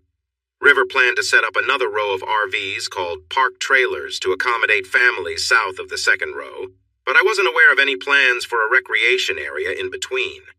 He seemed to know about it, so I figured that was one less thing for me to worry about. When I nervously asked about the plans for the hen party and the bachelor party, Shannon shook her head. "We're not kids anymore, and most of our wedding party will be married. I don't think anyone wants to ride party buses or watch entertainers." I kissed her and said, "Thanks. I can't imagine going to see entertainers with your brother, dad, and granddad, or even River. I'd just be worried about someone doing something silly and their partners finding out." She laughed. "And the same goes the other way. I'm sure my grandmothers could party well being rock and rollers from the 60s, but I don't want to see that or think about my mom in those situations." Her words made me laugh even more, and I hugged her tightly. Shannon rode back separately. I took my pickup while she drove her shiny black Denali XL with tinted windows. Her Wrangler was still there, and if she kept getting new vehicles, I would need more parking space. I learned that Katrina and River had a plan for that too. My trailer and the next 2 in the row would move to the new area to the south. They would set up a new portable office where my trailer had been, and add 2 parked trailers with extra space and porches in the next spot. This would let Shannon and me host guests, like her parents, while the third trailer would be for visitors or recruits, since the nearest hotels were quite far away. The old office in the back, where my gym would be moved, was going to become Norma and Katrina's business office, with a corner office for River if he ever sat still long enough to use it. The new office in front would be the main hub for our hiring efforts and serve as a meeting space for state and national officials, inspectors, potential clients, and others. Soon, we would become a small community, and I was glad we had drilled that deep well. We got back to work, hiring across 5 states, including Oklahoma and the Dakotas, and from our competitors. Our best source was our current workers, who invited others to apply. They knew people who were good, reliable workers, and soon we had enough to start on our first contracts, which we completed just days after training them and getting the equipment ready. New teams meant we needed new foremen and team leaders, and we had many qualified candidates among our experienced workers. Having more foremen and leaders added another layer of management, so we set up a mix of in-person and video meetings to stay connected. We were working in a large area of about 86,000 square miles, which is roughly 250 miles wide and over 300 miles long. We set up fenced equipment yards and temporary living spaces near the farthest sites, relying on generators and drinking water delivered daily by a company that specialized in transporting water, another profitable venture. With Texas politicians holding hearings about the issues of abandoned wells and oil spills, even the toughest oil companies began to show some concern. As leaders in our industry, oil company executives and their legal teams visited our offices or called us to hear our proposals. I smiled at some of them, and River even laughed at a few. Word got around that we were not the people to call unless they wanted a proper cleanup and were ready to pay. Many lined up to work with us, while others tried to cut corners and ended up having to pay us to do the job right after the inspectors arrived. We were doing well, and the camp was adding another row of trailers. But that came after the reunion. The Eagle Ford Shale project had started before I left. So many hotels were built near the convention center where the reunion was held. Since the project had moved farther east, there was plenty of space for reunion attendees, and we even received special rates, which included free breakfast and a happy hour with tacos and quesadillas. We stopped a dozen times during what turned into a 9-hour drive after crossing I-10 and seeing hills with trees, spring-fed creeks, rivers, and lakes. It would have been quicker to go through Del Rio and take the river road south, but I wanted everyone to see the Nueces and Frio Canyons, Leakey, Garner State Park, Concan, and Uvalde. We took a break at beautiful spots where we enjoyed the fresh air, listened to the gentle sounds of the water, and made plans to come back for a swim. Maybe we would come back next summer when it would be warmer. From Uvalde, we traveled south through a place called the Winter Garden. This area used to have rich soil and plenty of water for farming, but many farms struggled when cheaper crops were brought in from southern countries. HEB helped some local farms come back to life because people loved buying fresh organic vegetables, but most of the land was still overgrown with weeds and bushes. As we drove further south, we entered the brush country. The name quickly made sense as we saw the thick brush. Cowtown was not far now, and I began to feel a bit uneasy. I had a lot of bad memories from this place, and only a few good ones. Pitaya Ventures? Asked a young woman at the front desk. That sounds like you're from around here. Not many people know what a pitaya cactus is, but I haven't heard of that company. Oh, I see you're here for the reunion. What's your name? She said, her expression brightening. This is Katrina Payton and her husband, River. This is my fiancée, Shannon Barnes, and I'm Theo Carr, I replied. Oh my gosh, 46! My dad is going to be thrilled he loved watching you play. Let me give him a call. He's in the back doing the books. I noticed everyone smiling at me, and Shannon joked, so maybe not everyone dislikes you? The young woman and a man around 50 came out from the back. The daughter was laughing as she brought her father over. Guess who this is, Dad? He studied me for a moment with a serious look before it turned into recognition. He exclaimed, Theo Carr, 46, the best football player from Cowtown High. Wow! It's great to see you, Theo. He shook my hand with excitement and introduced himself as Kenneth Hauser, then shook hands with the others, too. Happy hour just started in the bar and breakfast area. We have drinks and a taco or quesadilla bar if you're hungry after your trip.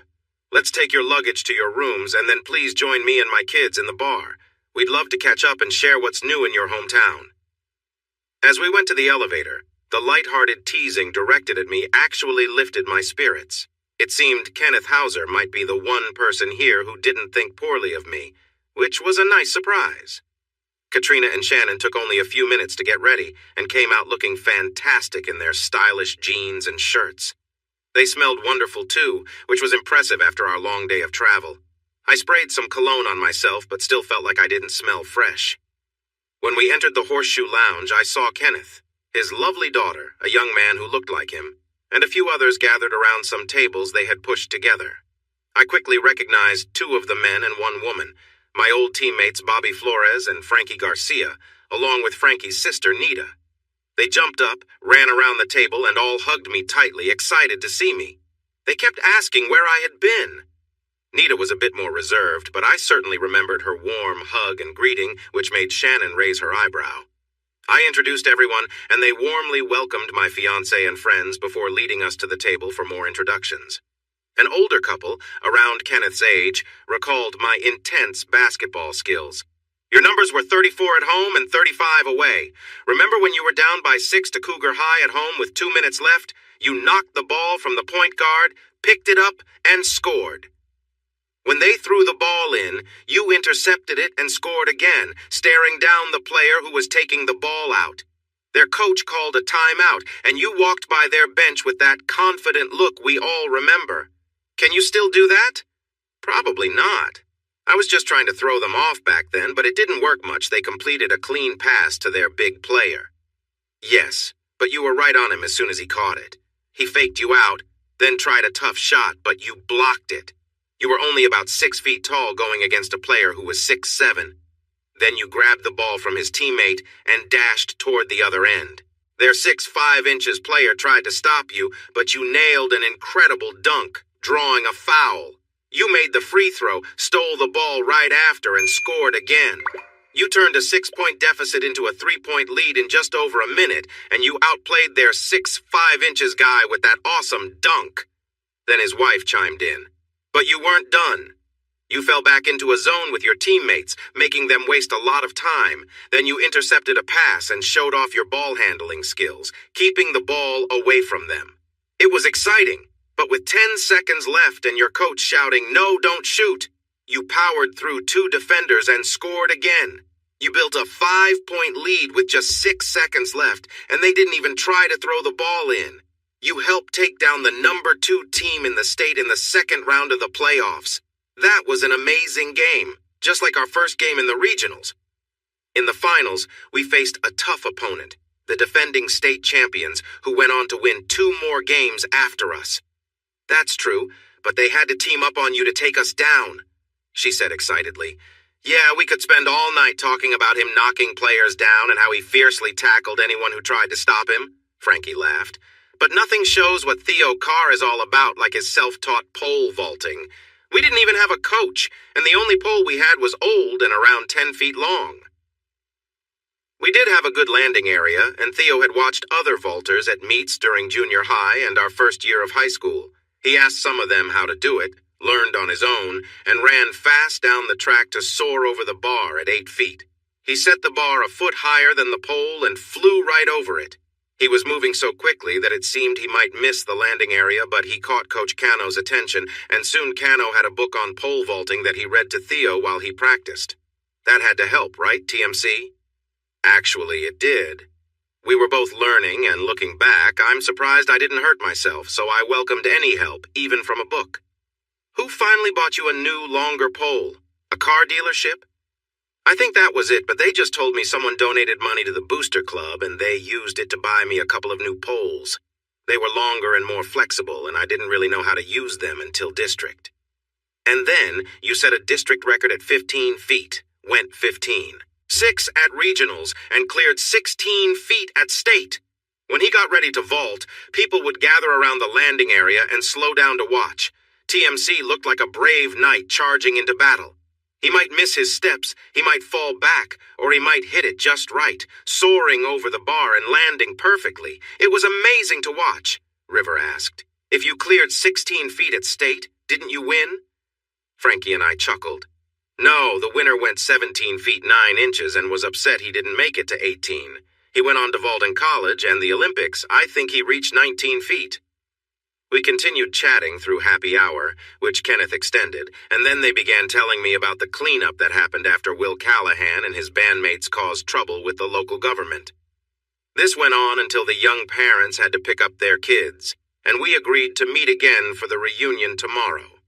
The 4 of us were the only ones on the elevator to our rooms on the 4th floor, and Katrina started nudging me just as I expected.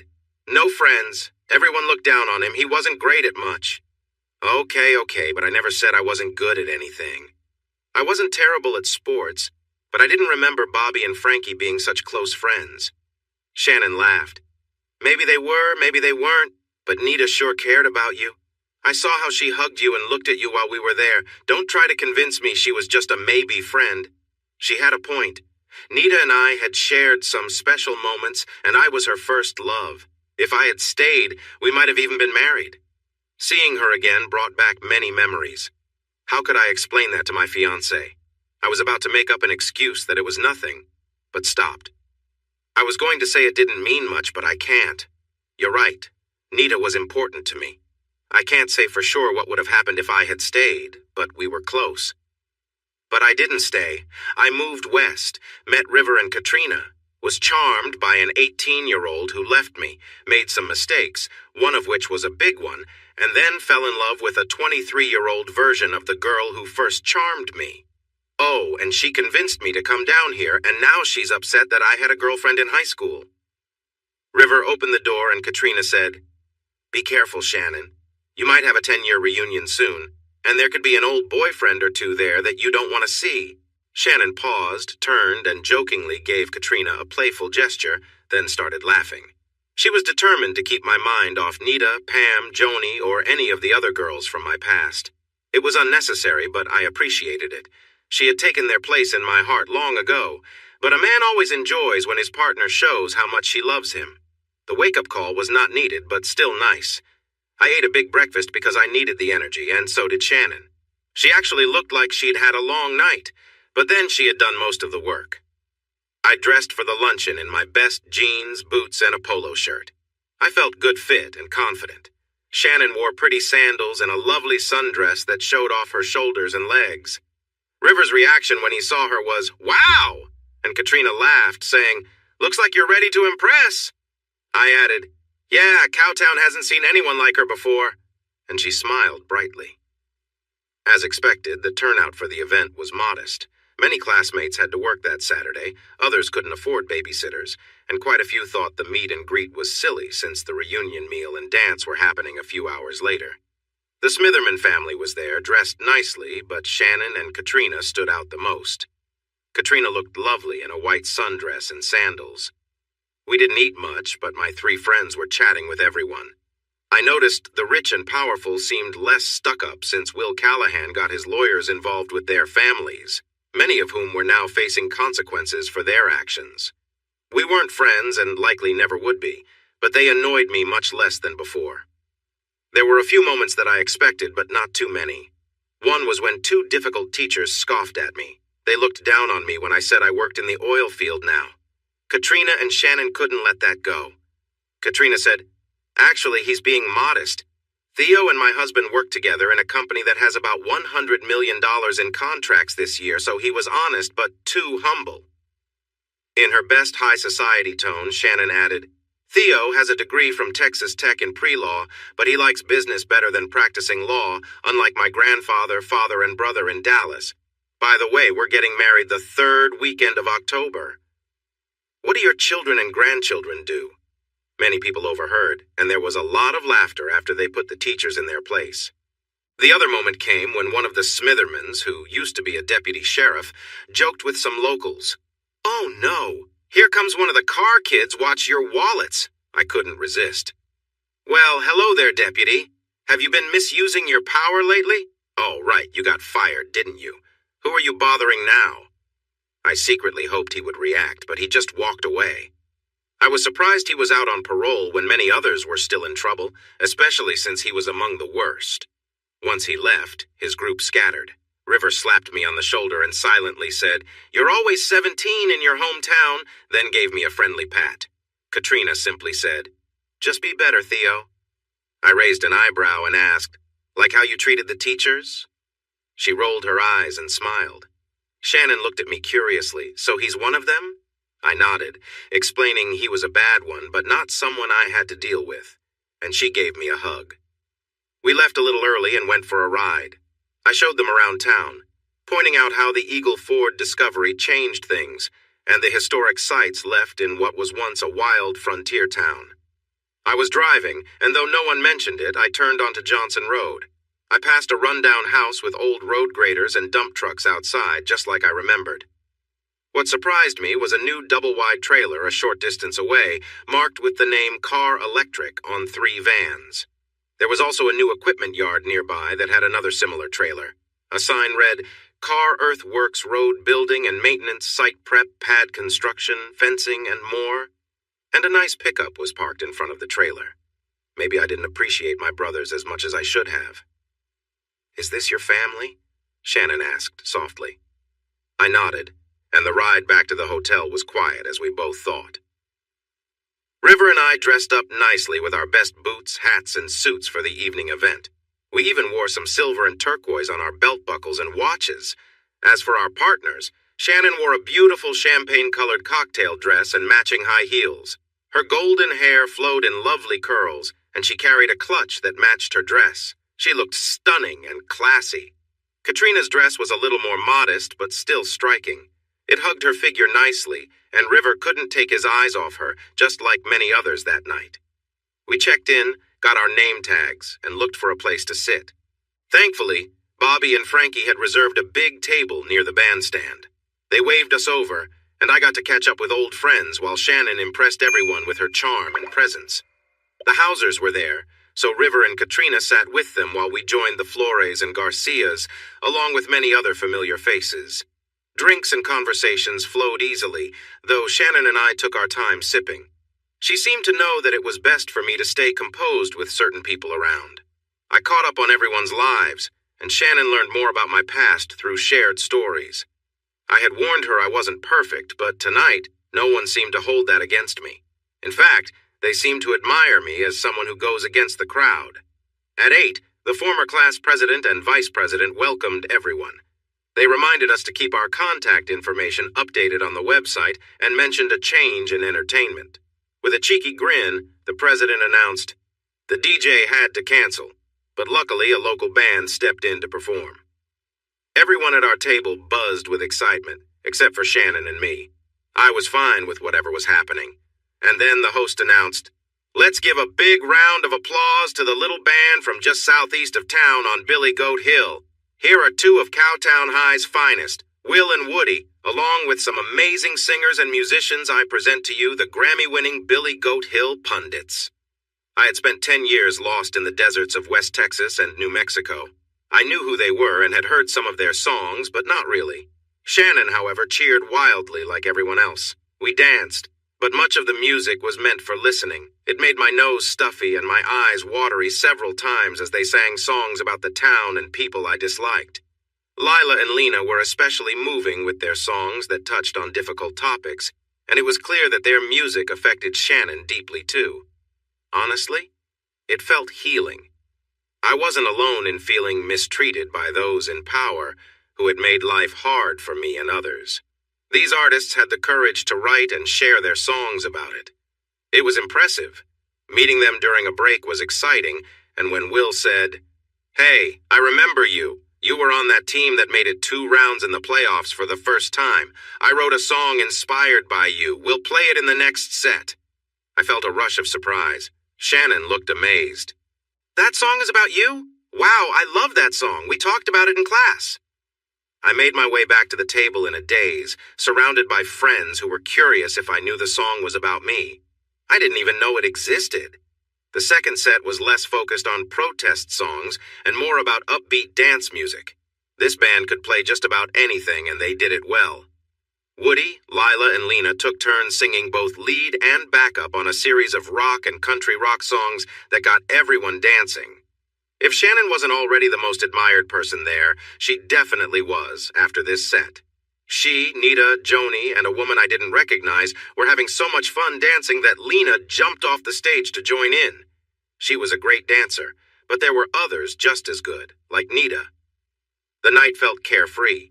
We were all friends from high school, so it was easy to dance with anyone. I considered asking someone else besides Shannon, who was already dancing with many of my classmates. It took me 2 drinks to gather the courage to ask someone other than her. I chose Pam because Shannon didn't know our background, and Pam was quite attractive. She was taller, thinner, and not very curvy, but she had long legs and a nice figure, which I found appealing in high school. Pam was married and confident, so she easily caught my attention while we danced. Her husband watched, and it seemed to help her relax even more. I knew her husband from school. He was from a nearby high school, and he hadn't changed much.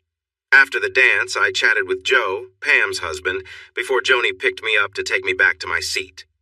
With the slow song playing, the light shining on Joni's long, straight hair reminded me of beautiful nights on Billy Goat Hill. She looked at me and asked, "Are you remembering those times too? The music and the fun we had?" "I've forgotten much about our old town since I left, but the sight of you back then sticks in my mind," I replied. She smiled and said, "Me too, but let's keep this between us. Deal?" "Deal." As we danced, Joni leaned in closer and whispered, "Sometimes I dream I'm back there, T. You were amazing, and I'm sure you are even better now. You were wonderful too. You made high school a lot more enjoyable for me.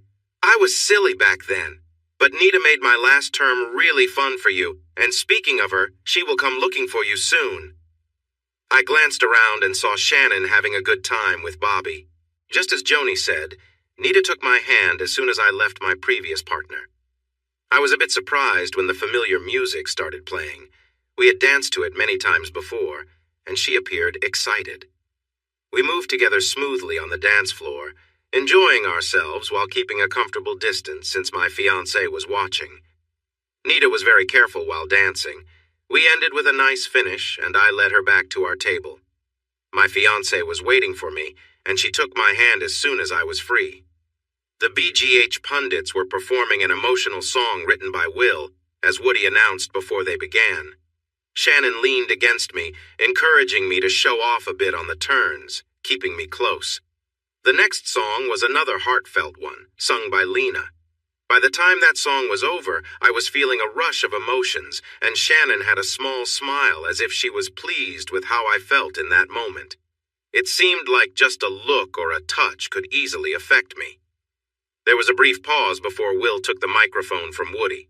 He said, "It took me 5 years after graduation, a failed marriage, and a tough lesson for me to stand up against those who once held power. This song is about someone from the wrong side of town who stood up at just 17. I can't say every word is completely accurate, but it reflects the legend that built around this young man by the time he graduated and then disappeared. Listen closely, 46, and let me know during intermission how much of it you think is true." Will's deep voice filled the room, telling the story with strength. He mentioned a tough night when I had to defend myself and how unfair the grading system was. He also talked about how some people were treated differently based on who they were. The song called out a corrupt sheriff, mentioned standing up to 2 rough deputies, and even dared those trying to intimidate me into silence for speaking out against abuse to come forward. The title, "Angry Young Man," came from the song's chorus. The chorus changed a bit after each verse, but it always praised my bravery and strength, highlighting how my passion showed on the sports fields and how opponents avoided me. It also touched on my openness in relationships, a topic Nita and I had faced some teasing about. I was grateful that this was my first time hearing the song, as it brought tears to my eyes and made it hard to keep my angry front in check when the spotlight turned to me at the end. With Shannon next to me, holding on tightly and crying on my shoulder, it was tough, but I managed to stand strong during the song and the audience's cheers. To show any weakness would have changed the song and the story behind it. I nodded at Will to show my thanks, and he tipped his hat back at me. It was quite an unforgettable moment for anyone from Carr. During breaks, the BGH pundits played classic country and rock music so everyone could dance with their partners or fans. Will, Lila, Woody, and Lena came straight to Shannon and me. Will asked, "What do you think?" I shrugged. "I can't argue with what you sung. It doesn't bring back my best memories, but it's true." Lila said, "You wouldn't believe how emotional Will was while writing this. He was tough for 2 days, and then he felt so proud. We debated having what some called protest songs on our 3rd album, but Will shared the story and made us listen. He played and sang with so much feeling that we all got caught up in it. Even Woody got teary-eyed." Lena added, "When he finished, Will looked at Woody and said, 'If only we had the bravery to stand up back then.' Woody admitted he didn't have that courage and was just glad we made a difference with our first 2 albums. As you probably know, this became the first #1 from the 3rd album and even made it to #2 on the pop charts. Will is an amazing songwriter, and to create something this strong in about 18 hours, wow." Woody quietly said, "Lena, this is the first time he's heard the song. He's been away in the oil fields of Texas, and there aren't many radio stations there." She covered her mouth in surprise and asked me, So what do you think of the song? I'm not asking if it's true like Will did. What do you think about it? I looked at her for a long moment, trying to gather myself to answer without getting too emotional. Shannon's hold on me had loosened, but she tightened it again and said, I've been holding him through the song, and I can tell he's moved, but you might not get the response you want in a crowd. He's usually more controlled around others, even though he's a big softy with me and his friends. That helped me find my words. She's right, like always. I was really touched inside. I had no idea anyone understood what I was feeling, and I only came back for this reunion because she and Katrina told me I was scared for avoiding the place I disliked and the people I thought didn't like me. Turns out they were right. There are a lot of good people here, and thankfully, my old classmates and teammates don't hold grudges.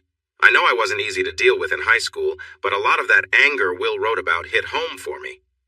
I think I was really upset and afraid to show anyone anything but my anger. I saw everything through the eyes of an angry young man. I gave up a lot by acting that way, but it helped me get through every day and night. Did you really think we looked down on you? Frankie said, sounding surprised. No way, we admired you. You did and said things we wanted to, but didn't have the courage to do. When Will began to fight against the bad leaders here, we had to choose whether to join him or stay quiet. And that's where you came in again, Bobby jumped in. We got a group of hundreds together at Billy Goat on a cold winter night. Sierra, Tim, and a few others stood in the back of a pickup and encouraged us to stand up and fight. Someone first said like TMC, and it became our rallying cry. Honestly, if we seemed shy, it's because we respected you, not because we didn't like you. You were what we didn't have the guts to be, but really wished we could. Nita then spoke, her voice shaking with emotion. But we did it when it mattered. Every corrupt adult from Smitherman is either in prison or on probation, and now the good people run this town and the school as they should for everyone's benefit. We weren't as brave as Theo in high school, but at 23 we finished what he started. Wow. I guess I was a legend, even if I thought it was just in my head.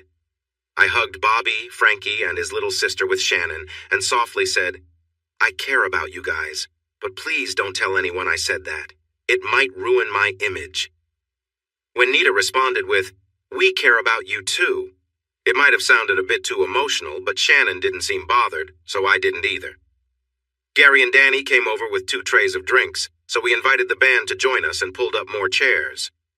After finishing a drink too quickly, Shannon asked Will to dance, and Lila joined in too.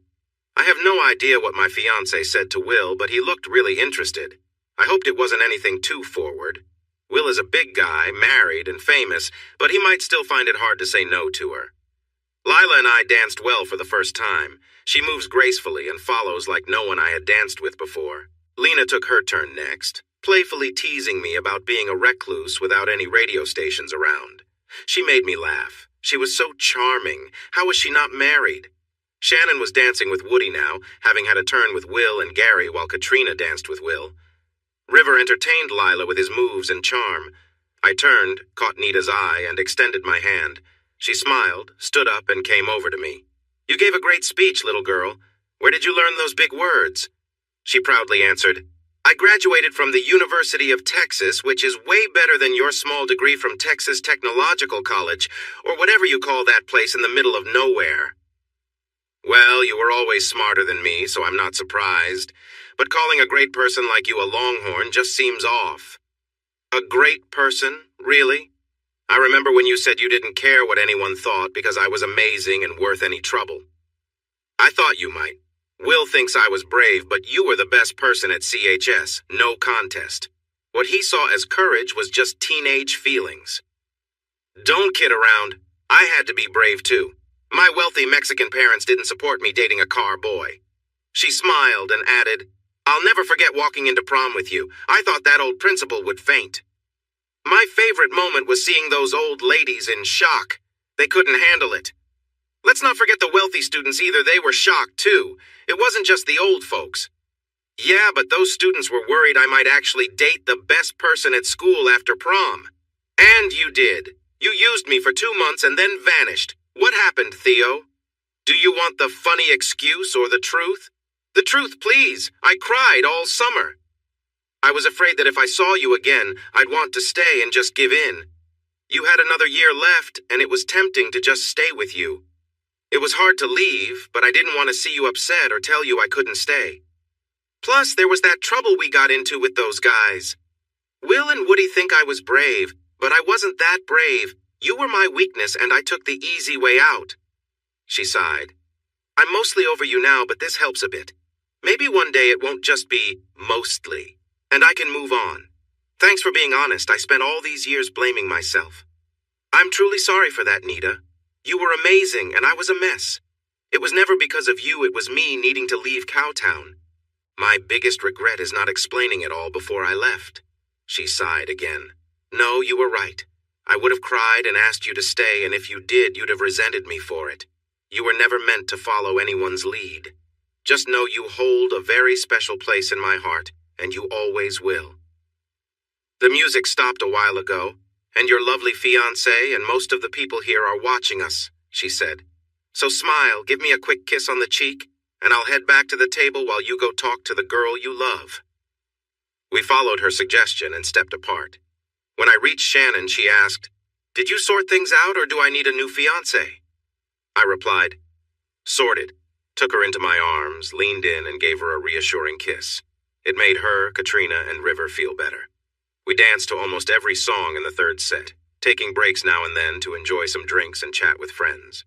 We stayed until the place closed, talked to the band a bit while they packed up, and then returned to the hotel. That night, we shared a sweet moment together, and when I woke up the next morning, I felt even more in love with my sweet Shannon. River messaged us about breakfast at 8, and we were ready by 8:15.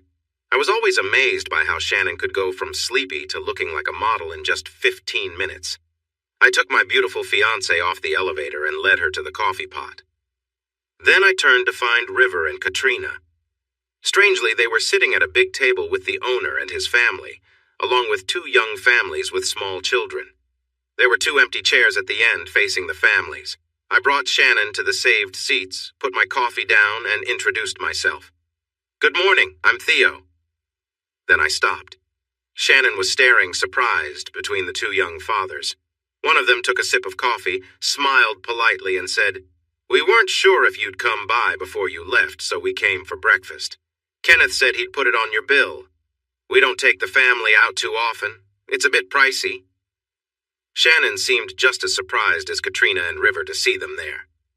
I'd know you 2 anywhere. You look so much like Theo. Which one is George and which one is William? They both stood up, shook her hand, introduced themselves, and talked about their wives and children. I stood there amazed. They were very good-looking, if not as tall as me, and each was married to a smiling young woman. Each had a boy and a girl in opposite order of their ages. You aren't as chatty as I remembered, Theo. Does your fiancé do all the talking for you now? Will asked, smiling as I stood still. He had a point. I needed to take a moment to gather myself. Ignoring the adults, I walked around the table, knelt down by the children, smiled, and introduced myself as Uncle Theo. I asked Will's little boy and girl how old they were. I'm almost 5. My name is Monroe, and my daddy says I'm named after you. Ted is too, he said, pointing to Alex's little boy, who looked about 2 years old. The little girls were cheerful and curious, but Ted was holding on to his mommy. And what are your names, sweet girls? I asked. The youngest, a curly-haired blonde, beamed at me and said, I'm Katie, and I'm 2. This is my mommy. Her name is Kathy, but she doesn't like me to say her age. I laughed, shook Katie's little hand, and looked up at her mommy. Kathy, also sandy blonde, wore shorts and a snug shirt, and from my view, she looked great. She smiled at me, and I reached out to shake her hand as she stood. Come on and give me a hug, big brother. You might not remember me since I was a shy freshman with braces when you graduated, but I've been with Will since I got rid of the braces and grew up, she said as she hugged me warmly. I felt happy to see her again, and told her I did remember her as Katie Ferguson. She let out a joyful squeal, hugged me again, and couldn't believe I remembered her. Well, I have a good eye for potential, and I definitely saw it in you back then. I'm glad Will noticed it too, I replied. She laughed and said that Will barely spoke to her until she blossomed over the summer before their junior year, and then he wouldn't leave her side. I stepped beside her, offered my hand to her husband, and pulled him into a strong hug. "It's wonderful to see you, brother. Your wife and kids are beautiful. You've done an amazing job." He hugged me back tightly and said he was proud of his wife and children and the life they had built here. We let go of each other, and he grinned, saying, "I still have the old rifle. When I found it with me and noticed your truck was gone, I knew it was my turn to watch over things." Just as I was about to ask him what had happened after I left, I felt a little tug on my shorts. I looked down to see the cutest little girl with blue eyes. She reminded me of Nita, but she was a bit younger. I quickly knelt and held out my hand to her. "I'm your Uncle Theo, little angel. You must be my brother Alex's oldest child. What's your name?" "You called me Angel, but my name is Angela. I'm the same age as Monroe, who we call Bubba. My mom is Brooke and my brother is Ted, but he's a bit shy, so he's hiding behind her. Can I get a hug from you, Angel? It would really make me happy." She smiled and ran to me, giving me a sweet hug. I wanted to hold her forever, but I needed to meet Brooke and my little brother, who was in the 8th grade when I left. I thanked Angela, which made her laugh again, and then I stood up. I looked at my sister-in-law and said, "As you know, I'm Theodore Monroe Carr. I'm very happy to meet you, Brooke." She looked familiar, but I knew it couldn't be. She was in junior high when I left, and the only kid I really noticed there was Alex, who was a great football player. She smiled knowingly and said, "Are you trying to remember me? You might not, but you might remember my older sister, Dee. You dated her for a while, and I saw you when you came to our house to pick her up." "You're Dee Hill's little sister? Wow, you do look a lot like her, maybe even a little prettier." She grinned and said, "She always said you could charm anyone. Now I see what she meant. But thank you, even though I doubt that's true. She was named All-College Beauty twice at Texas Lutheran." "Did you go to TLU too? I bet you won beauty contests there as well." She stood up, showing her baby bump, and hugged me. "I hope you stick around. You really boost my confidence even with my baby bump." I held her at arm's length, looked her over, and said, "Bump, you look amazing, and that glow you have is beautiful." She laughed, rubbed her tummy, and shook her head. "Okay, stop flattering my wife. Just like when we were kids, you'd distract me and take my food." Brooke moved aside, knowing what was coming. "Come over here and say that again. You were always tricking me into doing your chores." G.A., as I called him, stepped forward, pretended to punch me, and then hugged me. "I missed you so much, big brother. It wasn't just the chores I fooled you into doing, it was having you around to help us, knowing we could count on you for anything. Will and I knew you had to leave, but we missed you every day." I felt tears in my eyes as I held him tight. I missed them just as much, but I knew I had to make a hard choice, so I prayed for them every day. It seems like my prayers were answered. Will came over and joined us, and we made space for him. The 3 Carr brothers shared a big group hug that brought tears to our eyes and to those watching. So much feeling was released in that simple hug, easing years of fear and worry. Our 3 partners hugged their man from behind, and the kids found legs to wrap their arms around. Angela chose to hug mine, which nearly made me cry. Ken shouted with joy, "I knew this would turn into a hug fest or a brawl, and I'm glad it's a hug fest. We have Sunday specials in the dining room at 11, and I want to see all of you there. There will be roast beef with gravy, potatoes, and green beans, or roasted turkey with stuffing, gravy, and green beans, along with the best rolls you'll ever taste. While you wait, you can grab a breakfast plate and use that conference room over there. It seats 12 around a big table, and the kids can play on the fenced playground just outside. Moms, you can keep an eye on them from the conference room, so relax and catch up. It's been a while." As we settled in, Will smiled and said, "You probably didn't know we were there last night when Will Callahan talked about you and sang that song. We work with Bobby Flores on construction jobs, and he told us when to come. It was special knowing a popular song was written about our brother." G.A. Alex added, "Yeah, but he sort of skipped over the reason you left. By the way, the new district attorney knew you back in school at Dogtown. She asked me to tell you that the time has passed for any worries about those 2 deputies you had issues with, and they are in prison for 20 more years anyway, so you're welcome to be here without worry." "Thanks, bro. The truth is, I studied criminal justice and legal studies at Texas Tech. Some call that pre-law, but I never planned to go to law school. I just wanted to understand the law better for me and River, so we don't get taken advantage of in all those contracts that come our way. I knew that time had passed for those issues, and Katrina told me that the two I caught are no longer with the sheriff's department, so I wasn't too worried. I thought everyone here would remember me as the angry kid I was back in school, and that held me back. But really, I didn't want to think about how you two might have been doing after I left. Now seeing you with wonderful families that love you makes me regret not coming home sooner. Honestly, as much as we missed you, you helped us grow up fast, and we did. The first time the old man came in drunk and angry, I took out my gun and reminded him that the rules were the same whether you were here or not. I told him if he hurt anyone or treated us badly, I would defend myself, just like you taught me. So since Dad isn't causing trouble anymore and you all have given her these dear grandchildren, did Mom start to come around? Their faces turned serious and Alex replied, "Not really. She still drinks a lot and often doesn't seem alert. Sometimes she interacts with the kids, but not always. Honestly, if Dad hadn't cleaned himself up and started helping her, I think she would be in a really bad place." Wanting to avoid diving deeper into our mother's struggles, Brooke cheerfully asked, "Did you ever wonder how the reunion committee found you?" "I actually did. How did that happen?" Alex hired a heavy equipment operator who had worked for a company called Pitaya Ventures in New Mexico. Your brothers remembered how you used to pick pitayas every May, make them look like strawberries, and serve them for dessert. So Alex asked Renee about the man he worked for. He said River hired him, but he worked under someone named Theo. We searched online and found your company along with some newspaper articles. It mentioned you had been married to a doctor, divorced after a situation with a senator's son, and that you secured big contracts from the state to clean up old wells. The state comptroller lists contact details, so I called your business number, and Katrina answered. She said any mail sent to the company would reach you, and we chatted a bit. She agreed to help encourage you to come to the reunion, and the committee, well, Nita, told me you agreed to join us.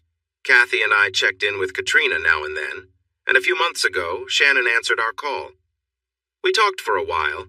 She mentioned you weren't sure about coming, but she would try to convince you. 2 weeks ago, she called to say she had booked rooms for you here, and we started making plans with your brothers. Ken called when you checked in, and then I saw that nice Denali go down our road, turn around, and head back to town. Ken said that was you, so I informed your brothers. We knew your stay was through Tuesday and hoped you would visit today, but after seeing you last night, your brothers ran out of patience. So here we are. Well, thank you for being creative and persistent. I should have reached out years ago, but I was too upset and disillusioned to make myself do it. I believed Will could handle Dad. He was stronger than I was when I faced Dad the first time, and Dad wasn't the same man he used to be. From the vehicles we saw when we rode by, you and Alex have a company for digging and earth moving, and Will and Kathy have an electrical company. How did all this start? I asked. We both worked for Dad and had to learn how to fix our old machines, Alex said. I got good at operating the equipment. When work was slow, Will took a job with Mr. Jimenez, the electrician. Will always had a talent for electricity. He took some construction courses in high school, then he took online classes. Just after he turned 18, he got his first certificates. He bought Mr. J's business when he was 19, and I started my business right after graduating. You may have noticed our companies both have car in the name. After you left town, we thought that might seem risky. But when the Smithermans were gone, it became a sign of strength and defiance in the area. We really didn't care much. We aren't very proud of our parents, but we are your brothers and we won't back down. Brooke changed the subject. Kathy told you she and Will were high school sweethearts and got married at the courthouse when they turned 18. Our story is similar. We got married when I turned 18 and had Angela, as you call her, 7 months later. We thought it was an accident, but it turned out to be the best thing ever, and we're hoping for a third child soon. It's another boy, so maybe we can have a girl next time. Don't look at us, Kathy said when I raised my eyebrow. We are happy with our 2 kids, although we might decide to have another someday. Now let's talk about you and your Playboy bunny fiancé, and don't give me that look. That's what Katrina called her when she sent us her picture. When and where are you getting married? And where will you live? Shannon shot Katrina a playful glare before laughing. I could tease you about that, but honestly, I've been called that before. I was Miss December in 2 calendars. Then she looked at me and said, "Don't worry. I just wore one of my cheerleader outfits, but I won't say which one. Anyway, we're getting married in my hometown of Highland Park, the one in Dallas, not Amarillo on October 22nd. Your invitations are in my luggage at the hotel, and I have rooms reserved for you and your kids. We'll happily fly you from San Antonio to Dallas Love Field." Love is much closer to the hotel and church than the airport.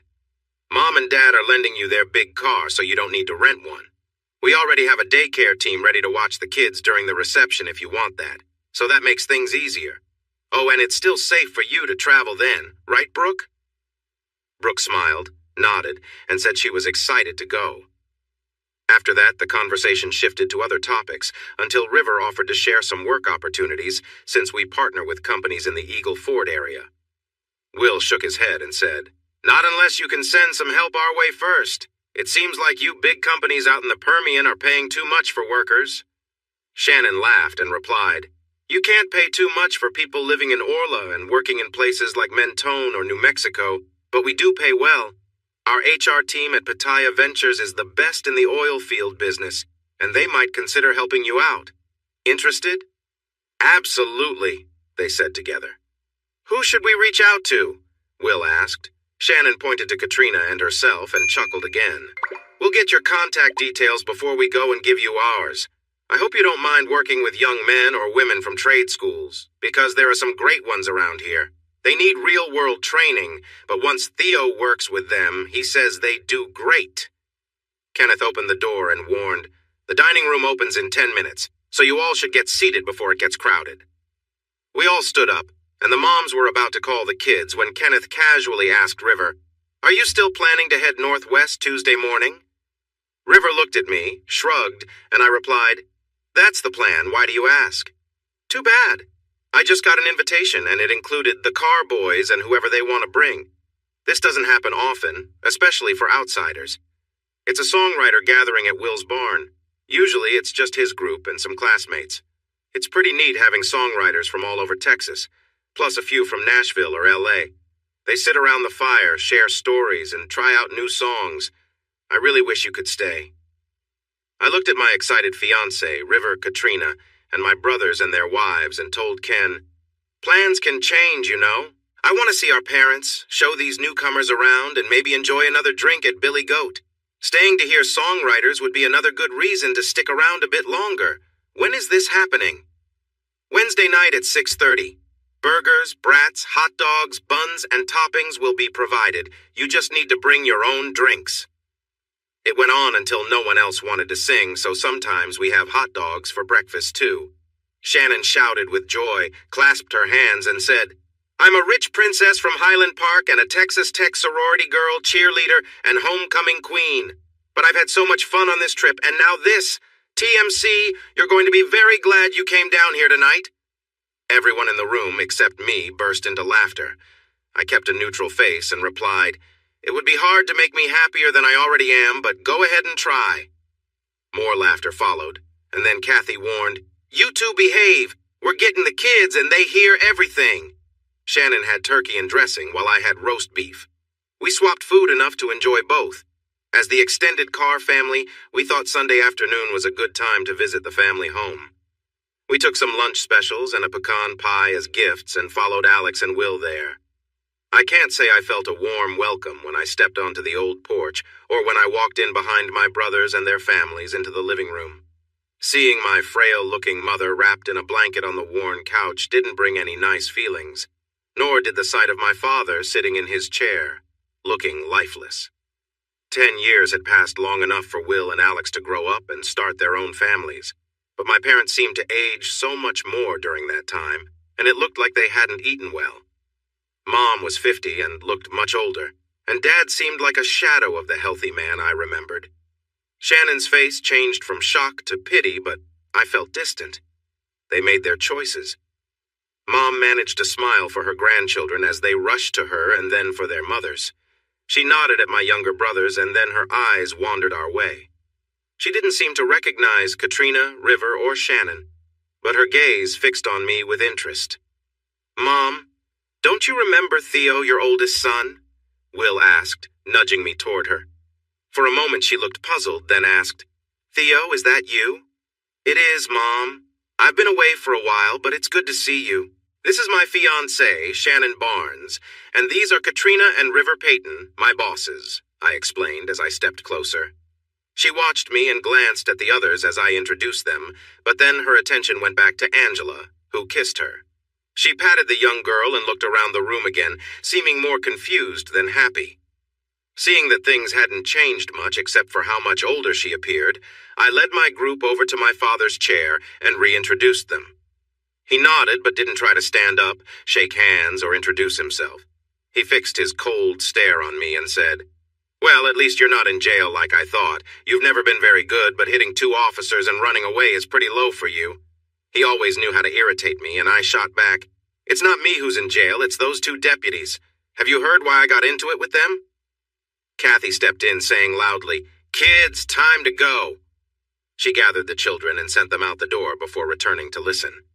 The old man replied, "Can't remember any reason except that you were just plain mean. It happened because I saw them stop a car with a young boy and girl on Kendall Lane.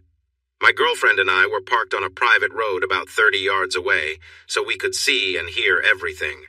Barry Smitherman took the keys from the boy, opened the trunk, and threw in a bag. He then pulled it out and loudly said he found a bag of marijuana and a bottle of vodka in there. He and Clausen ordered them out of the car, made them lean on it, and searched them thoroughly. The girl, Mindy Ramirez, was already crying she was 15, and Rob Garcia was 16. It was their first date, and Rob had just gotten his license. Smitherman's first words were, "Well, we caught you 2 this time. We'll have to take you to town, put you in jail, and maybe by Monday the judge will set your bail. It will be high since this is enough to make it look like you're selling and you could be facing 510 years in prison." I was with Nita Garcia that evening and Robbie was her younger brother. She was really upset, but I stopped her from running over there by saying we couldn't help if they saw us. If they did, they'd take the kids away, charge them with all sorts of things, and the unfair judge would make sure they ended up in jail, even though they were innocent. Smitherman stood behind Robbie, and Clausen was behind Mindy, putting his hands on her shoulders. "There's a way to avoid jail this weekend and not spend years for this," he said. "Want to know what it is?" Mindy was crying so hard she couldn't respond, but Robbie asked what they needed to do, between his sobs.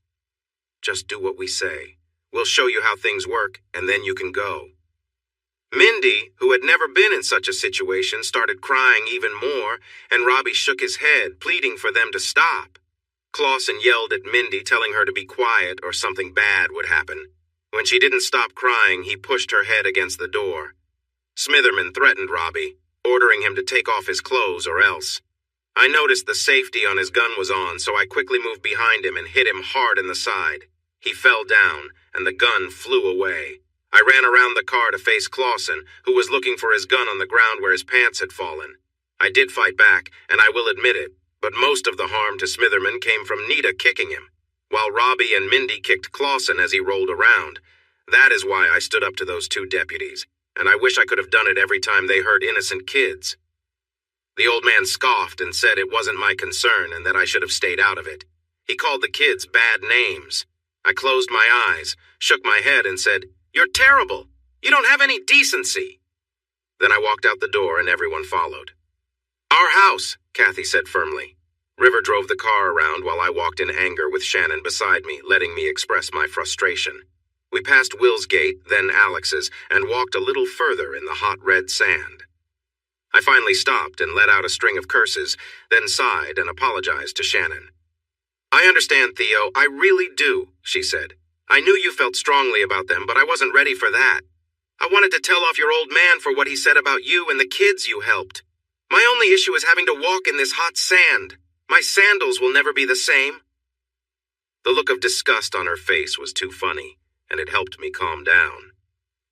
I picked her up and carried her piggyback all the way to Will and Kathy's house, while she giggled and laughed like a child. The Carr boys and their families had a meeting and came up with a plan after doing some research online. I had thought about getting my parents a new home to live in, but it was clear they needed more help than that. We decided on a new assisted living facility on the edge of town, overlooking the river.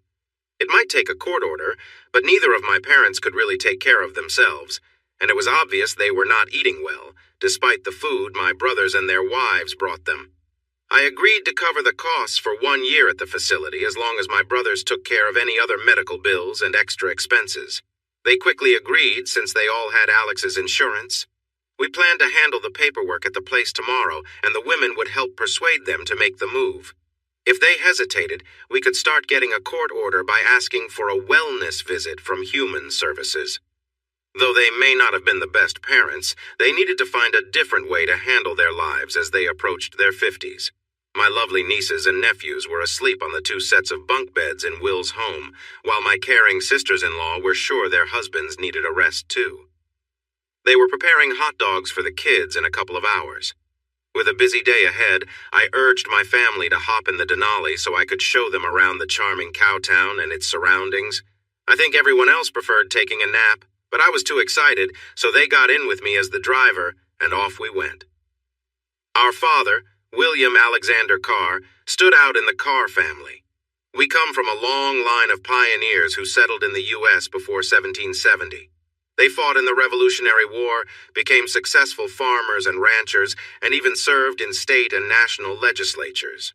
Our 5th great-grandfather was part of Andrew Jackson's cabinet before moving to Texas with his 8 children, so we weren't always looked down upon. In fact, some of the oldest brick buildings in Cowtown were built by our 3rd great-grandfather and his brother. They helped start the first Methodist church, Masonic lodge, and public schools, and our great-great-grandfather was the county judge for many years. Even 10 years after retiring, they closed down the town for his funeral. Sadly, my great-grandfather passed away young, leaving my grandfather to be raised by his mother and a stepfather who wasn't very kind. This stepfather's attitude affected my grandfather and his family. As a Smitherman once mockingly said, "Your family keeps getting weaker, Carr, and you're the weakest." He regretted those words after waking up with bruises, which led to my first time in jail when I was 13. His nose may still bleed, but it's much straighter now after surgeries. As I talked about my family history, I parked in front of the Carr Mercantile, then the United Methodist Church, the Masonic Hall, and the old grammar school that is now a museum. The Carrs played major roles in building all of these places. Yet here in Cowtown, I felt that the family legacy had come down to my father, William Alexander. Katrina quickly reminded me, no, it doesn't just end with him. It continues through William Monroe and his children, George Alexander and his and you and whatever kids you may have. As you said, your dad is different, but you and your brothers are carrying on the good work of your great-great-grandfather. As much as I admire your brothers now, I think by the time they are in their 30s, they will hold important roles here. Katrina and River pulled me out of my gloomy mood. They wanted to see Billy Goat Hill, Vincent's Crossing, and other spots they had heard about in the pundit songs and in my stories from when I've had too much to drink. It's a bit sad that I only shared stories about home when I was drinking, which isn't very often, except maybe after I filed for divorce. Looking back, I realize my feelings for Julie and our relationship were never as strong as what I share with the person at my side. Just like me, she had to order the Denali with a front bench seat so we could sit together while traveling. During the day, Billy Goat Hill and Nanny Goat, which was across the road, were not all that remarkable. I promised to take them back tonight to see the town lights and the beautiful stars. They may not be as bright as those in West Texas, which has less humidity and light noise, but they were still a lovely sight compared to the busier parts of Texas. Vincent's Crossing was gated and locked. The county road was now privately maintained. The tall fences I noticed to the south seemed to indicate that the landowners wanted to keep the public away from their land and the historic bridge. I shook my head in disappointment. The families who once owned this land welcomed us and allowed swimming and cooking around fire pits as long as we cleaned up afterward. The oil and gas money from the Eagle Ford shale has helped upgrade many parts of the county and community, especially roads and streets. The new football and track stadium, with its shiny bleachers and turf field, lacked the charm of the old wooden structure where we used to play, even if I could have done without the tough grass burrs back then. We rode out to an old dam that landowners had built for irrigation many years ago. This area, known as Winter Garden, used to grow a lot of vegetables and melons for Texas in the early to mid-1900s. A rich family from San Antonio bought the old farms and let the dam wash away, so there was no more dam, no lake, and no way to enjoy the water. They disliked people using boats, fishing, and swimming in their river, so they removed the dam that made those activities possible. People often wonder why I have a grudge against the privileged wealthy. Of course, the local government accepted bribes and offered little resistance. The state seemed even less concerned, even though the river was state property. It would be interesting to see what would happen if they tried that now, with different leaders in Cow County. Not many knew it, but the landowners had given the site of the dam and an acre on each side to the county in exchange for upkeep. I wonder what would happen if the county got funds to fix the dam. We returned to the hotel just before nightfall, after a long and emotional day. Honestly, I felt completely tired, and my fiancé had dozed off on my shoulder during the ride home. It was quiet in the back seat, but I could hear some soft talk from the radio I had turned on for the trip. After I parked, but before I woke her, River quietly said, "After the warm welcome you received when we first got here at the reunion and from your brothers, we couldn't figure out why you were so hesitant to come back. Now we understand.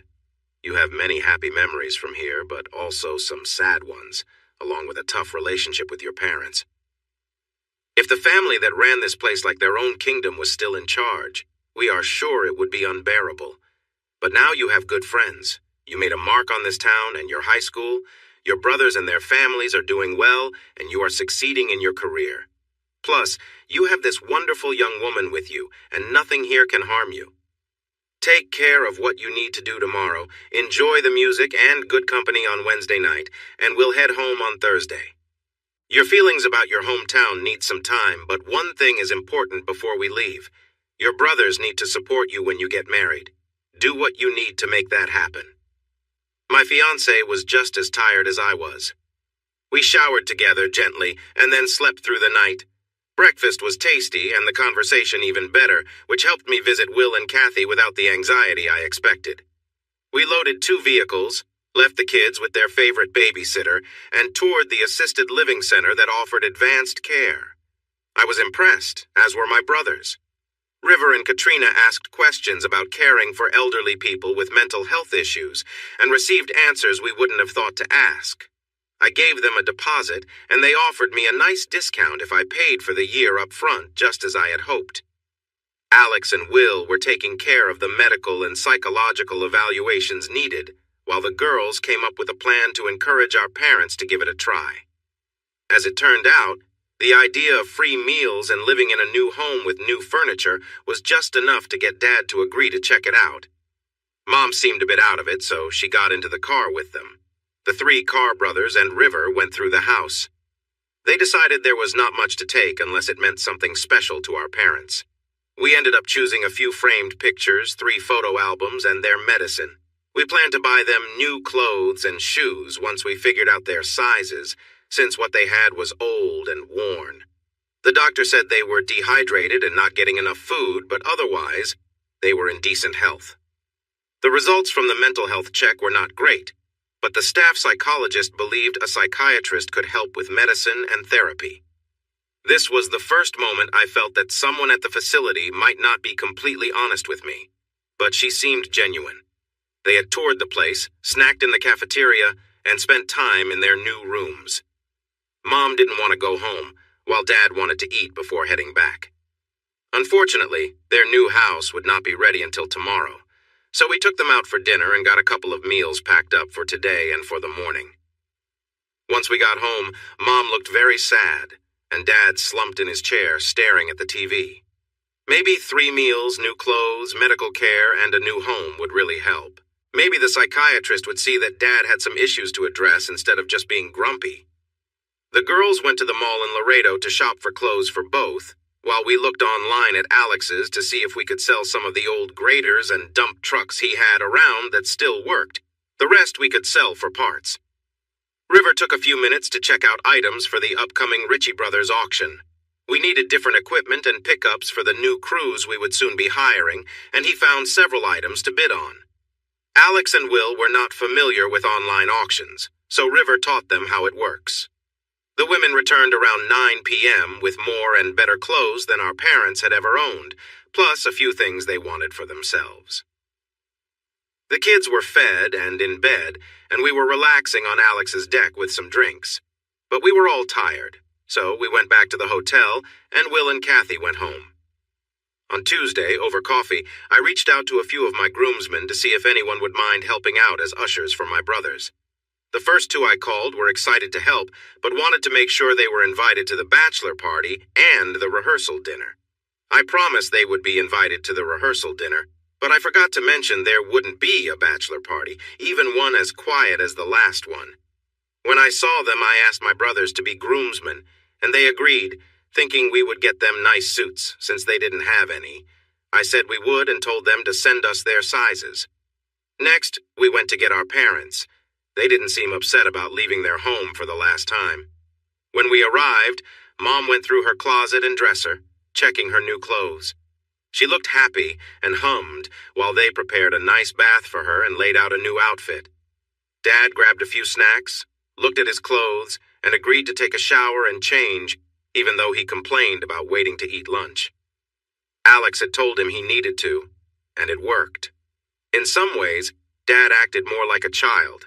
It seemed clear we had to do this, no matter the cost. By 11, our parents were settled in, and the friendly nurse and medical technician helping them get comfortable in their new home were busy showing them around. Rosa, the nurse, informed us it was almost lunchtime and we could leave, assuring us she and Clara would take good care of them. After a quick chat in the parking lot, the Carr brothers and their wives decided we should go to Sista's, the best Tex-Mex restaurant in town, for lunch. There had been a lot of worry since we decided to move our parents, but that was gone now. As River said, "You didn't really have a choice, and I think this will turn out to be the best thing for both of them." That made everyone feel better, and lunch was not just tasty. It felt like a celebration. Every few minutes, someone would stop by to say hello, which added to the joyful atmosphere. I left Sista's feeling good about how the morning had gone, grateful for the company of Alex, Brooke, Will, and Kathy, and even some people I hadn't seen in a decade who came over to greet us. Of course, any table with Katrina, Shannon, Kathy, and Brooke would get attention wherever we went, but the mostly male crowd was nice to the guys, too. Shannon mentioned that she recognized some company logos on the shirts, but not all of them. I didn't either, so we asked Alex. He explained that a lot of the early work was done by smaller drilling and production companies before bigger ones like EOG and Chesapeake moved in, and they still had land leased. Will added that EOG had never stopped drilling, trying longer and longer drilling lines in the dense shale. None of the laterals were 3 miles long like in the Permian Basin, River said, but they were getting longer and closer together as they explored the limits of the EFS. Alex jokingly mentioned that Chesapeake bought the mineral rights to the Carr family land and was producing quite well from 400 acres. While Chesapeake didn't have the big leases that EOG and some early players like Escondido had, they were very resourceful. In some cases, like ours, they had drilled curved laterals with a mix of different pipes that made the more cautious drilling companies laugh, until they started seeing good results like the other shale wells. River mentioned that Chesapeake was large in the gas fields near El Paso, but their new efforts to drill for both gas and oil was something different, and they were selling their wet wells because they decided to return to what they do best. However, there was a good chance they would explore the Buddha Formation under the EFS because it was known to produce gas. The challenge is that much of it is sour gas, which can be dangerous, so production rules are stricter. For now, the gas in the Buddha will stay reserved for later, just like most of the oil reserves in the U.S. Refinery limits prevent greater production, and only one new refinery has been built in Texas, the state that produces most of the U.S. oil, even though demand has grown. Sometimes I wonder why things are this way, but then I see how much the oil companies spend to explore, drill, produce, transport, refine, and sell gasoline and gas. I understand the need to earn a fair profit. Price hikes around holidays and summer travel seasons make me shake my head, and record profits from quarter to quarter make me frustrated. But our company is doing well cleaning up after them and providing services that help with better exploration, production, and transport. Complaining about record profits while trying to do the same seems unfair, but that's just how business is in the oil industry. During lunch, our conversation led Alex to take us out to one of the roads with the most production, and we were amazed by the number of rigs working. With enough pipelines and refineries available within 110 miles in Corpus Christi, and a few even closer, the higher cost of EFS production was balanced a bit by how close the refineries and tankers were to transport refined gasoline and diesel to other U.S. ports and abroad. At 3:30, our wives called to tell us there was a swimming party at the hotel, and we were needed as lifeguards, so we headed back. It was late September, and although fall was near, the temperature was still in the low 90s, perfect for a swim. We spent the afternoon having cannonball and splashing contests, laughing like we were kids again. Ken brought out trays with hot dogs, chips, salsa, and veggie plates for dinner, and afterward he set up a small fire pit for dessert. He even had graham crackers, chocolate bars, and marshmallows ready for us to make s'mores. Katrina joked that Ken was the best host ever and promised to leave glowing reviews on Yelp, TripAdvisor, and Google. We all agreed to do the same. Ken was pleased, especially because his hotel had missed out on the busy boom period when other places were charging high rates. While he didn't get as many bookings as some chain hotels nearby, he took pride in creating a warm, welcoming atmosphere for his guests, and he knew positive reviews would help. As evening settled in, the families headed home, and River mentioned that he and Katrina were going to relax and watch some TV, giving us the night to ourselves. Shannon had changed from her swimsuit into a comfortable romper and sandals, and she told me she might need to freshen up if we had plans. I winked and told her she was already perfect, and that I had somewhere special in mind, somewhere quiet, away from everyone else. We drove to one of my favorite spots, a peaceful place up on Billy Goat Hill where you could see the stars clearly. The view was incredible, and the night air was calm. We sat close, enjoying the quiet and sharing stories, imagining ourselves as high school sweethearts out on a simple date. There was something nostalgic and charming about it, as we both laughed and let our imaginations run. With the moonlight above and the peaceful setting, it was the perfect end to a fun day. I must have done a good job based on her sounds of pleasure and the excitement we shared. Luckily, she had some wet wipes in the car that we used to clean up, and she also had body spray in her bag to help with the smell. It was great that she had those things because we only got about 10 minutes of stargazing while lying on the hood before a group of trucks and SUVs came around us. They brought drinks, lots of energy, a metal fire ring with wood, folding chairs, and a music player. There were many introductions thanks to Bobby Flores, and we were quickly caught up in another welcome home celebration. Though it was still warm outside, having a fire is a must when drinking outdoors, especially in South and West Texas. The large group had been there for about an hour, and the noise from their conversations grew louder, along with the music. Since they were on Billy Goat Hill, and Theo wasn't familiar with much of the music from there, that became the focus of conversation, along with talks about the lyrics. Since no one was paying much attention, hardly anyone used the old road from town, and the new road was just down the way. The local police didn't usually bother parties on the hill, so it surprised everyone when 3 vehicles turned off the road and onto the rocky ground. The first to step out were Sierra and Tim. Just as everyone was getting excited, the second vehicle arrived, and Woody and his wife, a local girl, got out. He was carrying a guitar, which led to cheers from the crowd. The third vehicle brought Lena, Lila, and Will, who also had guitars, along with some tambourines and harmonicas. The crowd went wild. Woody asked, "Do you know how loud you all are? I'm sure people in town are trying to shut their windows to get some peace, and we live less than a mile from here. Since we couldn't ignore you, we thought we'd join in. It's been a while since we had fun on Billy Goat, so we brought some acoustic instruments, but you'll have to turn off the music player." That wasn't a big deal, so the music player was silenced, much to everyone's relief, especially any neighbors around. The rules for the gathering were easy. If a singer tapped their chest, they were singing. If they pointed at the crowd, everyone had to join in.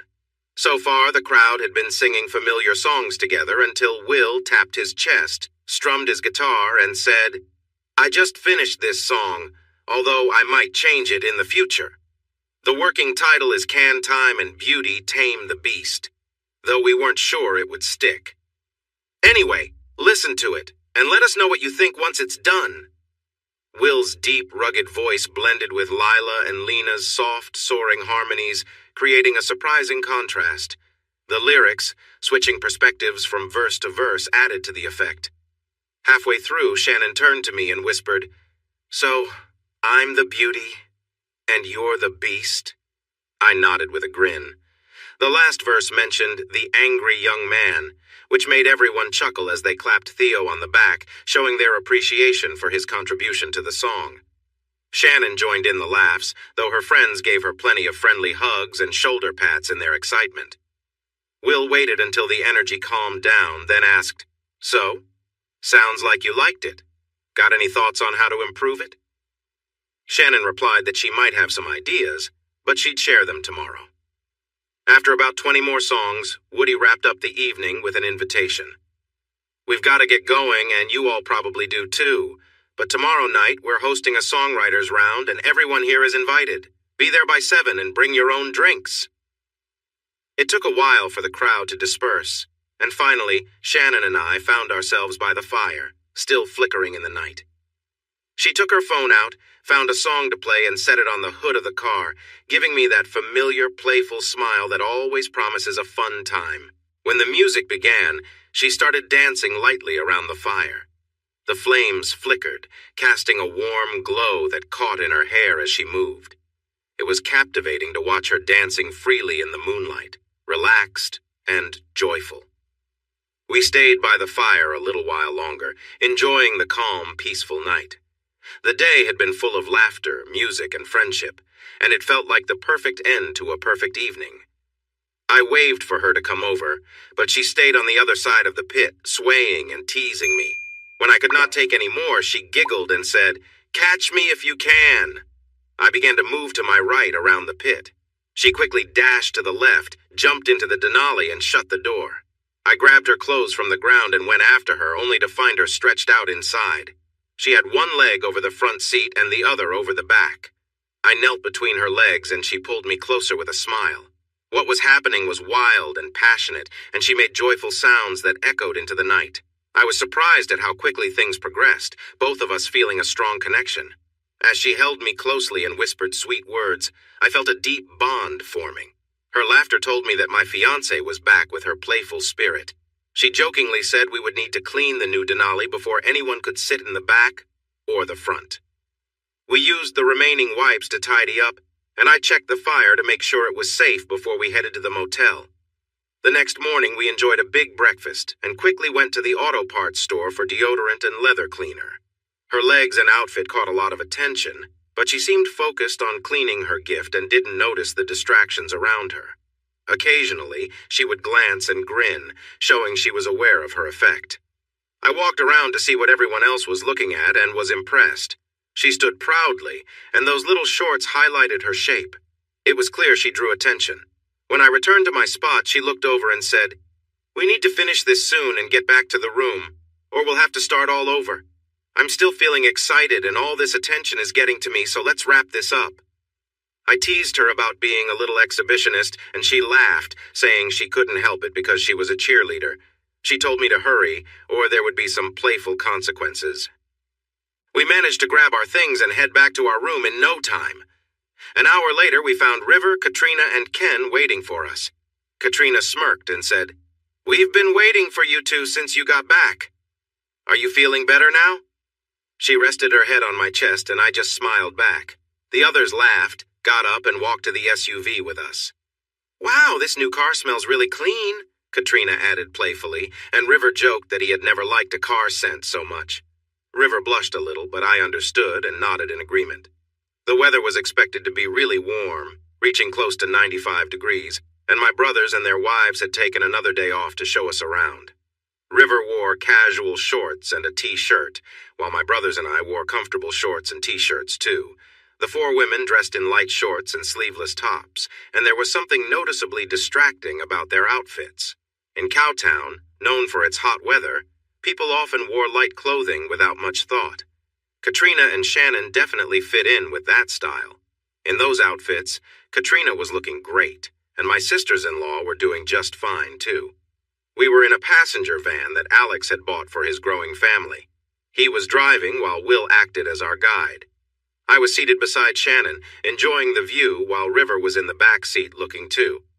Kathy sat in the front seat next to me, and Brooke sat next to River. I have to say, my brothers chose wonderful partners, and the baby expected in a few months would surely be well taken care of. Kathy enjoyed showing off in front of me, while Brooke was quite lively as well.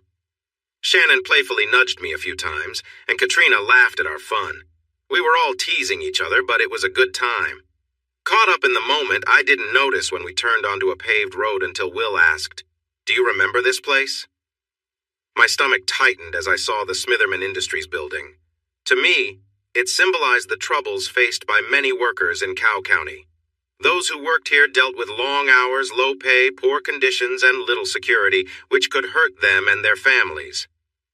Before you get upset, look at the sign in front. After we took down the Smitherman sign, Car Dirt Works put this one up and Car Electric set it up. It looks nice, and what it stands for makes it even better. This factory is owned by a group of investors from various places, including San Antonio, where the LLC is based. 2 more small tech companies have opened up along the River Road. All 3 places offer good pay and benefits, similar to those in the cities. Thanks to the lasting jobs from the Eagle Ford oil area, Cowtown is almost fully employed now. That's a big change from when you left. Most people think the downfall of the Smithermans was because of Will's songs, but they'll also remember how you stood up to them and confronted those troublemakers right before you left. You know, like TMC, became a rallying cry when the uprising began. This place still feels a bit strange, but it looks so much nicer with that new sign instead of the old one. Show me the other workplaces and the new clinic I've heard about. They took me there, and the new modern buildings really stood out next to the historic Front Street, which had brick buildings from the late 1800s and old sidewalks with rings for tying horses. Many of those old buildings were falling apart when I left, but now, with the town thriving, they've been fixed up and recognized as historic places. Seeing that, along with the nice cars and trucks everywhere, made me happy. This new version of Cowtown was something I never thought I would see. From downtown, Alex drove into the nicer neighborhood where the Smithermans and their friends used to live. The yards of the houses still looked good, but they were not as perfectly kept as before when they had gardeners. The homes looked nice, but now you could see children's toys and playgrounds in the backyards, making them feel more welcoming. The Smitherman mansion, built by the grandparents with money they shouldn't have had, is now owned by one of the tech workers who moved his business here. Will said this man made lots of money in games before starting to make software for businesses and the government. His workplace is filled with bright, creative people who help the community grow. The Cowtown Cars are friends with Richie, the owner, and some of his team. Alex stopped at a taco stand in a small food truck area near an old beer place by the river, and we picked out our tacos. It was pretty warm, but there was a nice breeze, so we sat at some round tables with umbrellas for shade. My carne asada tacos were delicious, and Shannon's fajita tacos were great too. We traded some to compare. She thought they were the same until I showed her the different cuts of beef. The old river park, which had fallen into disrepair during the Smitherman years, has been brought back to life. Now it has BBQ pits, grills, covered tables and benches, and easy access to the river for fishing.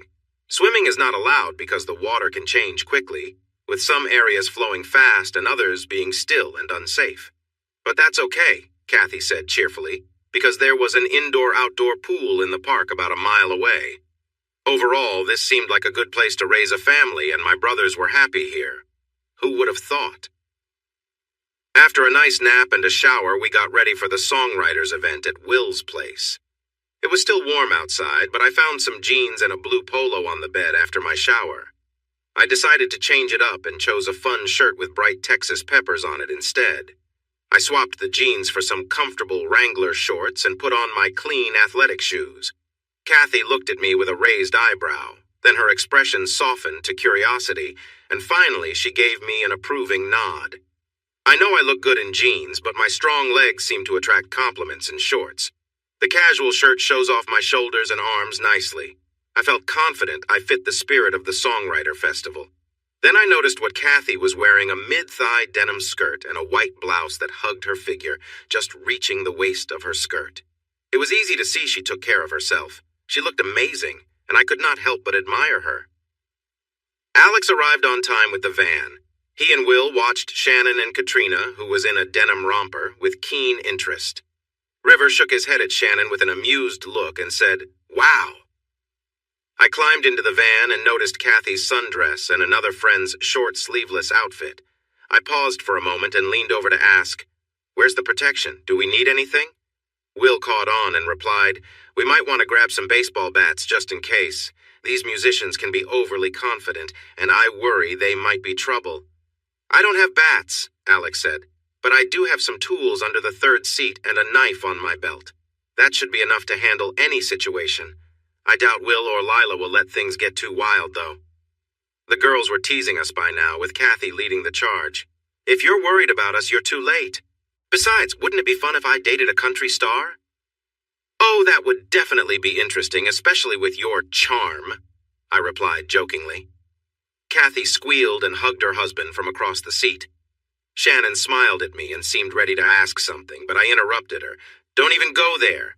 If you end up with some country superstar, make sure he drops you off in Dallas. I'll be busy elsewhere with my own plans." "So, you wouldn't stand up for me?" "Okay, maybe that's a silly question," she said with a grin. "I guess you're saying that if I cheat on you, I'm out of the picture?" "Exactly. Tonight, or any time after that, you got it. But we haven't even said the forsaking all others vow yet. Can't I have some fun before that?" she pushed. "Of course. Didn't you have a little fun last night?" I asked with a grin. "Yep," she said, moving closer to me. "I heard you all had a party at Billy Goat, and then some trouble started after everyone left. Do you know anything about that?" Brooke teased. "That must have happened after we made sure the fire was safe," I replied with a smirk, making everyone laugh. The gate on the old road was open, but two men checked our names on a list before letting us through. I noticed we drove almost to the old bridge at Vincent's Crossing before turning toward Will's house, so I asked Alex about that. "Yeah, it's right there. The last owner built a nice house and barn but didn't take care of the river. Will has been working to clear it out, and we should see the Rio River about 100 yards down the road on our left." Alex showed his disapproval. "The people across the bridge haven't taken care of their place. The metal frame is solid, but the wood is falling apart. It won't be long before they can't get in or out. Maybe that's for the best. They could sell it to Will or someone who cares. The occasional floods here, the weather in South Texas is usually hot and dry with bursts of rain, had changed the riverbank a bit. But the spot where we swam during the day and went for a swim at night was still there, along with the sloping bank where we laid blankets. That was across from Will's property, which ended in the middle of the river. A quick memory of Nita appeared in my mind, then faded to thoughts of Shannon by the warm fire. She squeezed my leg, seeming to read my thoughts. The barn was spacious, with a wide space in the middle for songwriters to gather, surrounded by people. A young woman I didn't know, but Shannon did, was quietly practicing her voice. We set up our chairs behind the first two rows, near a horse pen, and placed our cooler along the fence. Brooke had water, River and Katrina mixed theirs with bourbon, and the rest of us enjoyed beer from the cooler. Gary and Danny came through a door and spotted us, but the rest of the band wasn't around. The talented musicians came over to greet us, explaining that the hosts were busy preparing burgers, hot dogs, and sausages, along with bread, sauces, and desserts. The charcoal grills were ready to be lit, and soon they would join the growing crowd. Noticing that the first singer, Dina, wasn't quite ready, Gary suggested we take a quick look around the place and see the new additions the Callahans had made. Brooke and Alex chose to sit, while the rest of us followed Gary inside. The living area was nice, with a rustic charm typical of a barn-dominium. It had stained concrete floors, southwestern rugs, and rustic wooden walls. The wooden dining table, which could seat 12 people, was just a bar away from a shiny stainless steel kitchen and across from a large couch that defined the living space. A path between the table and couch led to the front door. The bedrooms felt quite luxurious, as did the attached bathrooms. While the outside looked like sheet metal, the inside was very comfortable. Instead of taking us back to the singing, Gary opened the front door and invited us to explore more. A group of small houses was set up further up the hill. It seemed their friends liked Cowtown, the ranch, and the modern recording and video studios so much that they bought these little houses and had them set up. Gary led us around the barn door to the food area, and seeing that the hosts were away, he took us into the studio. None of us knew much about the electronic equipment he was excitedly talking about, but he was very proud, so we listened politely. From what I gathered, the equipment produced high-quality sound, and they could create videos in high definition. Gary happily told us they could release a song to streaming services and upload a video online on the same day. We cheered for him, saying we'd love to see it in action, and then returned to the singers and our drinks, intrigued by what we had heard. Dina sang several songs I enjoyed, but a couple didn't quite hit the mark for me. I love folk, Americana, classic country, western bluegrass, and traditional country music. I also enjoy some red dirt music and newer Texas artists, but I don't care for pop music pretending to be country or the mix of rap and country. Shannon was younger and came from a different background, so she wasn't bothered by pop or rap. She mentioned that in high school and college, cheerleaders often danced to some of the songs I didn't like, and the crowd always loved it. I told her that the crowd wasn't excited about the music. She agreed to my serious stations instead of the radio ones that played new country, but we still heard that kind of music a lot in her Jeep when we went out. To me, some things are just unappealing. We listened to 6 artists, all great in my opinion, before it was announced that the food was ready.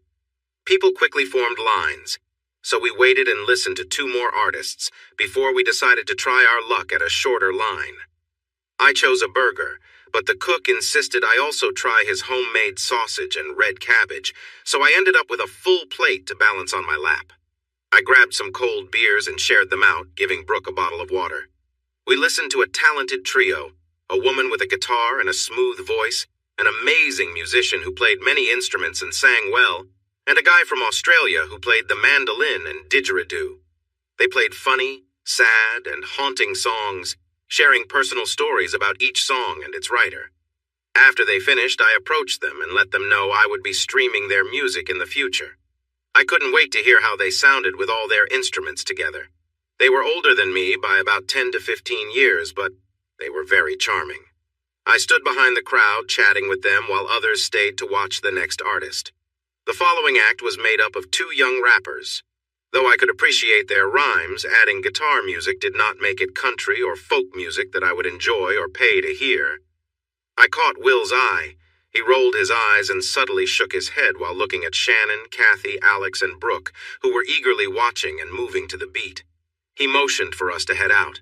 I nodded and got up. Shannon and Kathy didn't even notice. Alex was like the girls, enjoying the performance. I grabbed 2 fresh beers, and we made our way along to the open area outside. There were several older men gathered around a small fire pit. It was only a little chilly, but a fire always brings people together. "What's wrong? You young ones don't like new country?" one of them joked. "Just give me classic country like Ben Vaughn, the Carter Family, bluegrass, and amazing songwriters like Christopherson and Van Zandt," I replied. "Well, look at that. A purist. How old are you, son?" "I'm almost 30, sir." "Cut the sir. We're just 5 guys who love real country music. I say that thinking your younger brother there is one of us." Will gave a big smile, shook hands, and shared some of his favorite songs like London Homesick Blues and The Perfect Country and Western Song. Not everyone could be so bold, but he did it well, and even talked about the times he saw them at concerts or dances. Baby brother was smooth. We joked around and they shared wild stories about artists they had played with. Time flew by, which often happens when you're having fun. When I listened closely, I noticed the rappers were gone, and a young girl with blonde hair was playing her banjo and singing. She was quite good from what I could hear. Alex and Brooke were watching her, but I looked for Shannon and Kathy and couldn't find them. I nudged Will and suggested we check on our girlfriends before we got in trouble. As we walked away, I told him they weren't in their seats. He mentioned a tool he needed, and we began looking for them. They weren't in or around the alley or the food area, so where could they be? We checked the studio and the house and walked outside. Will pointed, "I see someone with blonde hair inside that little house over there. Let's take a look." I sighed. "Look, We're engaged but not married. If she is going to cheat, I want to know now. You can say that, but I've got 2 kids at home. Let's go." He hurried up the hill, trying to stay out of sight. I followed close behind. If we caught them being unfaithful, it would ruin the night and likely spoil the month ahead. We peeked into the small entrance, and I saw a pretty boy with Kathy. He was leaning in close, but she was keeping a bit of space between them. He was chatting about a new song they were creating and asked for her thoughts. After listening for a moment, Will laughed. This guy seems too smooth with his words. The real question is, will it make Kathy give in as he hopes? Shannon was in a more difficult position. She and a guy with a ponytail were in a small room, standing very close to each other. Unlike Will's funny response, I felt a wave of jealousy. He was too close, and she wasn't pushing him away. If they ended up lying down on that bed, there would be trouble. Forget the idea of wanting to know. I was feeling very jealous now. He placed his hands on her shoulders and leaned in as if he was going to kiss her. I was about to go back and walk through the front door when she suddenly kneed him and pushed him into a chair. She said, "Thanks for the tour, but too bad you didn't pay attention to the simple rule I gave you. Now you're in a bit of pain, and I didn't even get to see the loft. Maybe the owners will show me another time." "Bye now," Kathy called as she walked down the hall. One of the men backed away with his hands up, looking nervous. Kathy laughed, saying, "Don't worry, I wasn't planning to hurt you unless you broke the rules. Then kicking you all the way back to Florida would have been tempting. Bye-bye." The 2 friends left the building, laughing and joking as they made their way outside. But as they reached the path, they spotted their husbands waiting nearby with folded arms and questioning looks. Kathy quickly raised her hands and called out, "He didn't touch me!" Will looked skeptical. "All right, but why were you in a house with a stranger after you'd been drinking? Haven't we talked about staying safe?" Kathy looked a bit flustered, but Shannon jumped in to explain. "They invited us to see their friend's tiny house. We were curious, and since they had the key, we thought it'd be fun. You both were busy over by the fire, so we figured it was fine to take a look. And for the record, I made it very clear we were just interested in seeing the place." She added, "One of them, Keith, did try to cross a line, but I made sure he knew it was a mistake." Will raised an eyebrow. "So, you're saying they just came over and invited you out of nowhere?" Shannon blushed slightly. "No, we went over to chat with them after their set, like everyone else. We were all standing around by the food area when Keith got the idea to show us the tiny house. We'd already made it clear that we're married and engaged, and they seemed fine with it." Kathy nodded, adding, "I stayed with Shannon the whole time, just to be safe. We took a quick look around inside and then left." "Looked like Keith was showing her more than just the decor," I teased, giving them a hard time now that everything was sorted out. Shannon looked like she was figuring out how to respond when Will remarked, "So you 2 were just tagging along like fans, right? Or maybe like groupies? Following them around?" Kathy, with a playful grin, waved her hand and said, "Not exactly, but if you're curious, you can always check with Shannon." Before she could react, I pretended to check by running my hand across her back, making her laugh as she quickly stopped me. "No need to investigate," I joked, adding, "Seems like the tiny house tour was pretty exciting." She laughed, trying to brush off the teasing, and we all headed back together, thankful the evening had ended on a light-hearted note. She was strong in a cheerleader way, and I was strong like someone who works in construction, so my move didn't work out as planned. She made a funny face and then laughed. Since she wanted to have fun, I picked her up by the waist, bent my knees, and tossed her into the air like a rocket. She cheered but managed to balance herself in the air and fell into my arms safely. She was laughing a lot now, like a little kid being tickled, and our friends were watching. "We came out to check on you girls and caught quite a show. Thanks for that. At least Woody and I do. I can't speak for my wife," someone said. "As we asked in college," Lila said with a smile, then looked at Lena and Shannon. Shannon giggled and they chanted together, "Why not keep the pretty ones around?" Then Lila laughed too. "Will might want to share some funny stories about living with these 2, Woody joked, pointing to Lena and Lila. "Let me go," Shannon laughed. "I think I've done enough already, but I noticed she wasn't really trying to get away." I set her back on her feet. She straightened her skirt and said, "I'm ready for a drink." She grabbed Kathy's arm and then caught Lena's. Lena took Lila's and off they went, full of energy. I looked at the other guys who were watching the four women closely. Woody joked, "I'd pay to see that." We all agreed, and we followed them without holding hands. The four friends were drawing so much attention near the alley that we soon had more guys joining us.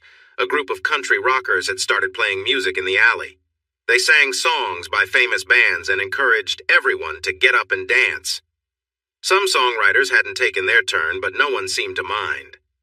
We all danced together for about an hour before taking a break. People got new drinks, sat in chairs, and asked someone to sing. Those who hadn't sung yet joined in, and the audience enjoyed every moment. Once the last performer finished, Gary and Danny arrived with instruments and set up to play, bringing everyone back to the fun.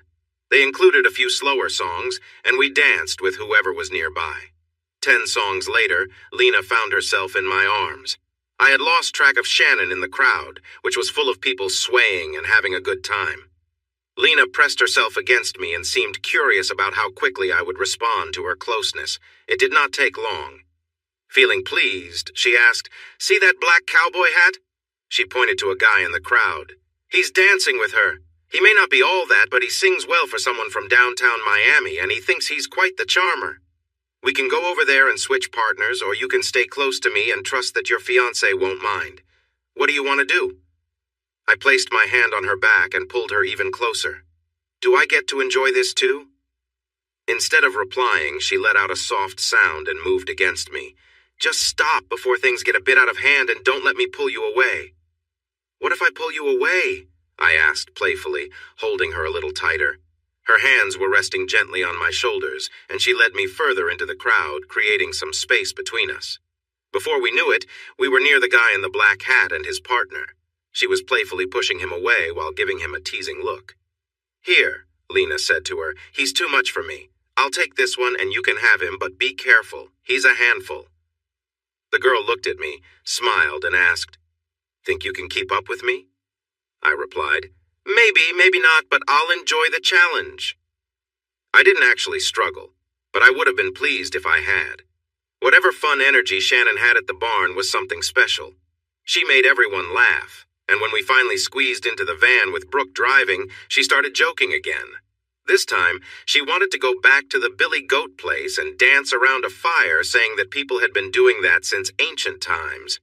Alex thought it was a good idea, which earned him a playful shove from the only sober person in the van, our driver, Kathy. She asked if the dancing would happen while everyone was still there, or later when the place got loud. Shannon just laughed and continued her silly comments about how strict modern American society was, claiming nudity was normal in many places. I chimed in, reminding her that even showing an ankle could cause trouble for women in some cultures, but she was on a roll.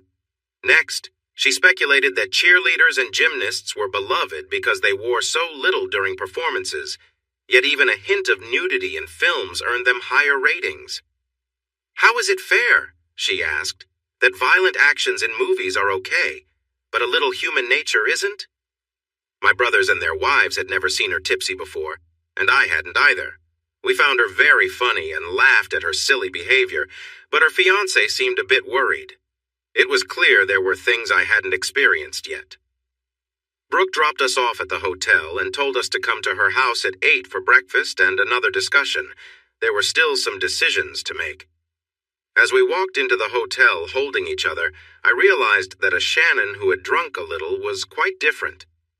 She didn't get wild, but I would have been happy if she had. Katrina and River chose to have breakfast and chat with Ken and his wife, who had just come back from visiting her mom in Oklahoma. I took my quieter fiancé to Brooke's breakfast gathering. They teased her playfully about her dancing and popular cheerleaders, but she just sipped her coffee and smiled, waiting for the main conversation to start. Brooke, full of energy, jumped right in. "First item is not up for discussion. You two are not going to wait 10 more years or even 10 more months before you come back here. You have nieces and nephews who are growing up, parents to check on, and siblings who will miss you. Agreed on this?" When no one disagreed, she continued, "You boys need to figure out what to do about Mom and Dad's house. It has pests, and besides some pictures and keepsakes, it really needs to go. Will and Alex own a storage place we can use until you have time to go through things, but seriously, it's both an eyesore and a health risk." I raised my hand to speak, and she playfully said, Yes, Theodore? I agree, and I think it would be better if it were gone. I don't have any good memories from that house I want to keep. But I won't be here to manage it, so that would be an extra load for you. That's not an issue, Will said. Kathy and I want it gone for the same reasons. What will you do with the property then? I asked. Will and Alex exchanged looks with their wives and shrugged. We haven't decided yet. Why? If you don't plan to use it, I might be interested in buying it. Maybe I could set up a spot for visitors when we come down. Shannon seemed okay with it, but she did look curious. Towing a trailer all the way down here didn't sound great. Staying at the hotel would be much easier. All right, Brooke said. We'll leave that up to you. Item 3 is Shannon's. I called my brother after you both agreed to be in the wedding, she said, looking at Alex and Will. We talked about the original plans and made a new one. His little one and your little ones are going to throw flower petals, and your older ones will carry rings, if that's okay with you. We'll pay for the tuxes and dresses. No, you won't. We'll find tuxes and dresses that match, and we'll be there for rehearsal, Kathy insisted. You're covering our rooms and food. We'll take care of the rest, and that's how it will be. All right, then. Item 4, Brooke said with a smile. Where are you going on your honeymoon? Shannon looked at her fiancé and asked, Yes, honey, where are we going on our honeymoon? I met her gaze and asked, Right here and now? Are you sure? Yes, I am, and everyone else is too, including the Paytons and my family. Okay, but can I share my idea and get some feedback? It's not too late to change it. Of course, let's hear it. From the stories you and your family have shared, you've traveled a lot. The Caribbean islands, Hawaii, Europe, even Asia. You've skied in Park City and Aspen, gone shopping in New York City, spent spring break in Florida, and enjoyed wine tours in California. Meanwhile, I've only been to 2 states and 1 foreign country if you count Nuevo Laredo as foreign. I hired a travel agent, but wherever she suggested, Brad said you've already been. But, as he said, you didn't really see much because Dad was always in a hurry. You flew in, vacationed, skied, or whatever, and then flew back, right? She nodded and looked even more curious. Do you remember a couple of weeks ago when I woke up early to check what was available at the auction? There were a few last-minute items, mostly from bankruptcies and foreclosures. I saw one that caught my eye because the starting bid was extremely low. I'm not an expert, but I know enough to realize $50K is too low. It was the first item up for bidding, and not many people were logged on yet. Someone placed a minimum bid while I was looking through the options, and without thinking much, I placed a bid $10K higher. I was planning to stop at $100,000 because I thought I could recover that no matter the condition. But no one else bid, so suddenly I became the proud owner of a 2018 Phaeton diesel motorhome. Thinking ahead, I had the dealership pick it up and thoroughly inspect it. Engine, powertrain, the 4 slide-outs, the roof, TV antenna, and every item inside, including appliances. The serviceman called me back 2 days later. He said it looked great, but they cleaned it up, changed the oil, fluids, and tires, and fixed everything so it would be ready for our adventures. He asked me to talk to the sales team. They offered me $250,000 in cash, but I turned it down because I knew its true value by then. So, sweetheart, we have a really nice 40-foot motorhome for our honeymoon. Just wait until you see my travel plans. Have you ever visited the Ozark Mountains in Arkansas and Oklahoma? Driven across the Great Plains and watched the Rocky Mountains appear in the distance? I know you've been to Aspen, but have you enjoyed a baseball game at Coors Field or toured the Coors Brewery? Have you explored Central City or seen the elk in Estes Park? Drove along Trail Ridge Road and walked to the top? Seen Yellowstone, the Grand Tetons, or even glimpsed the Grand Canyon from way up high? Now my future wife was smiling. That sounds just like you. You enjoy Ruidoso, the shops in Santa Fe, and the Carlsbad Caverns. I can picture you traveling across the country in a big RV. And we'll be bringing your Wrangler along in a car carrier. This motorhome has a powerful diesel engine so we can pull anything. We can set up in a nice RV park and explore anywhere in your Jeep, even those steep mountain roads. Or we can park it and come down here to play with your nieces and nephews, Brooke asked with a smile. Of course, I replied. Once we come back from our honeymoon, we can take weekend trips to Big Bend, Taos, Angel Fire, or even Dallas to visit your family. As she often did when she was happy, she sat on my lap. See why I love this guy? He's young at heart, and they say that the only difference between a man and a boy is the cost of his toys. After that sales job, I can't wait to travel with you. But how long did you say our honeymoon is? That's quite a trip, and winter is coming soon. Our bosses want us back for Thanksgiving, so we have a bit of time. We will need to watch the weather. But sweetheart, would being snowed in for a few days be so bad? I playfully nipped at her ear when I asked, and she shivered. Maybe it was my breath or the excitement. I might not manage a week stuck with her, but I would be happy. We all had lunch at Ramon's to enjoy our last taste of real Tex-Mex, said our goodbyes, and headed northwest. Mom seemed calmer, and Dad was almost friendly when we saw him. My brothers, sisters-in-law, nephews, and nieces were sad to see us leave and asked us to visit again soon. I felt a little sad, but everyone else said to wake them when we reached Uvalde. I didn't, but I woke them up when we arrived at Neil's cabins at Concan, where we had a room booked for the night.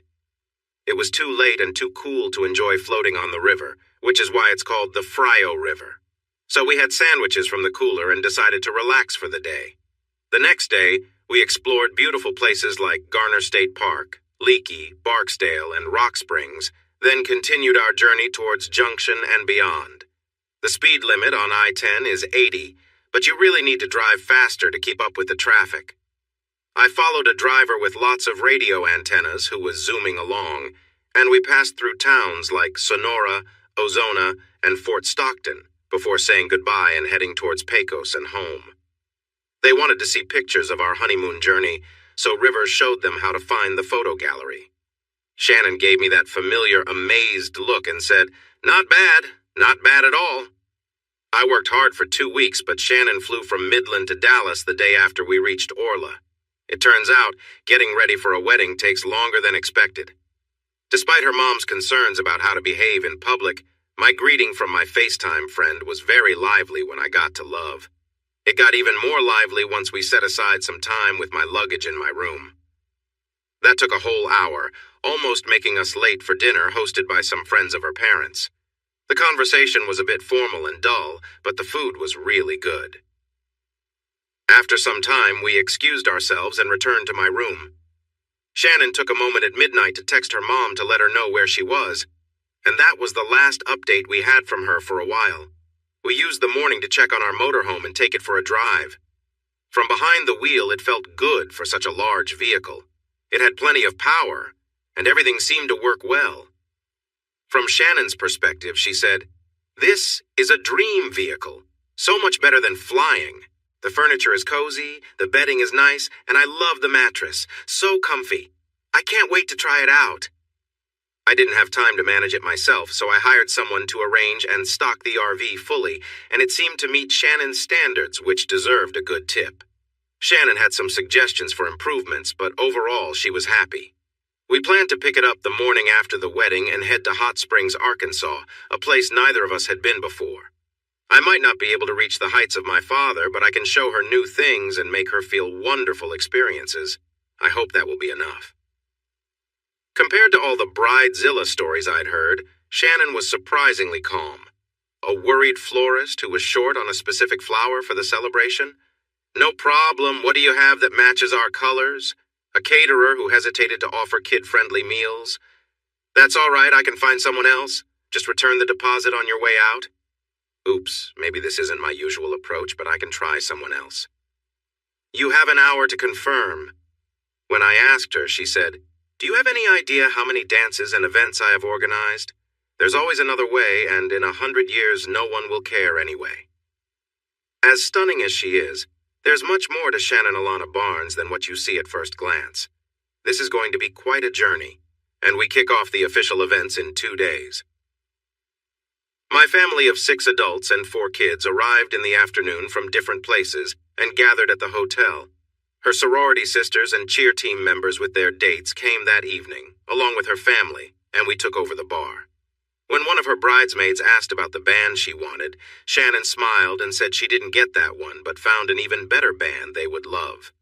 She kept the band name a surprise.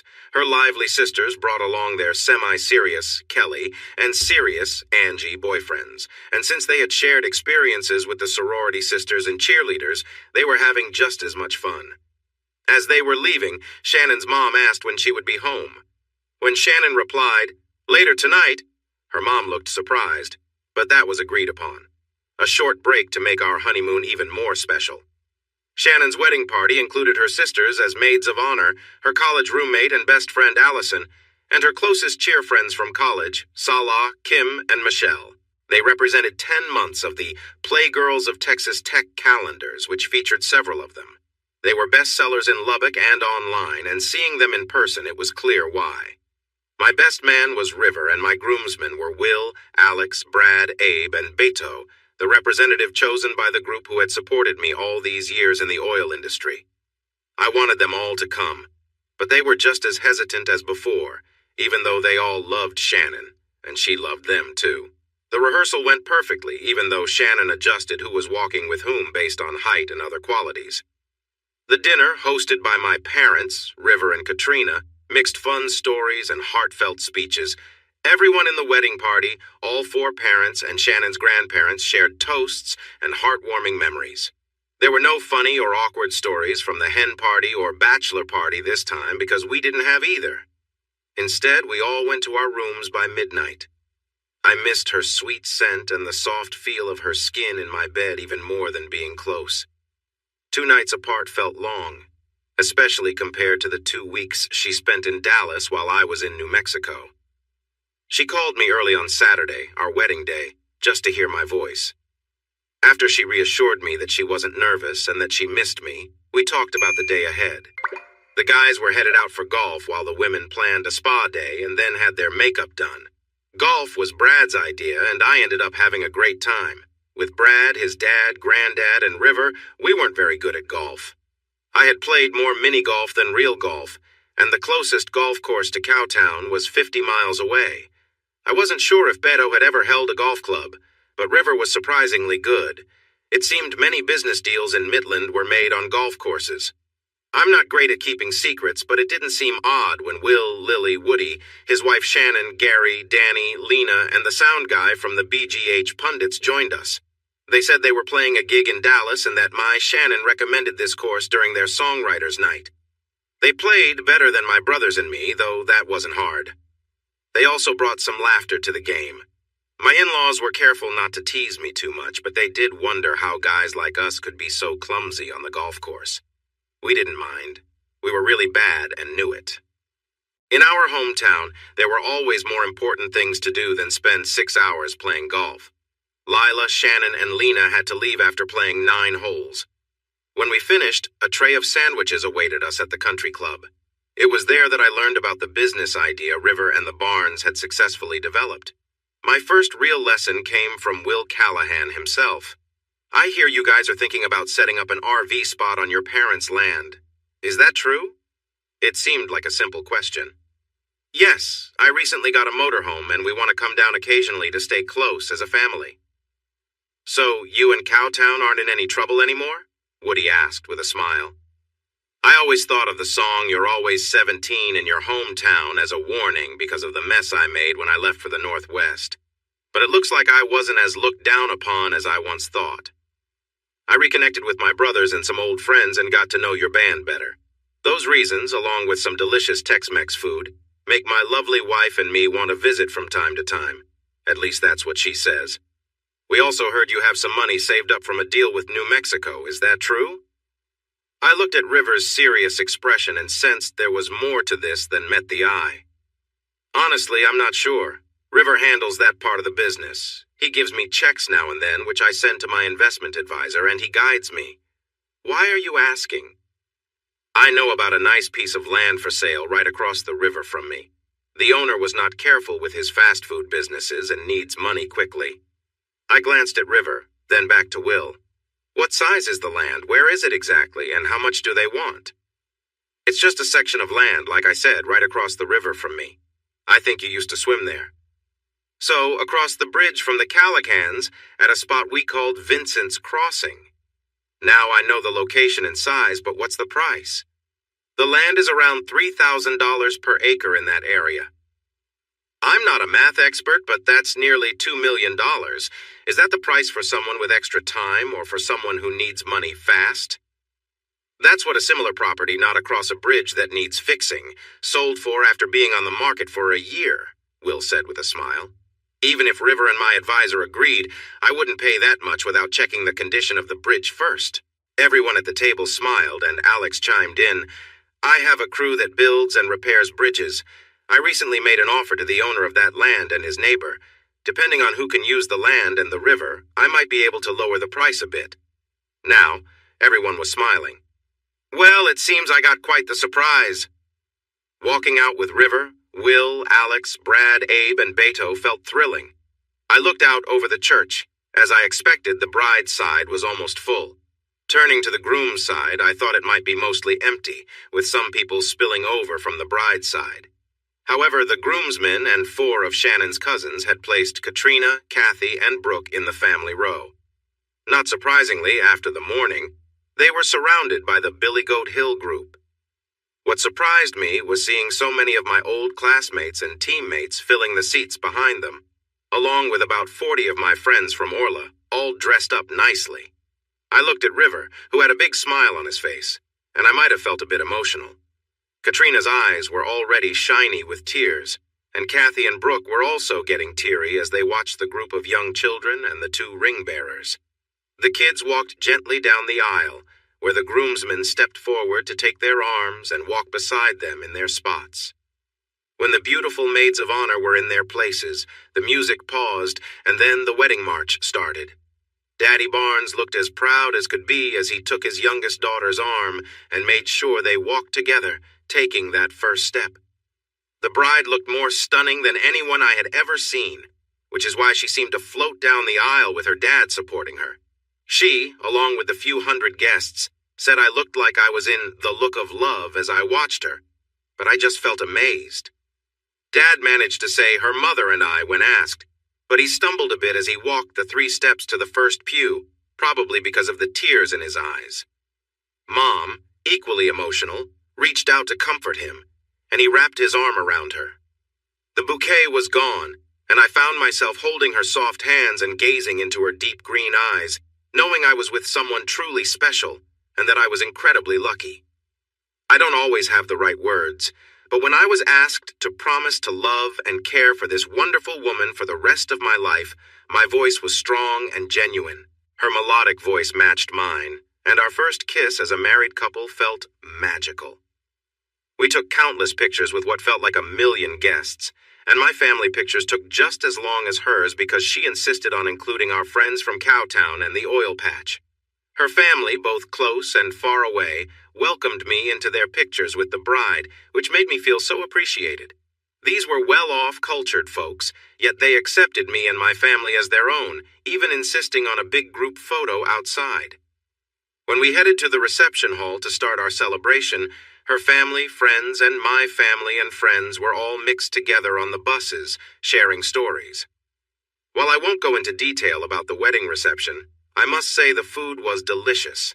The toasts were very kind and filled with love. Brad became quite emotional and shed tears of joy when he talked about our unexpected journey together that brought him to seek my help for his sister and how we fit so well as a couple.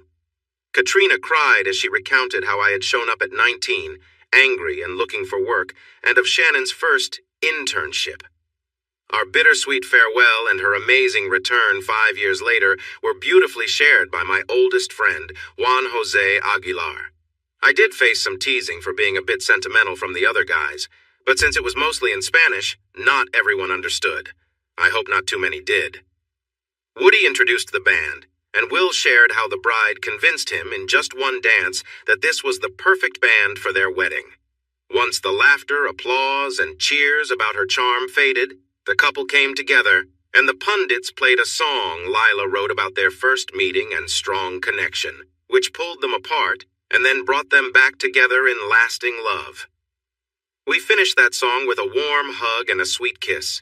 Then we danced to Silver Wings, which was our first song. Next came the traditional dances. Katrina's love for her adopted son shone during their dance, just as Daddy's love for his youngest was clear in their dance. I danced with Shannon's mom, both grandmothers, and both my sisters-in-law. Shannon danced with several men, including her grandfathers, all the groomsmen, and the best man. Then she called all the women together for a fun series of rock songs that might have surprised some of the more reserved guests. Lila, Shannon, and Lena danced joyfully, and the band kept the energy going. They looked like they were having as much fun as the dancers. Part of me wanted to join in, but I could see that Shannon wanted to bring together her wedding party, friends from her past, and her sorority sisters for this moment. Plus, it was entertaining to watch. Being herself, Shannon chose a stylish knee-length dress in baby blue and white instead of a traditional white gown, which suited her perfectly for the ceremony and her dance moves. I wore a tux with a baby blue vest, while my pants, jacket, and tie were black. We looked great together, even if my outfit was more traditional. I knew there would be plenty of times like this, so it felt right. After the reception, we took a bus back to the hotel and walked to the elevators with some guests. They joked about joining us, but Shannon said she felt ready to enjoy her first night of marriage. When we finally settled in for bed, she wanted to cuddle, talk about the night, and then enjoy a gentle moment together. You never know what she will think of next. One of the updates to the motor coach that she designed was clever, a padded chair that could be rolled into the space next to the driver and locked securely in place. Since the RV was large, there were no seatbelt rules, but the chair did have one just in case. This setup made it easy for her to sit next to me, or for me to sit beside her once she got comfortable driving. It wasn't the same as a bench seat, but it was better than sitting in two separate captain's chairs 6 feet apart. The 300-mile drive to Hot Springs took longer than we thought, which often happened on our journey. Some people just get too excited about trying different things in their new RV. So we learned to keep an eye out for parking spots at places like Walmart, truck stops, and rest areas where we could take a break. Our powerful diesel engine could hold a lot of fuel, but it also used a lot, adding to our travel time. Fortunately, the weather stayed nice at the lower elevations, which allowed us to continue our northern route. The higher areas were often closed off, so we couldn't use the Jeep as we planned, but that gave us more time to relax together. 3 weeks after we left, we were exploring Arizona, and a week later we turned north off I-10 and headed to Orla. While our honeymoon is part of a different story, here are a few quick thoughts. Shannon now really enjoys traveling by RV more than flying first class, unless we just want to get somewhere quickly. It's much easier to take breaks when you're in a motorhome. My wife reacts strongly to nature, including beautiful mountain views, waking up in a snowy forest, hiking in the wilderness, and enjoying campfires. She finds joy in these moments, even if they come with a bit of discomfort. Despite being inexperienced, her creativity in exploring new experiences is impressive. Her small size and eagerness make things interesting, though it can sometimes lead to minor aches. But it's always worth it. Shannon is an amazing partner, and I believe she'll continue to shine even as our life changes. Hey everyone! Thanks for watching. Don't forget to subscribe and turn on notifications so you won't miss any of the exciting stories we have coming up. What do you think about the characters in this story? Let us know in the comments. We'd love to hear from you.